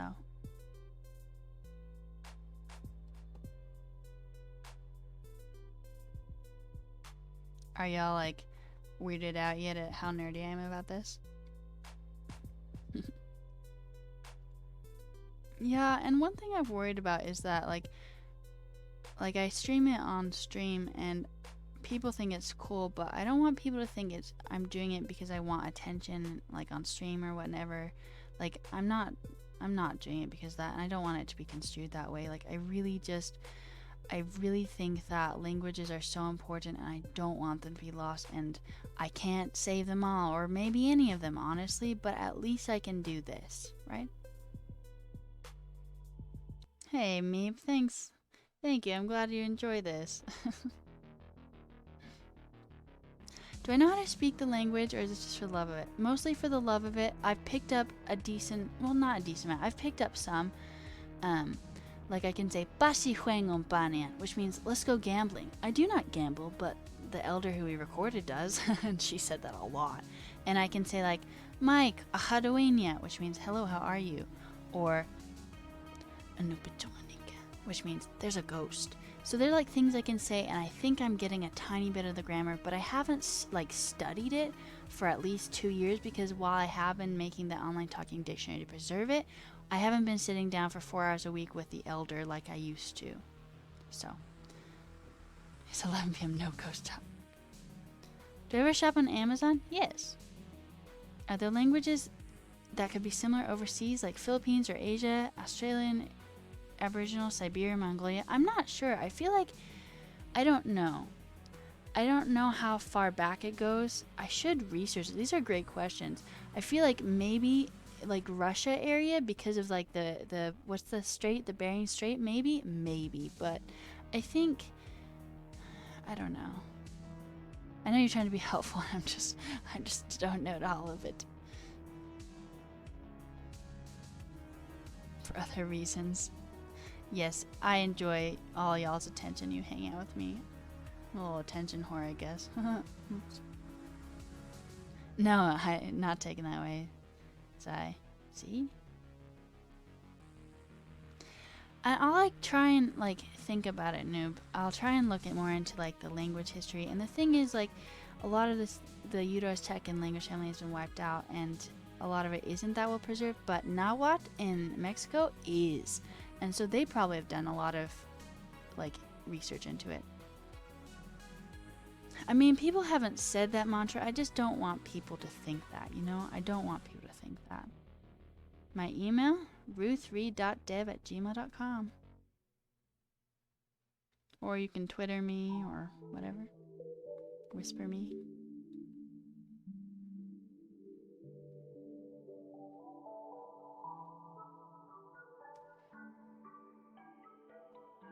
ruthreed.dev@gmail.com. Language database? Oh, so what do you mean specifically, link?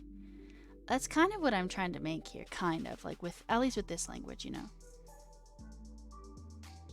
But another thing about language preservation is it can get real big real quick, and then you can get overwhelmed and not end up like preserving anything because you just get overwhelmed. So I think if you work in something like this, or you try and do something like this, you gotta like contain a little bit what you're doing, so you can like actually make a positive like impact, or any impact, honestly.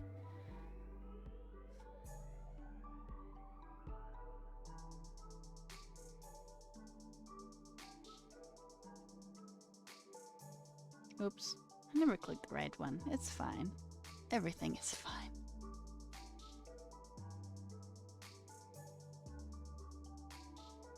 You know what another thing is that's really interesting? I just left this, but okay, we're back.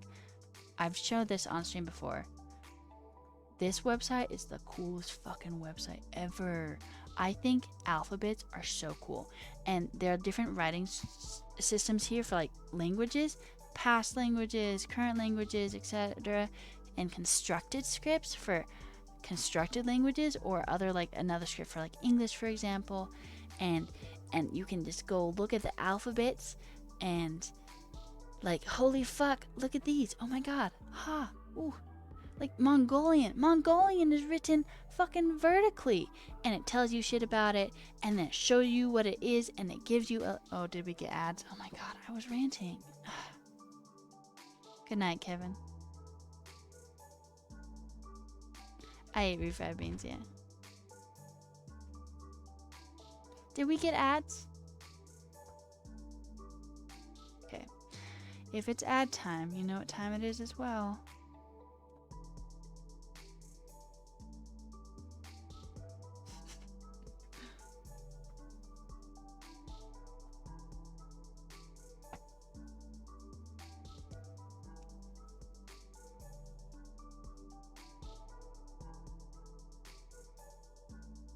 No, you may peekaboo.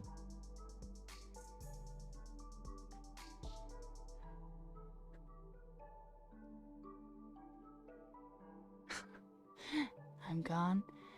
Object permanence! You don't have any object permanence! Can you imagine saying that to a baby?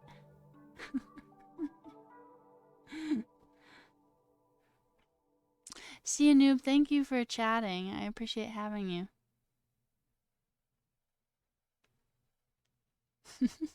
Fine.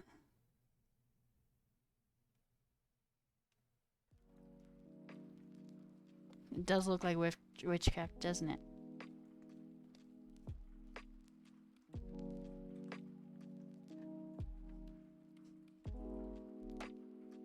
Is this over yet? Are ads over yet? I'm running out of dance moves.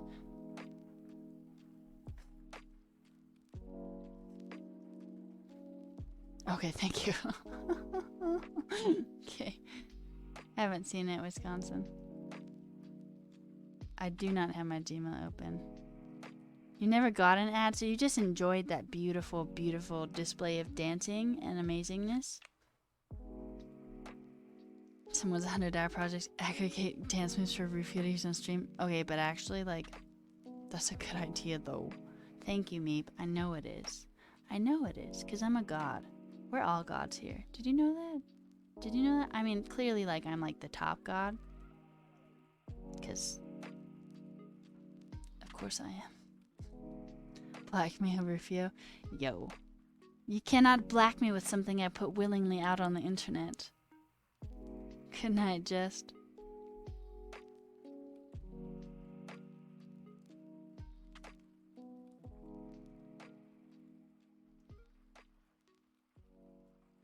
That's what she said. Okay, but we were talking about Mongolian script. See this? And it shows you like how like the numerals are and a recording of the numbers and then like a sample text. You can't point straight. That's what she said. I get it now. Or like, it's like, wow. I made up a code when I was in high school in Indonesia because people would come and like read my journal and I was like, please stop. But they wouldn't, so I started writing in a code and I got the characters from this website and it just got more and more advanced and now I have journal entries written in that and I lost the key, so that's good for me. Good night, Zai.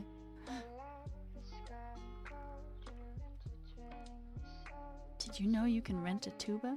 Why rent when I can own? That's a quote, by the way. No, no one can read it. No, my friend, I would send, like, while I was developing it, I would send, like, bits and pieces to him and he would, like, decode it. So probably he could. Just a widow guy. I like it.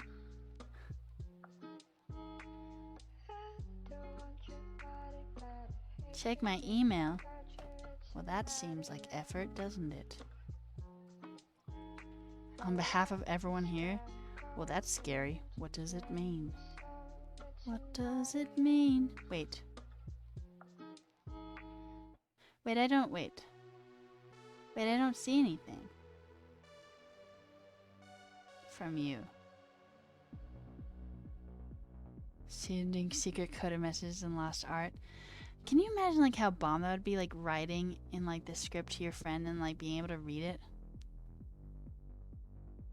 I think that would be cool. I may have like sent this to my friend to decode so we could do that, but he never wrote back, and he would just like decode it and send it to me, and I was like, oh, a challenge, you know.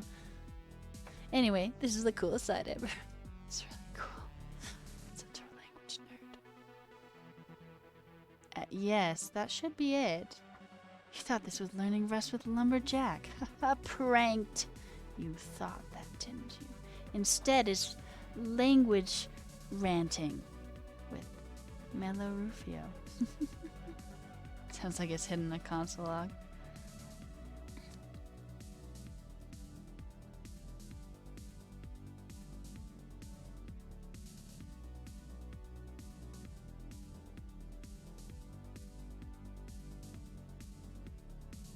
Generic types, traits, and lifetimes. Well, tell me about them. I don't know what any of those words mean. Sincere code and binary. You'd have to write so much, though. You console log everything.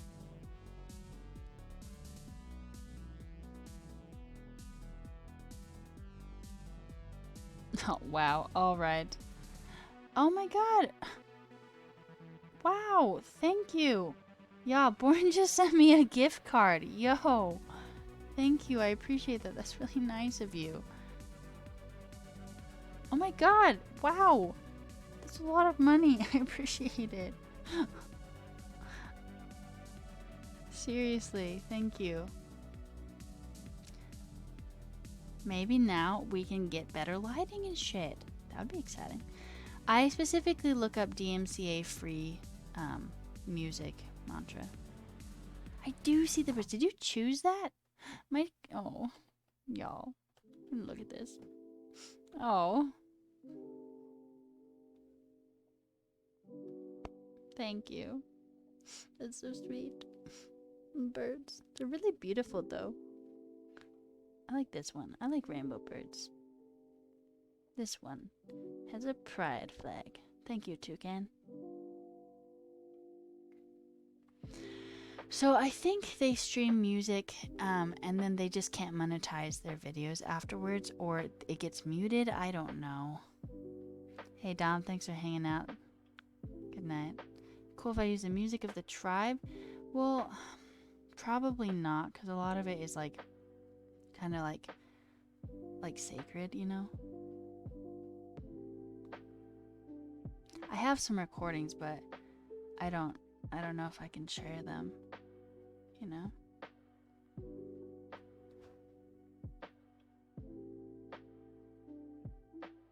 Am I writing code at all? Oh my god, I didn't see that. I was earlier. Now we're just chatting. We worked with a Node today, and we started basically refactoring a lot of my code that wasn't ideal apparently. I was working with a senior dev and trying to finish a delete request in which we deleted from the Cloudinary database, because we got Mongo working, deleted out of Mongo, but not Cloudinary yet.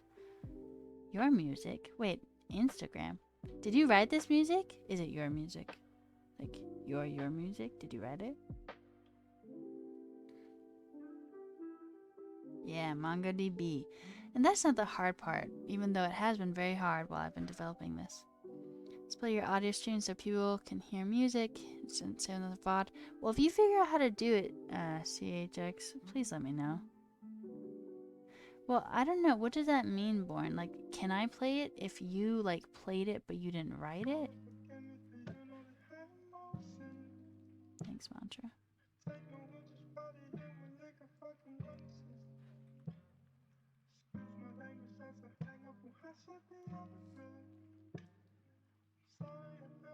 I really need to figure out how to, like, I don't know, like do YouTube, because when I put these videos on there, I just kind of put them exactly how they are here, and I feel like YouTube is more polished somehow. You like this song?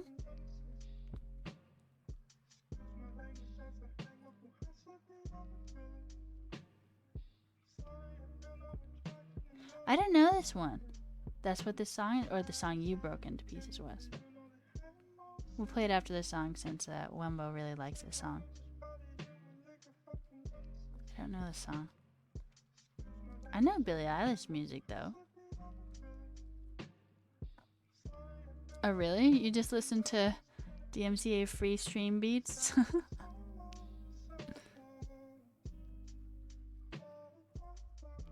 If I could play whatever music I wanted, we would listen to Muse all the time. We just Muse. Maneki Neko? Wait, but does Maneki Neko have DMCA free music, like royalty free? Well, listen to your song, Born. Didn't you want us to listen to your song? This is very vibes, huh? I always wonder, y'all are like, Rufio's chill. Am I? I don't quite get it, but this is a chill song, so there's that. Whatever, not really. Okay. Saw a video where she had Haley Williams of Paramore at a show and both some mainstream business. Oh, I haven't seen that. Even my voice sounds like lo-fi. Just because it's like very like flat. Like I don't, like my tone doesn't go up and down. I've had people be like, wow, you have a really interesting accent. And I'm like, yo, I have like the most generic like California accent ever, I feel like. But I think people talk about my tone because I have just like, I don't like go crazy with like my tone of voice. So, Brian Eno, music for airports. All right. A good voiceover character. Oh, interesting. Like a voice actor sort of thing. Is that when you bust out the British? I sound calm. Sometimes I get excited though. I've definitely had people be like, you should do ASMDR. ASMDR kind of creeps me out, so I don't know. Or I just don't like it.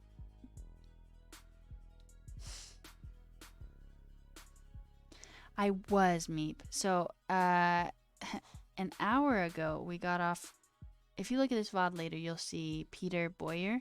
Wait a second.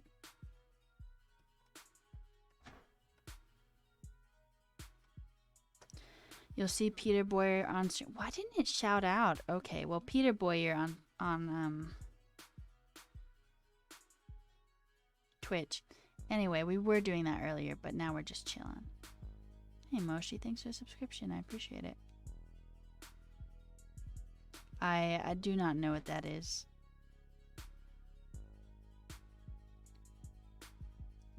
Ew, really? Yuck. Most of you can relate to feeling relaxed and someone else is talking with a calm voice. Kind of what you get out of the whole thing. Okay, I could see that. A binge eating fetish? Ew. No, not healthy.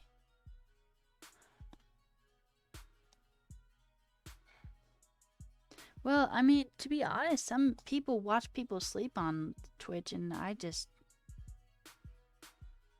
The fuck? You know what I'm saying? What is the project I was working on? I don't think I said the words very well, but I will show you. So this is an online talking dictionary for Native American language called Southern Paiute that I've spent the last like 6 years preserving.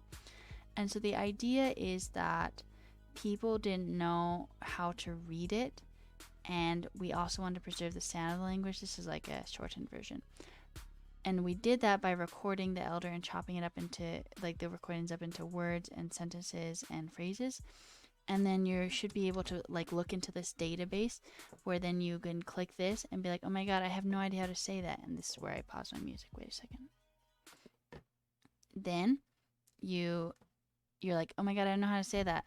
Basu up. Oh my god, I say basu up. That means to fold. There you go.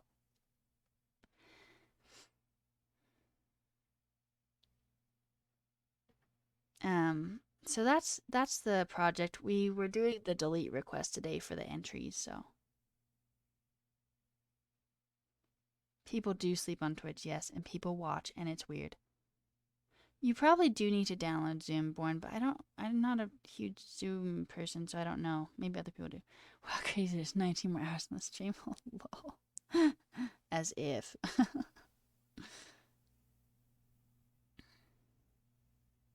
God, do you think so, Wumbo? We've been working on it for a while, and it's been a good time. What inspired me to make this?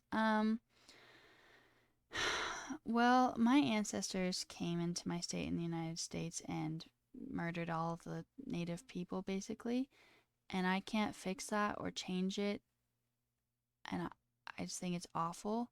And I feel like it's the most respectful thing to do to the people who do still live here and who did is to like learn their language. And so the idea was to learn their language. And then I started going to the language learning sessions, and they were really unorganized, and we eventually were like, ah, fuck, we should probably preserve this. So that's how. I just want, like, I don't know. I feel like it should be taught in schools and stuff. You know, like it's the language of the area. Like, you know. Anyway, yeah. Good luck, Born. Sea shanty 2 10-hour cuts. Oh, wow.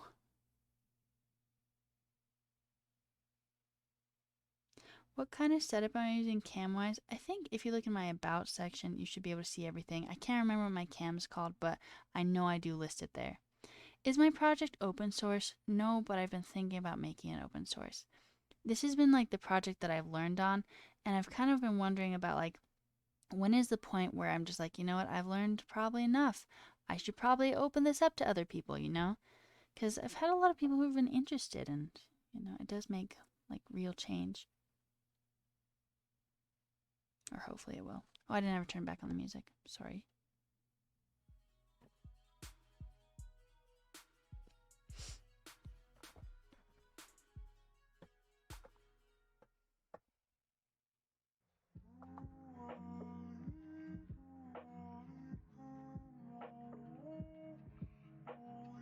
I'll keep that in mind, Wumbo.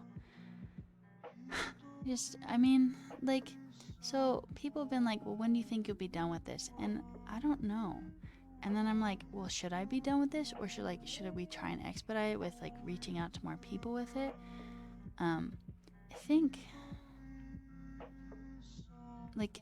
the code needs optimized, and we've been doing that on stream, and we've got the create, up, read, update, delete requests working mostly for the delete request, at least.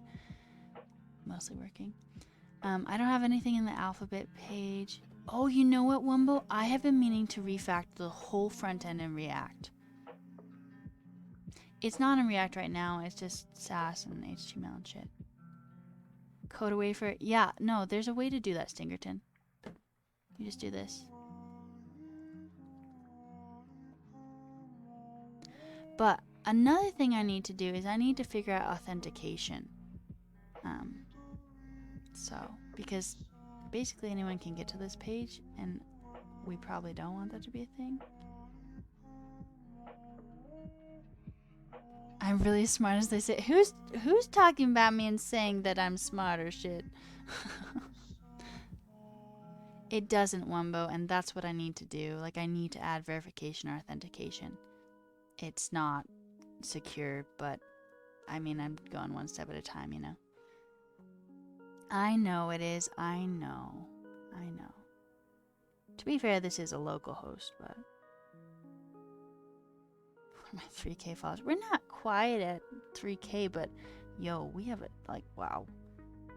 I can get garbage words. Oh, and I do have garbage words. You want to see? These are my testing words. Wait, JK, lol, thank you for that.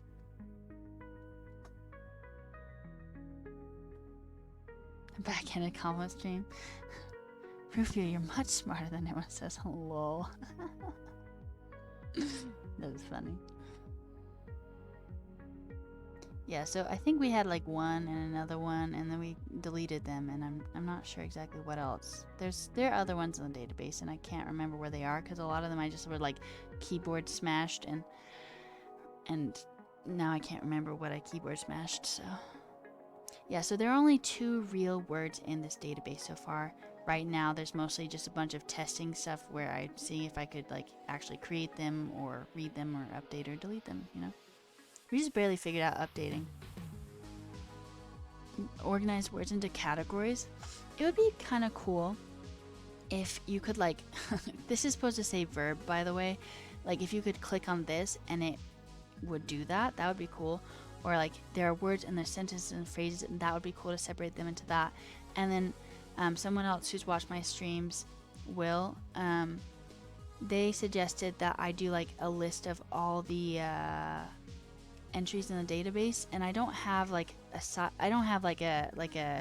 HTML file set up for that or anything.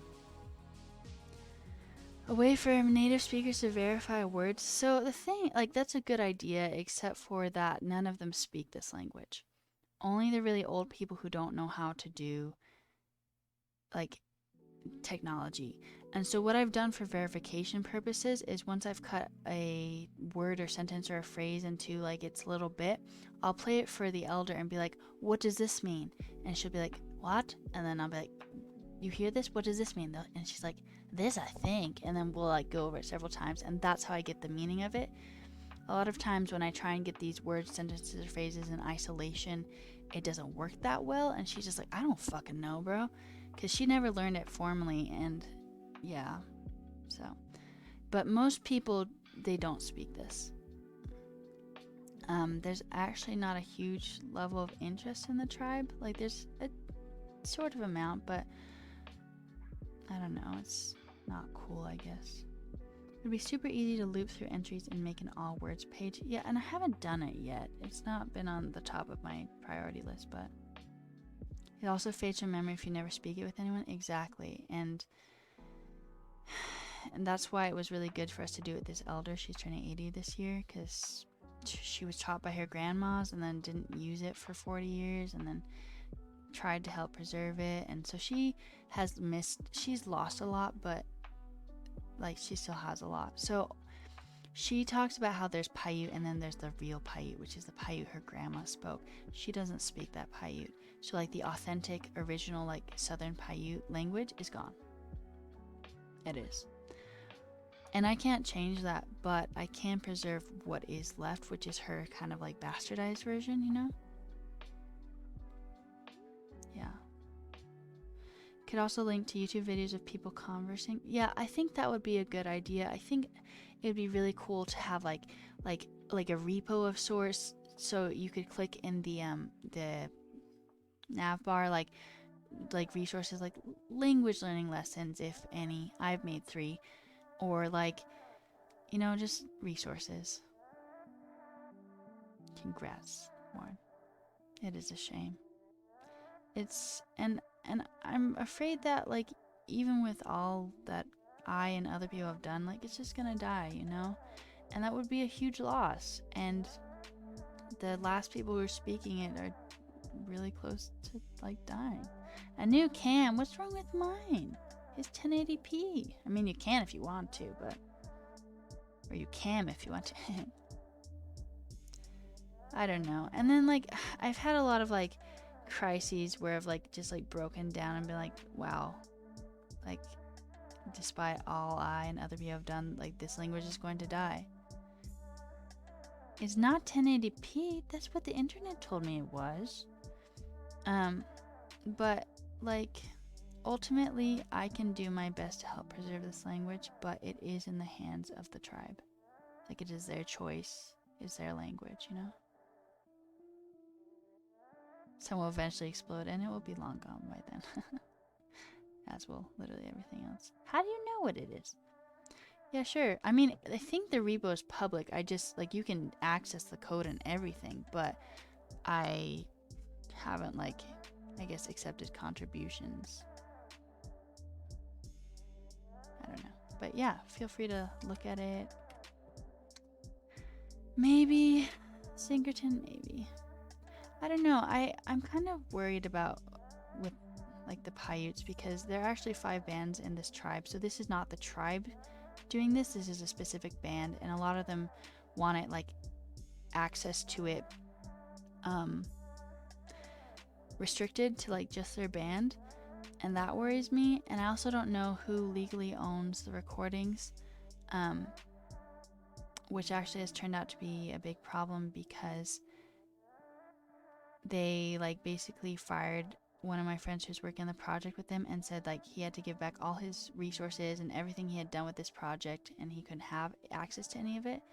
And like that scares me. Like I don't want them to do that, and I don't want them to look at this dictionary and be like, okay, this is ours now, you can't do anything else with it, because like I don't know, like I want people to, I don't want access to be limited, you know? And so I'm just it's a weird spot because I'm just not sure what I should be doing now. And I don't know. And the Paiute elder, like she heard about this thing with the volunteer that they were just like they literally gave him a cease and desist letter, and she was like, the fuck though, like that's fucking weird. And it's her voice, and she did get paid for it, I guess. So I don't know if that means that it's their recordings. But like I never got paid, and neither did my friend or anyone, you know? And I don't know if they could do that because I'm using the recording. So like if legally they owned like the recordings and I'm using their recordings, does that mean like could they be like, don't use those? I don't know.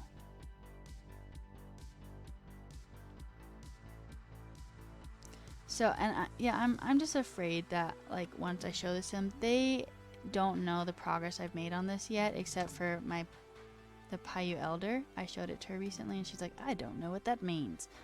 I'm putting all these born to look at later, just so you know. I forgot what I was saying. Sorry. Common voice? No, I haven't ever heard of that. I'll check it out. I can add new words, and I have hundreds and hundreds of hours. That would actually be something that maybe would be useful open source wise. It wouldn't be, oh, this is interesting, this common voice thing. Thank you for sharing. That would be something that would definitely be useful, but I'm not sure how realistic it would be. Is we have hundreds of hours of recordings, and we need to go through and cut them into words, sentences, and phrases. Now the problem with that is that you need to be somewhat familiar with the language to be able to do that, to be able to be like, oh yes, this is this like bit, you know? And like I am familiar with that, but that is hundreds of recordings to go through and hundreds of hours, you know? Can you see the form again? Like the input form?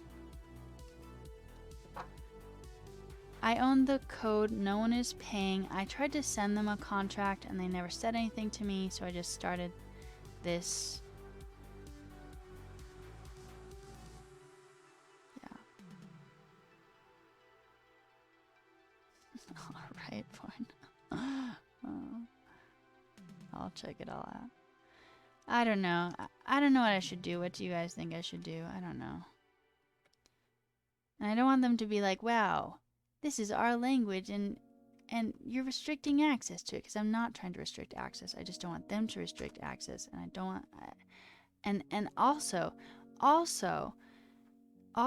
like I thought this project was going on much longer, like it had much greater scope than it actually does. So I thought once we got done with this dictionary, we would also be able to do lessons and like try and get it into curriculum in schools, and you know, just like it's like a big project. But once they kicked that volunteer friend of mine out, they basically said that they wanted to have the online dictionary and be done. And I was like, wow, so this is it, you know? And like, I don't know.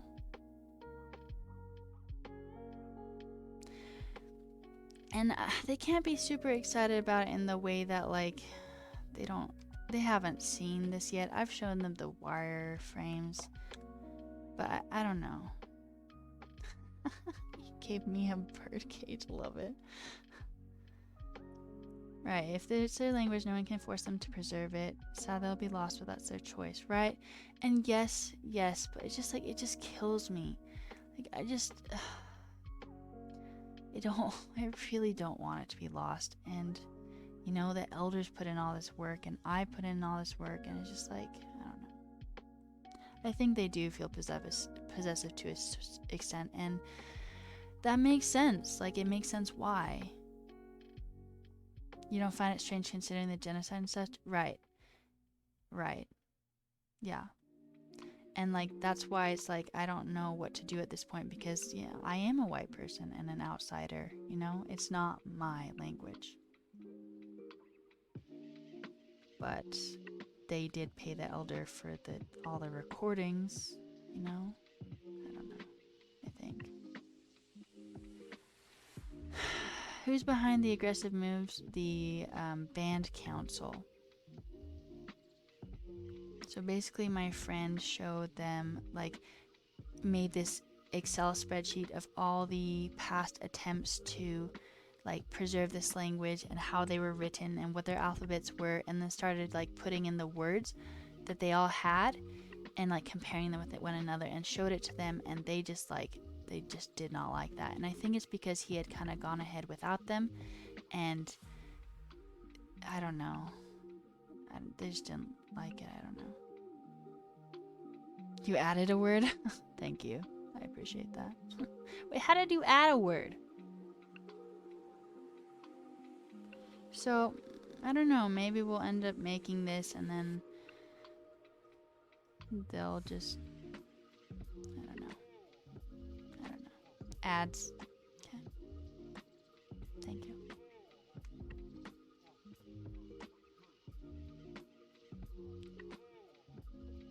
Oh, hey yo. Okay.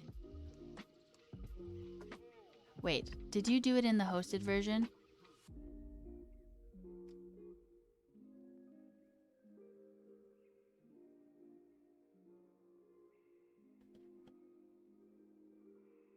Ah.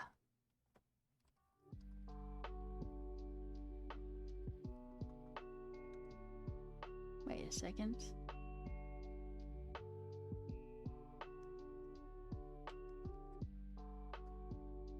It didn't work. Well, that's not good. It should have. Where can you upload a short video really quick? YouTube? Application error? What's the error? We did mess with a lot of the code today, so I don't know. And I haven't updated on Heroku yet. They could feel patronized, yeah. Yeah. And I don't want them to feel like that. I don't want to be overstepping any bounds. Yeah, Ghibli. How am I storing the audio files? Cloudinary.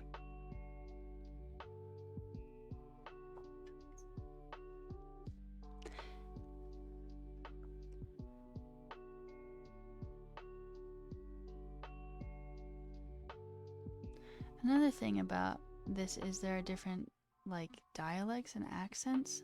So this person definitely has a different accent already. I know that because they're in Nevada.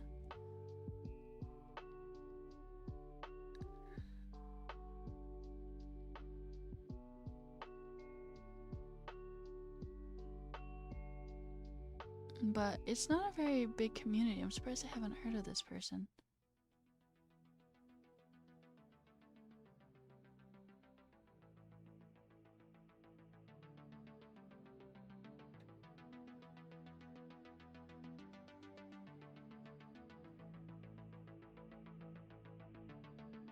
Oh, you can't even see what I'm looking at. I'm so sorry.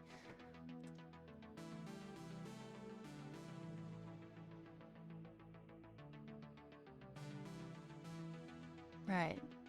There's a lot of racism and they've gone through so much, you know?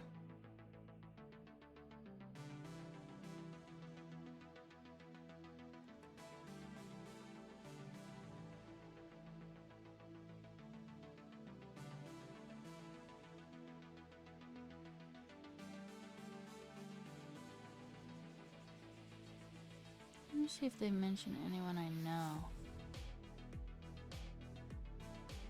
I think I probably know someone who works with her actually, who's done a lot with it in Nevada specifically. My input page might be broken. Interesting. Emailing her? Yeah, I could. Though this actually isn't directly related to her. So this is the Cedar Band's project. The Paiute Indian tribe of Utah has 5 bands. This also isn't in Utah, so same language, same people, but it's not like her project. But thank you for sharing this. Sometimes the damage to culture is so great and trauma so deep that they're not convinced it will actually help them. Yeah.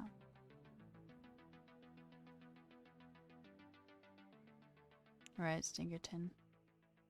I don't know. We can maybe Eagle.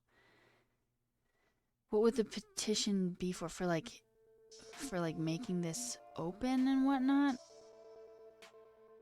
Probably not in that case. Within the band, none of them had ever really been interested, despite knowing that we were doing this for 4 years. So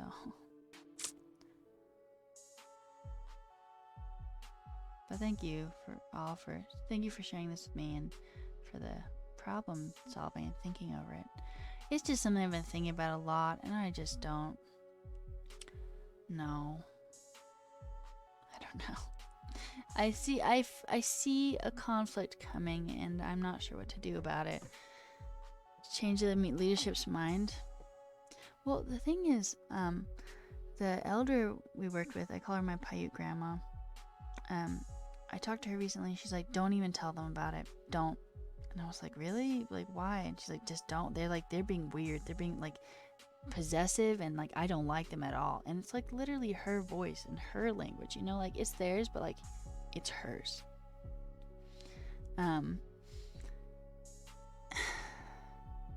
But like also like I definitely want them to have access to it, you know, like I don't know. Yeah, anyway, I'm trying to be a Debbie Downer over here.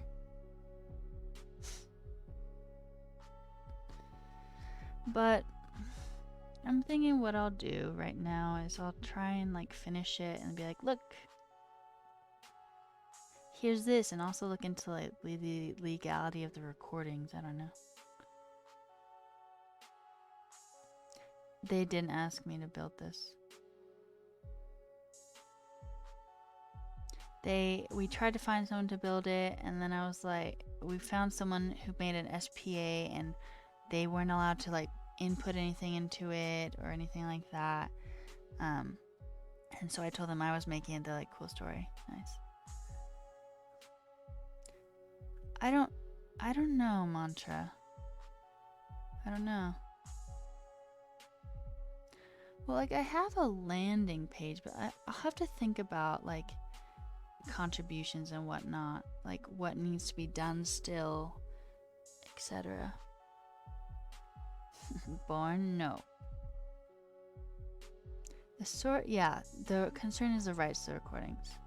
They paid the elder, the council paid the elder, the band.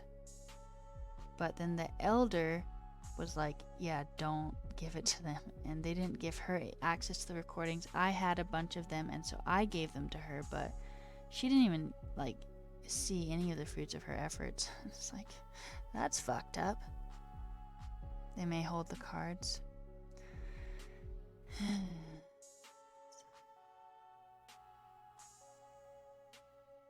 And then what then, you know? I don't know. That's what I was thinking, Skeleton. I was thinking that would probably be the case. Is there a size limit? I don't think so. I'm not sure though. Maybe Stinkerton. I mean, it was the only way that she wouldn't have done it if she wasn't getting paid, I think. But hey, amazing door. Why do they need to pay her? Just to like they aren't paying her anymore. It's in the past, like what we did for years. Like we recorded her. They paid her for her time, basically. I think. Tailwind easy to pick up. Seems like it, honestly. Re-record saying all the Paiute words yourself. Yeah, I don't know. I feel like she should ultimately have the rights. Because it's her voice, her native language. But I don't know. So you came here to ask about it. I haven't done too much more with Tailwind yet, and I think I'll be taking a break on that for a while because I think it's confusing for a lot of people. And I just need to show Flex, you know? I'm not doing Flex. Like, I'm doing Flex, but I'm focusing more on Tailwind. I feel like I need to focus more on Flex. But what I've seen of Tailwind so far, it doesn't seem to be hard. Wait, so what specifically is your question, Stinkerton, then? Right, Skeleton. Well, what's interesting, though, is they weren't even, like, recording it initially, even though they were paying for her, like, and I recorded it, and they didn't own the little machine, the recorder. Like, I don't know. I think it looks nice, but it also feels like it violates separation of conditions. Oh, it most definitely does. It absolutely does. Yeah, you're full stack developers now. do you feel? I hear that like separation of concerns is like valid to an extent or something. Okay, Avril Lavigne. When did you hop into chat?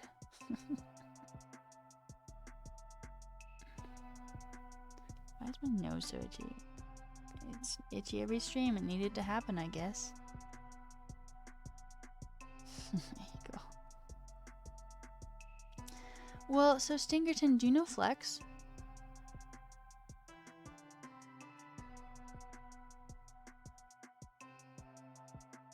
I would get good at Flex before you touch Tailwind and feel comfortable with CSS, and then I would touch it.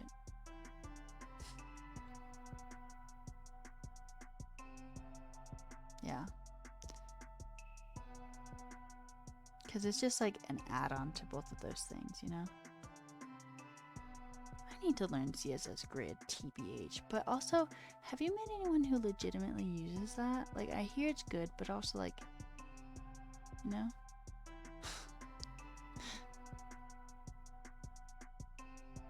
Nope. That's what I was thinking. That's what I was thinking.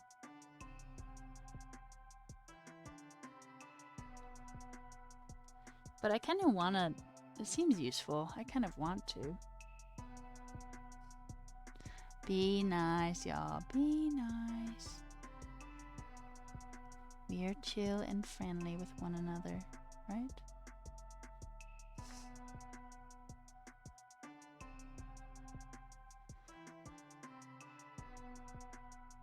You only use Tailwind when you really need to. So like, when does it qualify as really needs to?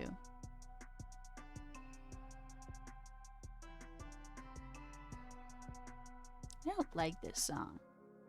The end.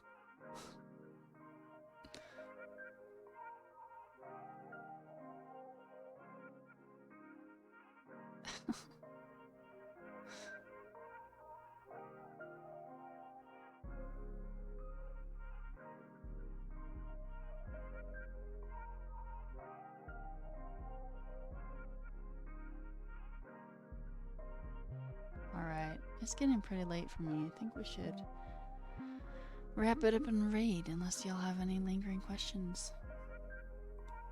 It's been nice, been chill. Nice chatting with y'all and coding earlier. On Monday, I think we'll be working on Flex and styling on our pet store website. Boring.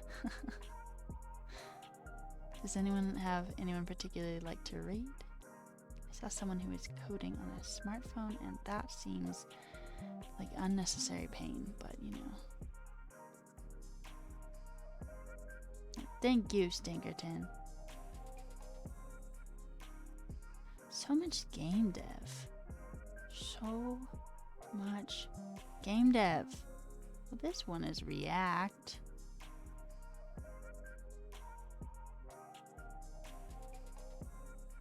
See ya, Eagle. Thanks for hanging out.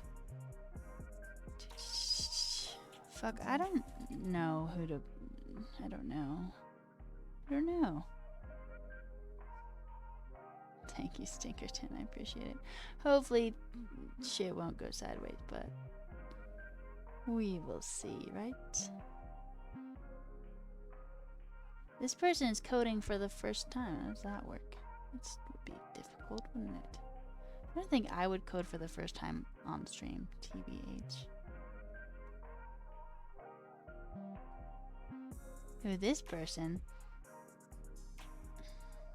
I don't know, I want to give like views to little people, but this person is doing tech resume reviews, and that seems nice.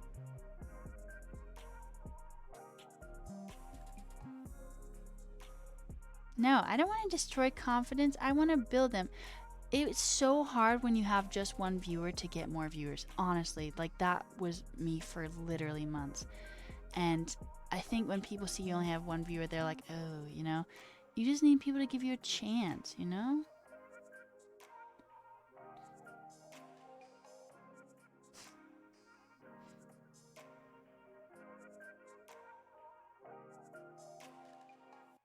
Streaming as a baby streamer can be so hard, honestly. So hard to get people to join.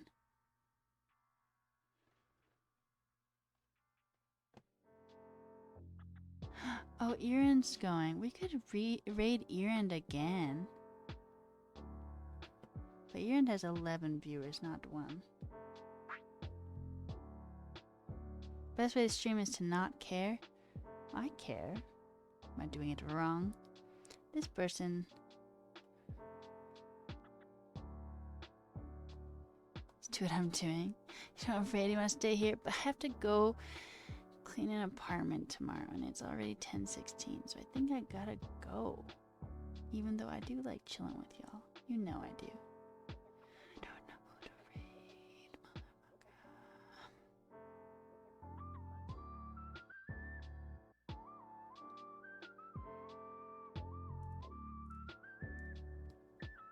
I mean, this person says, maybe we'll just raid this person who's doing React stuff. How about that? Thank you. Alright. Let's raid Cyforce1. Raid. Thank you again for being here. I appreciate you. Let's go share some love with Cy. And I'll see you on maybe Sunday night playing video games, but definitely on Monday when we're going to be working on our pet store website. Thanks, Letty. I appreciate all y'all. Fucking bless. You the best. Sleep well or have a good day, whatever it is for y'all. Goodbye. Goodbye.